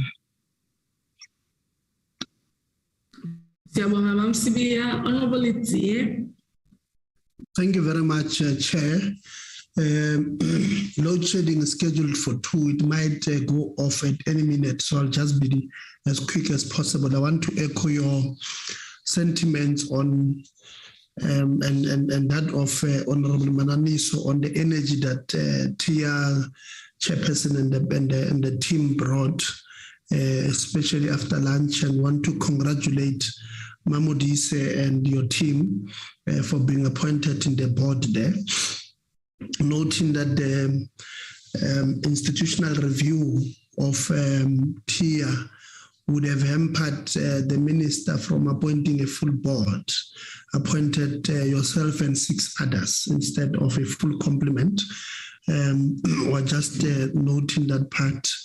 And I think maybe we will questions regarding that, Chair, will pose, to be fair, will pose them to the minister instead of to the board on those issues. Mamudi said the TIA has got a very dynamic history with us here in the portfolio committee. We've had numerous number of numerous meetings with yourselves as TIA before, and I can tell you that without necessarily going into history, that history is not necessarily quite good. We've had a situation where I think the previous board was based in, I can't remember if it was Australia or New Zealand, where we've had a former service provider of TIA being appointed as the acting CEO. All of this would have raised a number of issues concerning those. So we do have quite a dynamic history with yourselves, and I hope from now moving forward we're going to have quite a good one. From what I've seen you present here, the energy you guys brought, the style of presenting and all of that, I can tell that it looks like we might, have a good relationship generally moving forward. I think the portfolio committee's view on young, dynamic female leaders being given for responsibilities to lead our government institutions have been celebrated, and we want also to join the chair of the portfolio committee in celebrating your appointment. You from where we are sitting, you look youngish. You do look female. So we want to celebrate that part, energetic as well. So want to congratulate you and tell you from the onset that we're going to give you all the support we can. We're going to support you every time you do the right things, but we're going to criticize you when your entity is not doing well. We have a responsibility to account to the public on the usage of public funds, and therefore anything related to that will be scrutinized irrespective of our personal feelings towards the leadership of any entity, including yours, despite the fact that would want to celebrate your appointment there. Now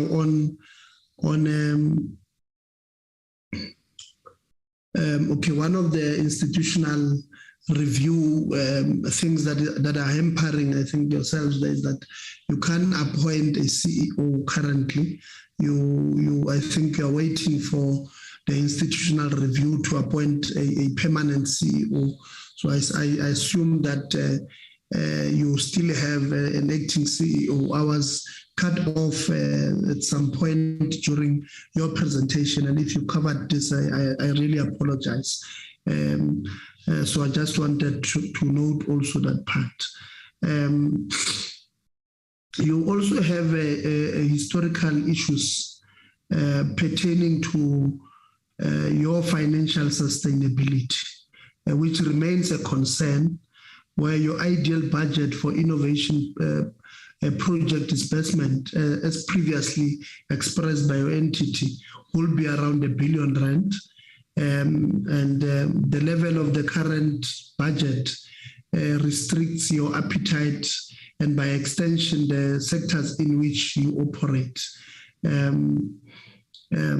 So I thought maybe we must also, in the spirit of being fair, also, mention that part now on issues that I think my questions now will be on what challenges exist in your entity concerning the current skill set within TIA, and how will this be addressed moving forward? And the 2020-2025 strategic plan states that, amongst others, you will consolidate a number of your innovation enabling programs. You will increase spending on publicly financed research and development from 57% to 70%. We will scale up the seed fund program and intensify its deployment. We will strengthen partnership with National Intellectual Property Management Office to source disclosed intellectual property and strengthen the capacity of the university offices of technology transfers. Will broaden your spatial footprint through increased support for undeserved provinces. You will expand the technology stations program and support the district development model. If you can just indicate what programs can be reported against each of these actions, and where exactly and which districts are you supporting currently in the current financial year 2022-2023 on the district development model. The skill fund program, where are you going to deploy it in this current financial year, and all of that, and what programs and development can be reported in relation to the arbitration process between TIA and Kappa Biosystems, and has the amount owing to the controlling entity being determined as yet. And I think, Chairperson, I would end here and wish the Chairperson and the new board, the skeleton board of TIA well in their new responsibilities. And I hope, Mamodisa, that, next time you will not come here and see different us. Trust me, members who spoke here today can be different at given times if things really do not go according to plan. I think let me end here, Chairperson, and thank you very much for the opportunity. Thank you very much, Honorable Letsie and all honorable members. Perhaps from my side, the first question that one would have is that the ministerial review process is a necessary intervention that the agency has the appropriate capability and capacity to deliver its mandate, as the agency has a critical role to play in this epoch of digital and technological transformation, as articulated by Memodise herself. And so perhaps one would, and maybe this is jumping the gun really, and maybe we should wait for the review process, but to conclude. But if there is, something at a high level, where perhaps we are tasking Memodise to be a tad bit sangomic, what would be the sort of short to medium term objectives of the review, or what would you by and large really want to, from the short time you spent at the entity? I'm sure you've also just made your own analysis of some of the challenges of the entity, as you've also alluded to in your presentation. But what would be quintessential for the review process to assist you with as you've entered office? And I guess the same question I asked to the department and to NAKI, what do you foresee to be the type of support that you would require from the committee in that regard? And then noting that the Global Clean Tech Innovation Program is a long-standing partnership of the entity to offshoot local innovations in energy efficiency, green buildings, renewable energy, water efficiency, green transport, but to mention a few. How many startups have been supported thus far? And do we have an indication on how these particular startups are performing? And then we see that at the Tshwane South College, there's the establishment of a clothing and textile hub, and which we've achieved through engagements with the economic development in Gauteng province. And this is always exciting for me. DG Mdracha would also attest to it from our previous discussions, even the discussions we had at HISA or with HISA, when one is able to see collaboration between government entities or public sector at a national level and at a provincial level, and even as far as, at a local level, but even here we're having an entity that's working with a department, and maybe within the department you're with the provincial department, and maybe within that provincial department you're in fact working with an entity there. But that sort of, integration and, collaboration for me, not only vertically but horizontally, is always so important and exciting to see. But we would want to know that, how many entities perhaps at a local level, at a provincial level, has TIA worked with on something similar, or in terms of having similar stakeholder engagements where you see this particular collaboration across government departments at different levels. So if colleagues could share with us if there's any other work of this nature that's taking place. And then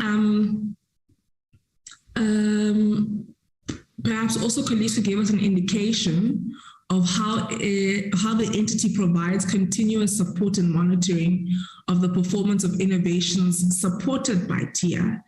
That for us is very important because we need to ascertain the outcomes and impact of support provided, and be able to follow the money, essentially, to know that when we are requesting, and we'll always reiterate this, colleagues from DSI, when we are requesting for additional funding, we must, and people ask us why, but what has science and innovation done thus far? We must collectively as a sector, be able to say, no, but we've done X, Y, Z here, here, and there, where we have provided support, monetary, financial, any other form. This is the outcomes of that, right? So, and those particular statistics and that data and evidence is able to assist us in our motivations for increased support for the work that we do. So if colleagues could indicate if they have been able to monitor that particular performance. And then in relation to outcome 3 on SMMEs and cooperatives supported and innovation products produced, what is the sectoral and geographic distribution of the enterprises supported, and what is the core support provided? I think that also DG is not here, but colleagues from DSI have also been very important for us, Memodise. We can't say we are reaching the ends and breadths of South Africa when we can only account for the University of Pretoria and the University of Cape Town, and then you say no, there's enough geographic representation in the work that we do. So if colleagues could also indicate that. How far and wide does our work go in relation to outcome 3? Then on slide 6, in relation to performance of the entity, it reflects a high-performing entity, yet one of the areas the ministerial review process will focus on is the lack of leadership stature in the national system of innovation, with funding and with a lack of funding and weak commercialization record. And I think there's a bit of a contradiction there, and colleagues, will have to also assist us in reflecting and introspecting on that. And so perhaps the question there would be, how can the department develop indicators which reflect the outcomes and impact of implementation of its mission of facilitating the translation of South Africa's knowledge resource into sustainable socioeconomic opportunities? And this is perhaps a bigger question, a question that we might not be able to answer at this point in time, but need to be continuously cognizant of it. And I think, Memodise in her presentation did allude to it to some extent. And then also, if colleagues could just reflect a bit, when we were dealing with NASFAS, we said that we afforded the new board, the new board and the new CEO, an opportunity to go and understand the organization themselves and return to us as a committee with what the challenges they think the entity is going through and how they as a new leadership could remedy those challenges, or how we as a sector can remedy those challenges. And I think it would be interesting to see if Memodise, together with your team, you've been able to make an analysis of what the root causes, the key, root causes of the issues which have potentially led to this review process are,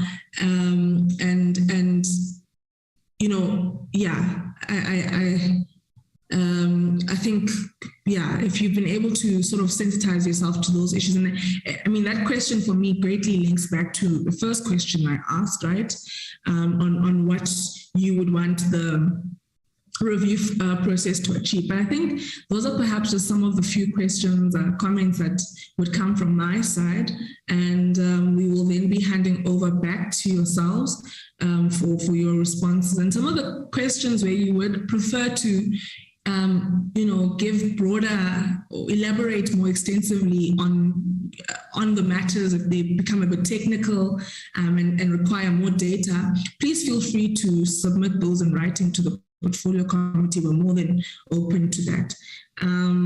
So I'll leave it at that and hand over to you at this point. Thank you so much. Thank you, Chair. Thank you, honourable members. Just for the record, I am currently 37 years old and I am a female. So I'm still relatively young. And thanking you very much for expressing confidence in myself, in our team, and the energy. I think TIA is definitely on a good trajectory. Honourable Chair, I'm going to tackle the first, let's say, 3 questions, and I'll probably direct a few of them to my respective colleagues that will be able to respond. The first one was from Honourable Boshoff. It was regarding the Kapa Bio. So I'm going to ask Annelie from our legal services to give a bit of a recap and an update as to what has happened with this particular case, which is of interest. I think a lot of people are aware of what happened and the role that TIA had, and also the missed opportunity to a large degree. So Annelie, if you could just give us some context around what's happened. Thank you very much, Chair. Thank you, honourable members. I will just give you a very high level, as requested and indicated by our chairperson, what has transpired this far around the Kapa issue. First of all, if I can just take you back, K Biotech Trust entered into a subscription and shareholders agreement with Kapa Biosystems, which was Kapa US, and Kapa Biosystems Limited, which is Kapa SA, way back on the 16th of March 2006. And pursuant to that subscription and shareholders agreement, K Biotech invested an amount in Kapa SA, and in terms of that agreement, it was then agreed that CBT, K Biotech Trust, will participate in the value of 10% of the shareholding of Kapa US, and that will be the value that K Biotech will receive once there is a disposal as defined in the agreement. Then during 2013, TIA was approached by Kapa, because remember, K Biotech Trust was the predecessor of Kapa. In the meantime, TIA was established. So in 2013, TIA was approached by Kapa US to buy out its 49% shareholding in Kapa South Africa, which equated to 10% of the value of Kapa US referred to above. So there was an offer made, and there quite a bit of negotiations took place. In this instance, TIA was represented by the former Workout and Restructuring Business Unit, and their primary responsibility was negotiating, exiting terms on behalf of TIA in respect of the TIA investments. Subsequently, during 2015, an amount of $4.931 USD was accepted. Now, this was based on an independent valuation that was provided by Kapa US. The independent valuator that they've used was Orchid Valuators. According to that valuation, the value of Kapa was then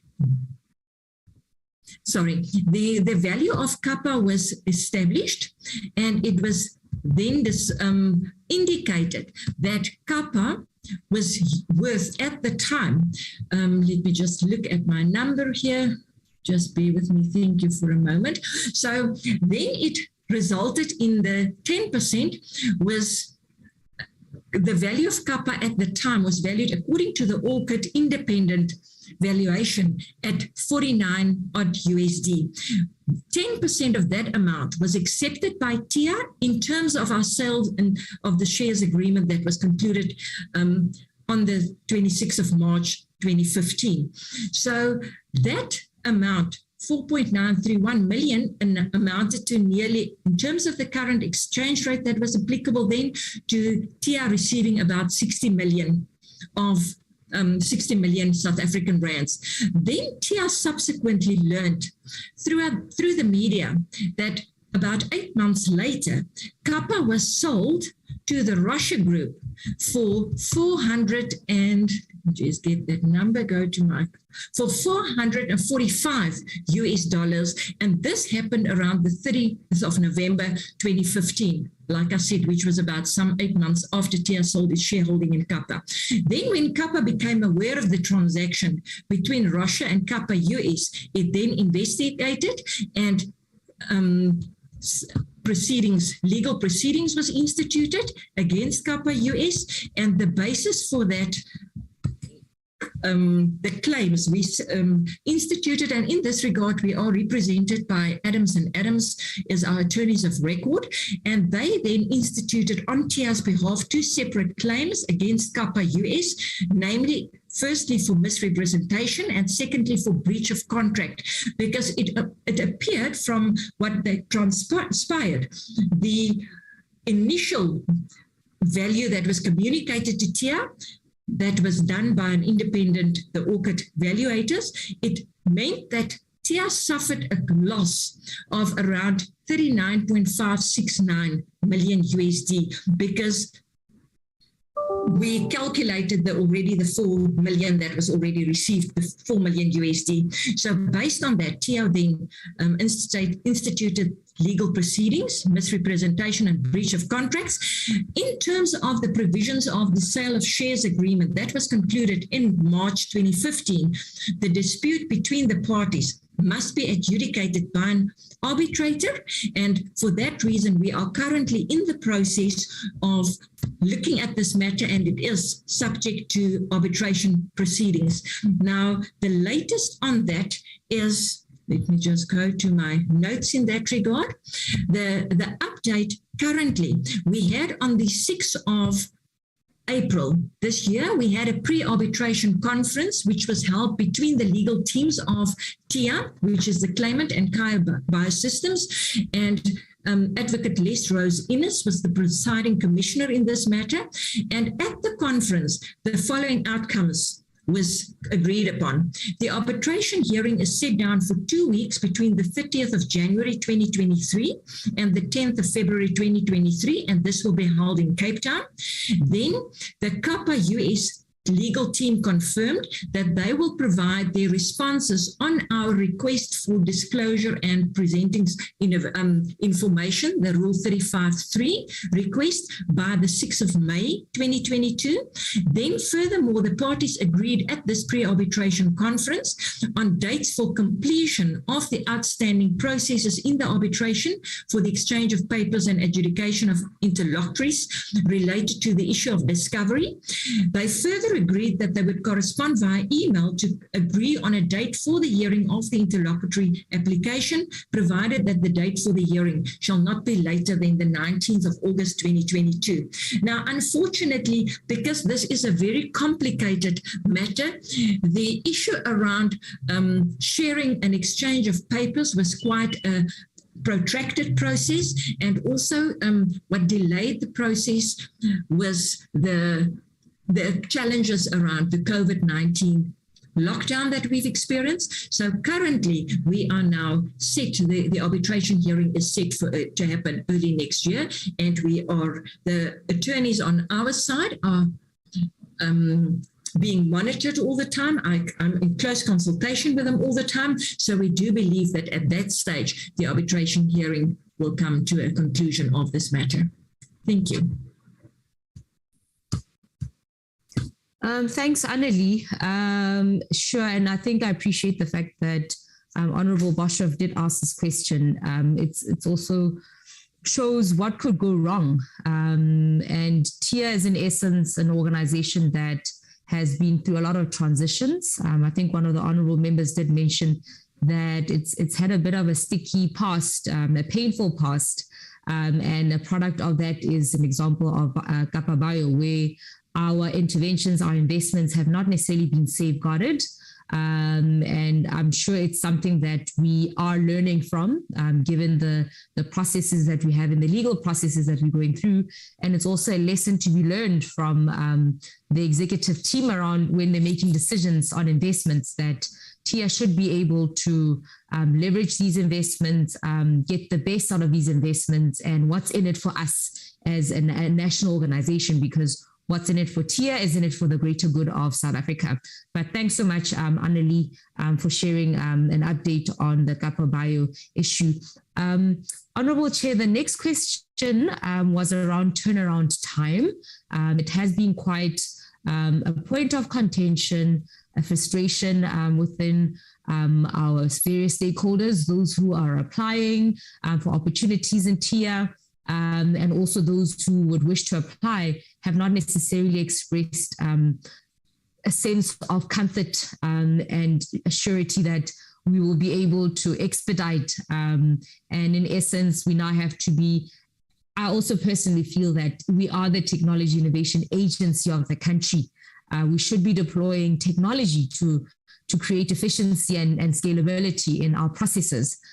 So I will allow my colleague, Ishmael, to speak to turnaround, the turnaround time, what the challenges are, but then most importantly, to speak around what are we currently working on, because for the time that I have been at TIA, it's one of those, in every meeting that we have, turnaround time is how are we progressing? Let's get an update on that.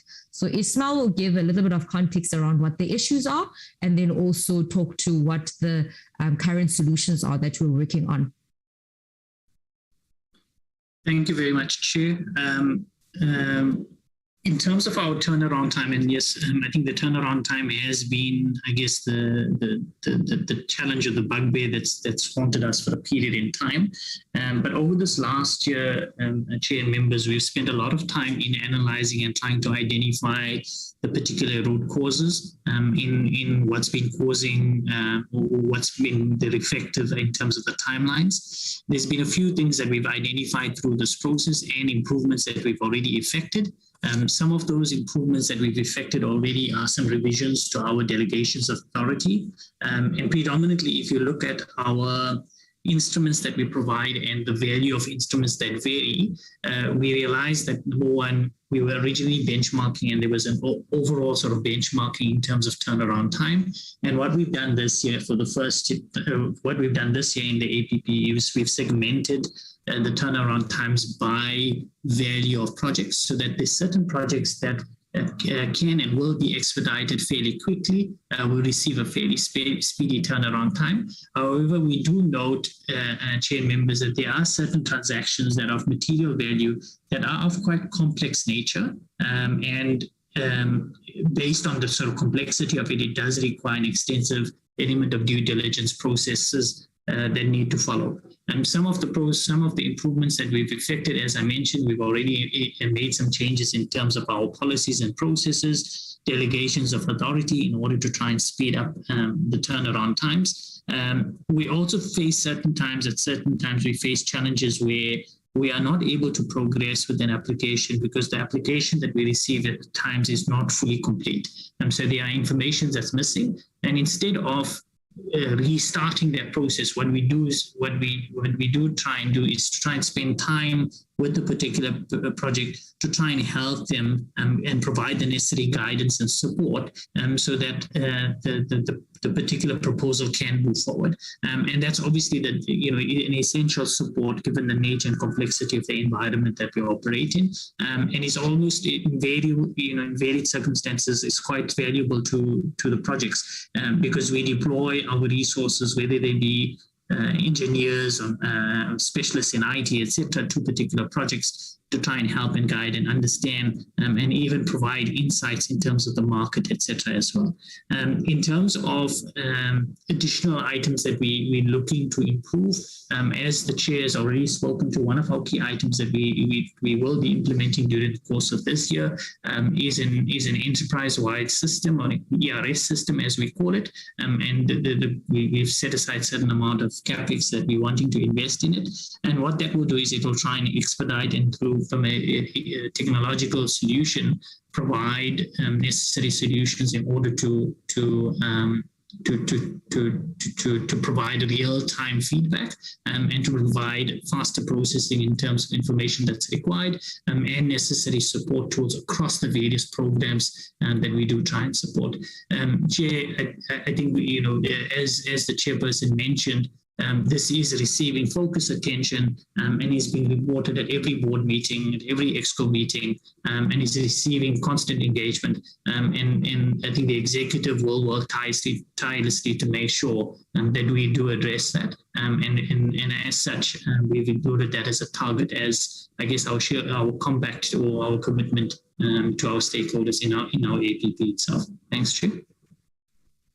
Thank you very much, Ishmael, for giving a sense of urgency around the matter and also giving some reassurance that we are working on it. And it's something that, honorable members, we would love to give positive feedback around what has been done and how have we utilized technology to make sure that the turnaround time is no longer an issue, because it has been quite embarrassingly an issue that we've had for a long time.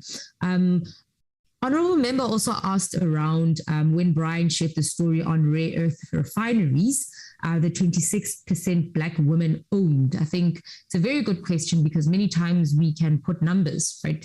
But there are people behind those numbers. So Brian, if you could just unpack who are these Black, this 26 Black women ownership. Well, what does that look like? What is it, so that you could give comfort to honorable members that it's not just a number. These are the people behind it. These are the organizations running it, and these are the Black women that have been empowered by this. Thank you, Chair. Thank you, honorable members. In terms of the breakdown of the 25+1 split that I alluded to, we have Dr. Nozim Jolie. She's known to the NSI community very well. At some point, she chaired the board of the WRC. We've got Tembeka Jolie, and we've got Shansha Jolie. These three women, in terms of age, Dr. Jolie is 68. Shansha Jolie is 64. And Tembeka Jolie is 47. Thank you so much. Sorry, and none of them suffer any disabilities. Thank you so much. Thank you very much, Brian, for sharing the details of the empowered women. And as an organization, we endeavor to have more and more empowered women. I think today we just gave one example of some of the initiatives we've invested in, and they definitely other stories and other examples of how women are continuously being put forward as beneficiaries, but then also as contributors towards such initiatives. And I think honorable member also asked a question around the slide that spoke to the challenges, the objectives of the review, and how do we define economic impact. So that's certainly something, Chair, if you could allow, we'd be happy to, in essence, give a submission post this meeting. It also speaks to the questions that you asked, which I will answer to, but the responses might also have to be in a form of a submission that speaks to the review we did in preparation. And when we're engaging with a panel, the ministerial review panel, prepare a document. So I'd be happy for us to share. It speaks to the objectives. It speaks to what it is that we want to achieve out of the review, what it is that we would like to see in such a review, and also then what is it that as an organization we would like to address within such a review. So we'd be happy to provide a submission in that regard. And then Honorable Sibia asked a question around the slide that Vusi presented on, and that speaks to, how many people have been supported and, what has been the impact. So Vusi, if you could just elaborate further on those particular numbers of the people that have been supported by your particular area. Thank you, Chair. I hope my camera is on. Yes. Thank you. I think the question was also aligning to the aspiration of TIA in making sure that the geographic spread of our capabilities is made available to communities. Just to share with the honorable members that the idea behind the textile hub was also motivated by the Gauteng department, having seen how the beneficiaries in the Western Cape were accessing expertise in the technology station that we had at the Central CPUT. And hence we felt that it was appropriate that we expand a footnote of such facilities to be accessible into ODI in the Mopane region. Our data, we continue to track data from year to year. Our data from last year's activities, we undertook over 1,000 competitive improvements where at least 23 enterprises took their products to market. 21% of those were related to the textile hub. This excludes the compliance test of around 125. We also prepared, Chair, with your guidance to also make available some of this data. But we pride ourselves that the access of this infrastructure is not constrained to specific regions. We do expand our footprint so that more of our people could be able to access these services to be able to participate in the economy. Thank you, Chair. Thank you very much, Vusi, on that. And then Honorable Litsie, I think we appreciate the context and a little bit of a history of the relationship between TIA and the committee. So as somebody that's coming in, I am very much aware of the challenges that the organization has had, and it's part of the growing pains. TIA has been around since 2008, so it is still growing, finding its feet, and I think part of that means that there'll be a lot of challenges. So we're very, very much aware of the environment that we're in, the social compact that we have as an organization with our various stakeholders within the NSI. Those relationships definitely must be repaired. But then it's also being able to clearly identify ourselves, our value proposition, answering the question, who are we and who are we not? What are we providing? What are we not providing? And I guess the fact that we're going to be having a very comprehensive review, and that will have clear next steps, what's going to happen, how is technology and innovation going to be revived in South Africa? We're very, very excited about that. And then also the acting CEO, it's Patrick Krapi. He is still an acting CEO until further notice, until we have gone through the ministerial review, where we clarify what our future objectives are going forward and our next steps. So that's definitely a process that will be followed. And then Honorable Litsie also did ask about the budget limitations. What are our current challenges? I thought maybe Thando and Ismail, I think Thando more from, you work a lot with VCs. You are considering a lot of opportunities of co-investments, but of course, TIA might have some challenges around really scaling its contribution. Maybe you could reflect on that. And then Ismail as well, in the broader sense as an organization, but then also speak to some of the solutions that we have looked at, because Chair, I do want to assure you that we do not want to be dependent on the state. We have the ability as an organization to really, really leverage resources outside and also internally, because our focus is technology and innovation, and every department in South Africa has to look at some form of technology and innovation. A lot of organizations, public and private sector, have to look at technology and innovation. So there is a broad spectrum for us to go see how else do we double our budget without necessarily putting pressure on a very constrained fiscus. So Ishmael will speak a little bit to some of the ideas that we have been looking at. But over to you, Thando. Thank you, Chair. So with regards to, trying to get more financial resources for our demand, particularly under the Industry Matching Fund program, we have started to see some money coming in from corporates into our bank accounts for us to transact, on these particular thematic areas that they're interested in.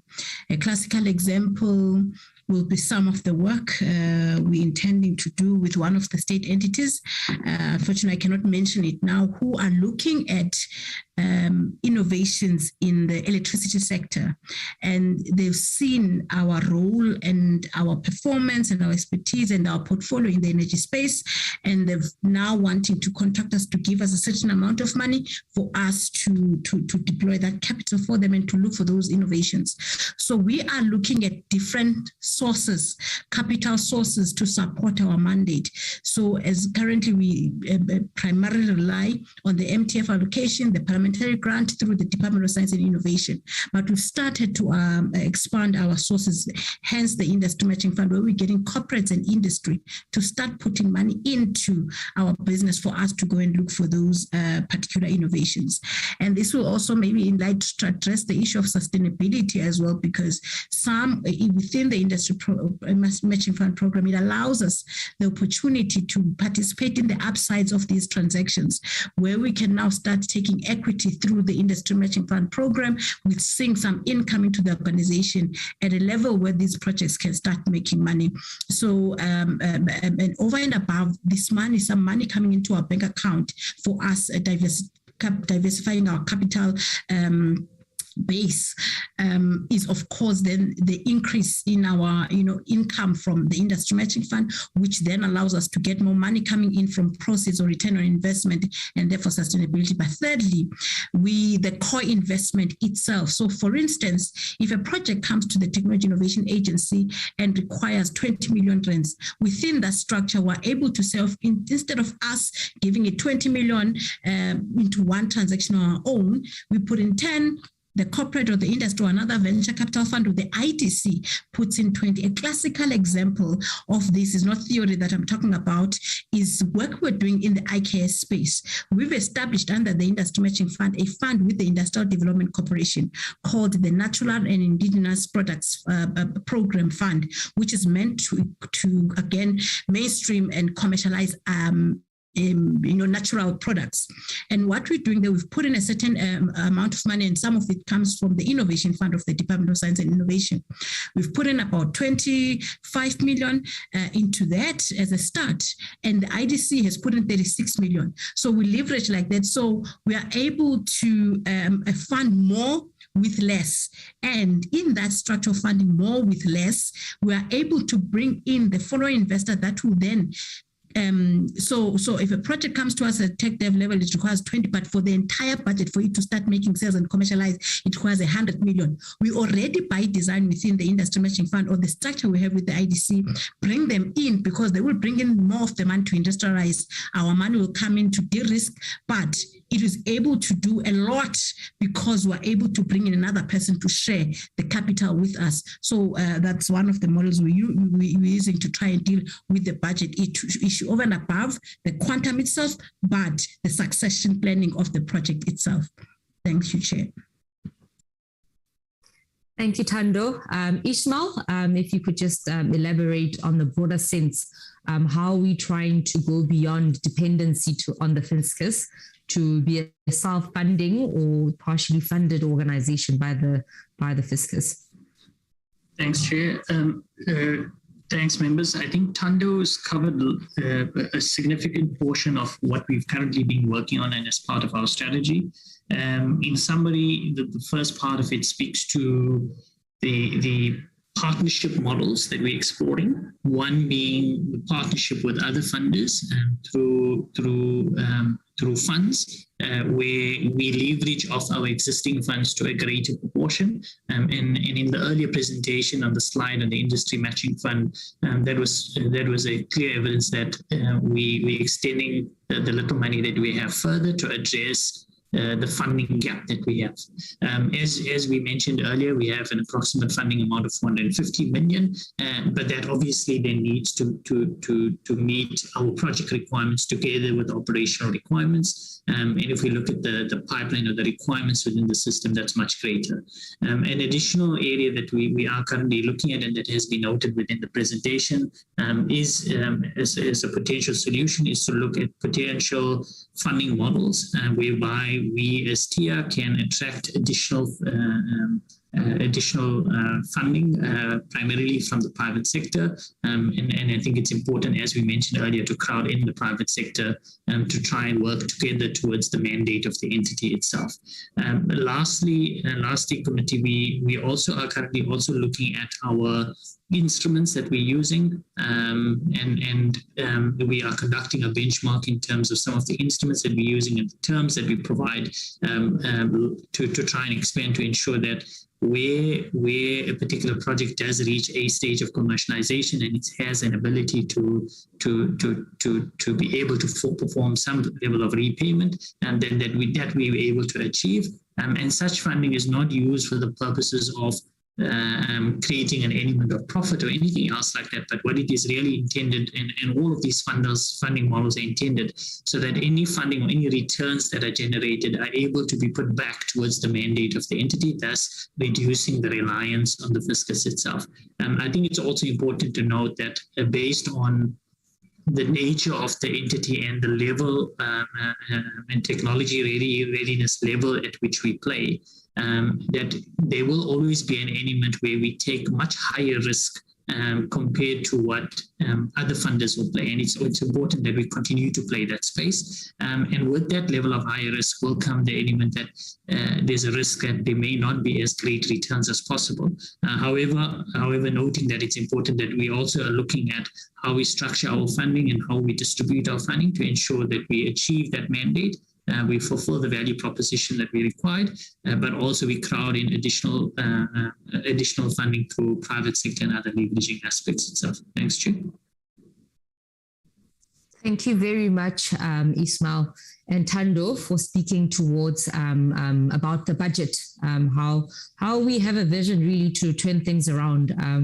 If there's one thing I would love to say I was able to contribute is our ability to really integrate ourselves into the bigger funding ecosystem, because on a broader, from a broader view, there is a huge gap, a huge funding gap for early stage entities in the technology space. So TIA can play a pivotal role, and it should play a pivotal role. So thank you very much, colleagues. And then to your questions, Chair, you did ask about the review. In essence, the reasons why, what are the outcomes of such a review? What are the reasons why we are having a review? What do we want from this review? And how can you also assist us? So that's something that I've noted as something we would like to formally submit to yourself, because, the answer to that is quite broad. And it's also integrated with the preparations that we did when we had to engage and give inputs to the ministerial review panel. We had to, give them some inputs from us as the board. So we'll be happy to share those with you. And then also you had a question around the clean technology, in terms of the startups that we have, how many are they, what kind of startups are they, and also currently what is their performance. So I'm going to give Vusi an opportunity to speak to that, because that's an area that he has been working on. Thank you, Chair. The portfolio, or the alumni portfolio for GSEP has 102 beneficiaries that we are continuing to track, work with, and also be on alert for further support. We've commissioned a mentorship platform where we match mentor and mentees to continue to facilitate any other enterprise development that these beneficiaries might require. Some also get to be earmarked. Some also, get to be supported as part of any opportunities that might arise. But there are a few examples of those that are doing well in the market. Yesterday alone, we've learned about one of those beneficiaries who was having a project that was focusing on making use home food products that would have went to landfills and trying to create alternative products, secured around 5.3 million rands from other funders. So we do also to pride ourselves that when these guys are making it onto to the market and claim a little bit of success, having been in our portfolio. Chair, we can also make supplementary information on the demographics of these beneficiaries and what type of support they are currently receiving from our portfolio. But we have sight of this alumni group that has been supported to GSEP. Thank you, Chair. All right. Thank you very much, Vusi. And then the next question was, how many provincial entities, or, I mean, Chair, you made an example of a good partnership amongst ourselves as government entities. So how many entities has TIA worked with to illustrate partnerships or, facilitating partnerships? I will ask Thando to speak to that as she's responsible for stakeholder relationships.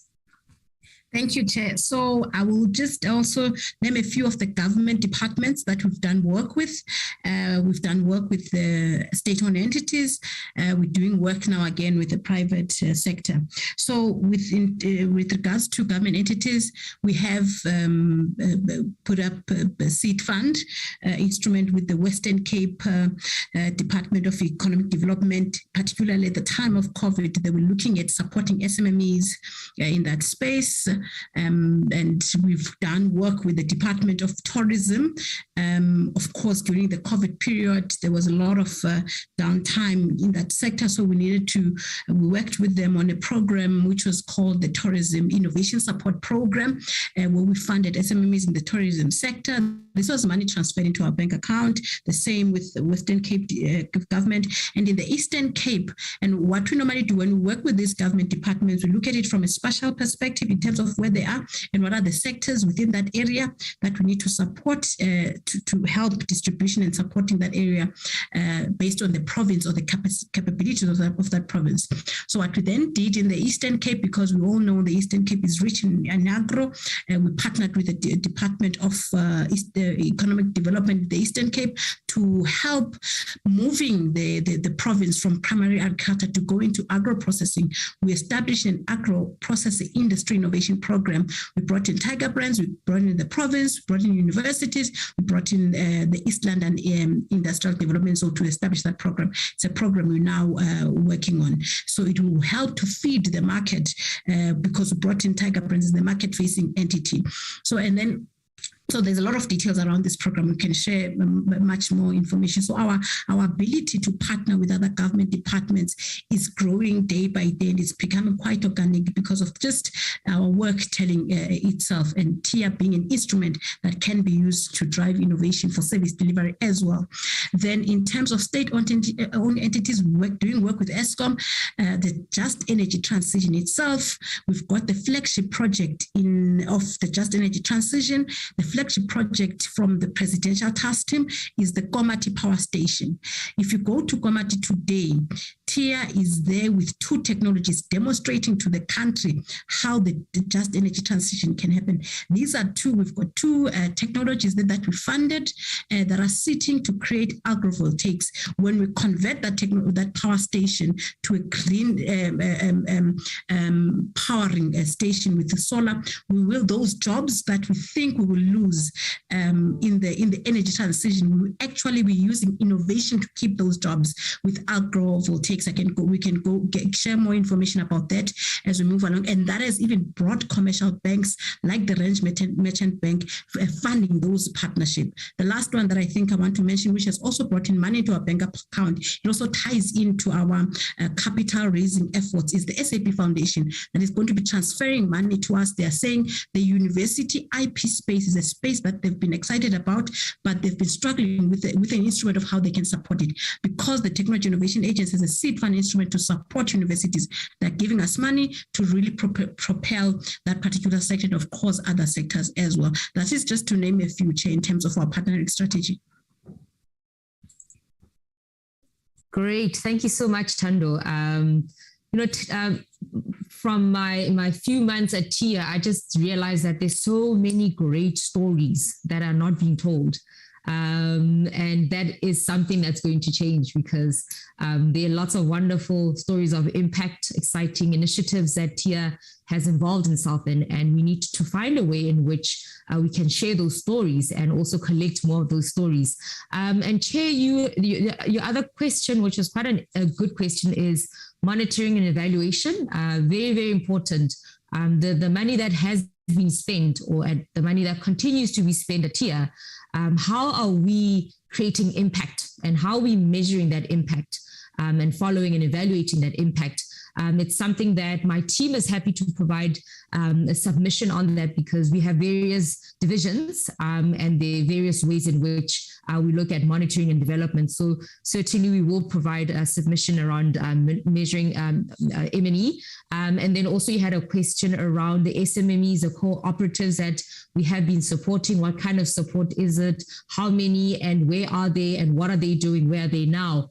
We'll definitely also look into doing a submission in that regard. We see is able to talk to that, but I think a very comprehensive outline on the SMME cooperative organizations that we are supporting. And yes, I think, Chair, your last comment was around the reasons why we have a review. I think it will talk to the submission that I said we will provide around the whole review and where we stand in that regard. So I'm also aware that it is a Friday and it is now going towards 2 hours of having the session. Very, very excited for the journey ahead. And if there are any other questions, concerns, Chair, I'm happy for them to be, for us to be asked. And I think there was a question that you had asked. Yeah. So if there are any other questions we've left out, please feel free to engage us on those.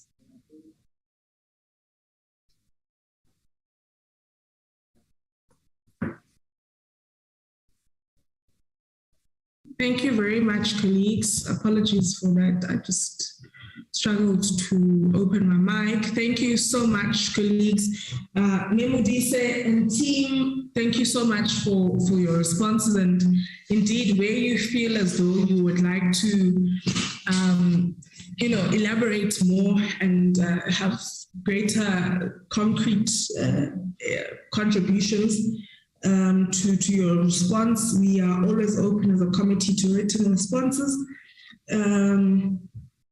People sometimes think that oversight only takes place when we go to a space physically, or when we meet with yourself, or when we sit in this meeting as we are now, but oversight continues beyond that. So it can happen via written format, and we will venture into that. We wish you all the best once again, colleagues, with the work that you have to do. Really, I think, just from listening to the chair, there is an understanding of what TIA should be doing. And I think she terms it well when she says, what is TIA and what is it not? And I think that particular start is very important for any new leadership, to understand the strengths of the organization of the past, but also understand its shortcomings. And I think Honorable Idzie was the right person, in fact, to remind the meeting that we don't have a very good history with TIA. To be honest, as a portfolio committee, we've had our challenges, but the same, and I keep making reference to NASFAS, but the same a clean slate we gave to NASFAS. I think it would be fair for us to grant the new leadership of TIA a similar opportunity. And so I think, we're really excited on that. Also, just to monitor those investments that are being made. And we're glad that the colleagues at the entity are continuously monitoring that. If colleagues could continue sharing that work with us. Of course, there will be a need for us to have ongoing engagements. The program of the committee makes it very difficult because it's so congested. And, as we're going through all these APPs, you're realizing how great it would be for us to receive a specific briefing on a particular matter from each entity. But we will see how we move around that in terms of the logistics of that. I'd like to then close our meeting, colleagues. Memuri say a 37-year-old has reminded us that it's Friday. And so as young people who have constituents of young people, we need to be with young people. But that was just on a lighter note. I really want to appreciate the time that colleagues have made themselves available for throughout the entire day, from the morning right into now in the afternoon. Of course, one had stated that really what we want to look into now as a committee is whether or not transformation is taking place, whether or not the department and its entities are responsive to the needs of the country, and of course the impact thereof, and we note the challenges across the department and its entities around issues on transformation, and I think the president has, to a great extent, also alluded in his State of the Nation address for 2022, the importance of the work that science, technology, and innovation will have to do in contributing to the development of the country. The decadal plan also becomes really quintessential in it's, coming to life, right? Moving from a plan to something that we're actually implementing. And I think that is really something that's very important to the committee, and that to some extent has come out quite strongly in the plans that we've presented at this point in time. In that as well, I think as a committee, we want to reiterate our commitment to assisting the sector and the department in issues relating to funding. And then still on the decadal plan, I think as a committee, we acknowledge that on the matter of funding, that the suboptimal level of funding for the NSI needs to look forward to the finalization of the decadal plan, which will then provide a clearer picture of the resource considerations that will ensure that the country fulfills the policy intentions that it has. Of course, we would also want to see increased collaboration between DSI and DHET, which continues to be important. And then we need to, and we're really excited about the strengthening and repositioning of NAKI to really assist in a number of matters in the sector. And then also, of course, we need to ensure that, as I said earlier, on science and innovation, assists through evidence-based research, that we have policy that is informed by research and that therefore can be responsive to the needs of the country. We want to reiterate that, we look forward to the invites from colleagues from NACI when they launch their targets. And then, of course, we are acknowledging that DG Mdracha has indicated that they would, once they've reviewed and interrogated the outcomes of the review of TIA, they will then at a later stage come to the committee and present. Honorable members, these are just like a few highlights from today. I may not have been as succinct as I should have been, but I really hope we have been able to follow. I really hope that we have found today's engagements to have been fruitful and to be contributive to the process of ensuring that we have proper planning that can assist in delivering on the mandates of the department and its entities. So having said that, I'd like to believe that we have now come to the end of this meeting to thank, well, actually, I think there was oversight from my side. Let me check quickly if colleagues from the department would have wanted to say anything before I close the meeting.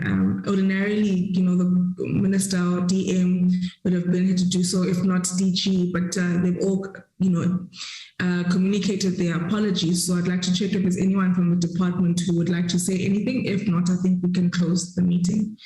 Colleagues from the department?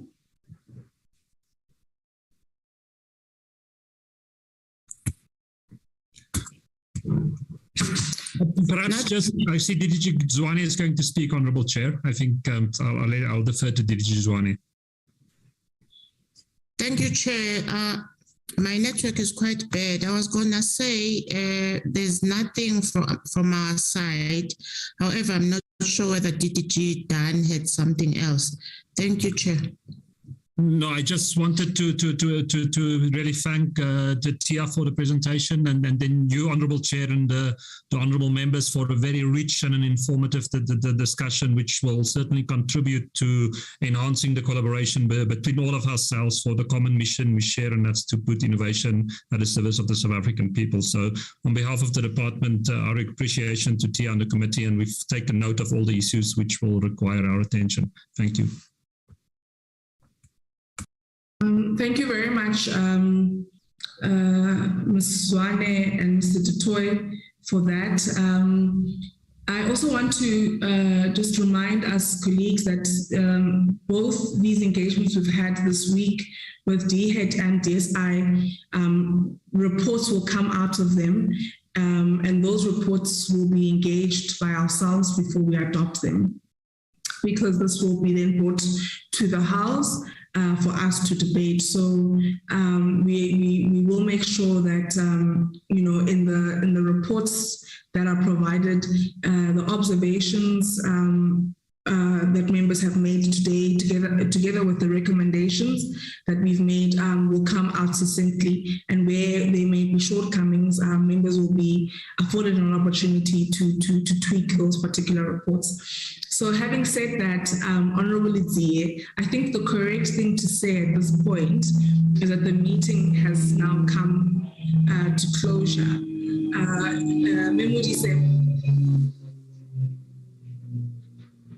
Sorry, there's just I don't know if it's a plane or helicopter or what that was passing. Memudi said there's been a debate on whether, at what point do you use the word adjourned, at what point do you use, we don't know what else to do. So when you close the meeting, adjourned is to break it, to put it on pause, right? Because it should start again. So when we close the meeting, we've been looking for the right term to say the meeting has now come to closure, but the meeting it has come to an end.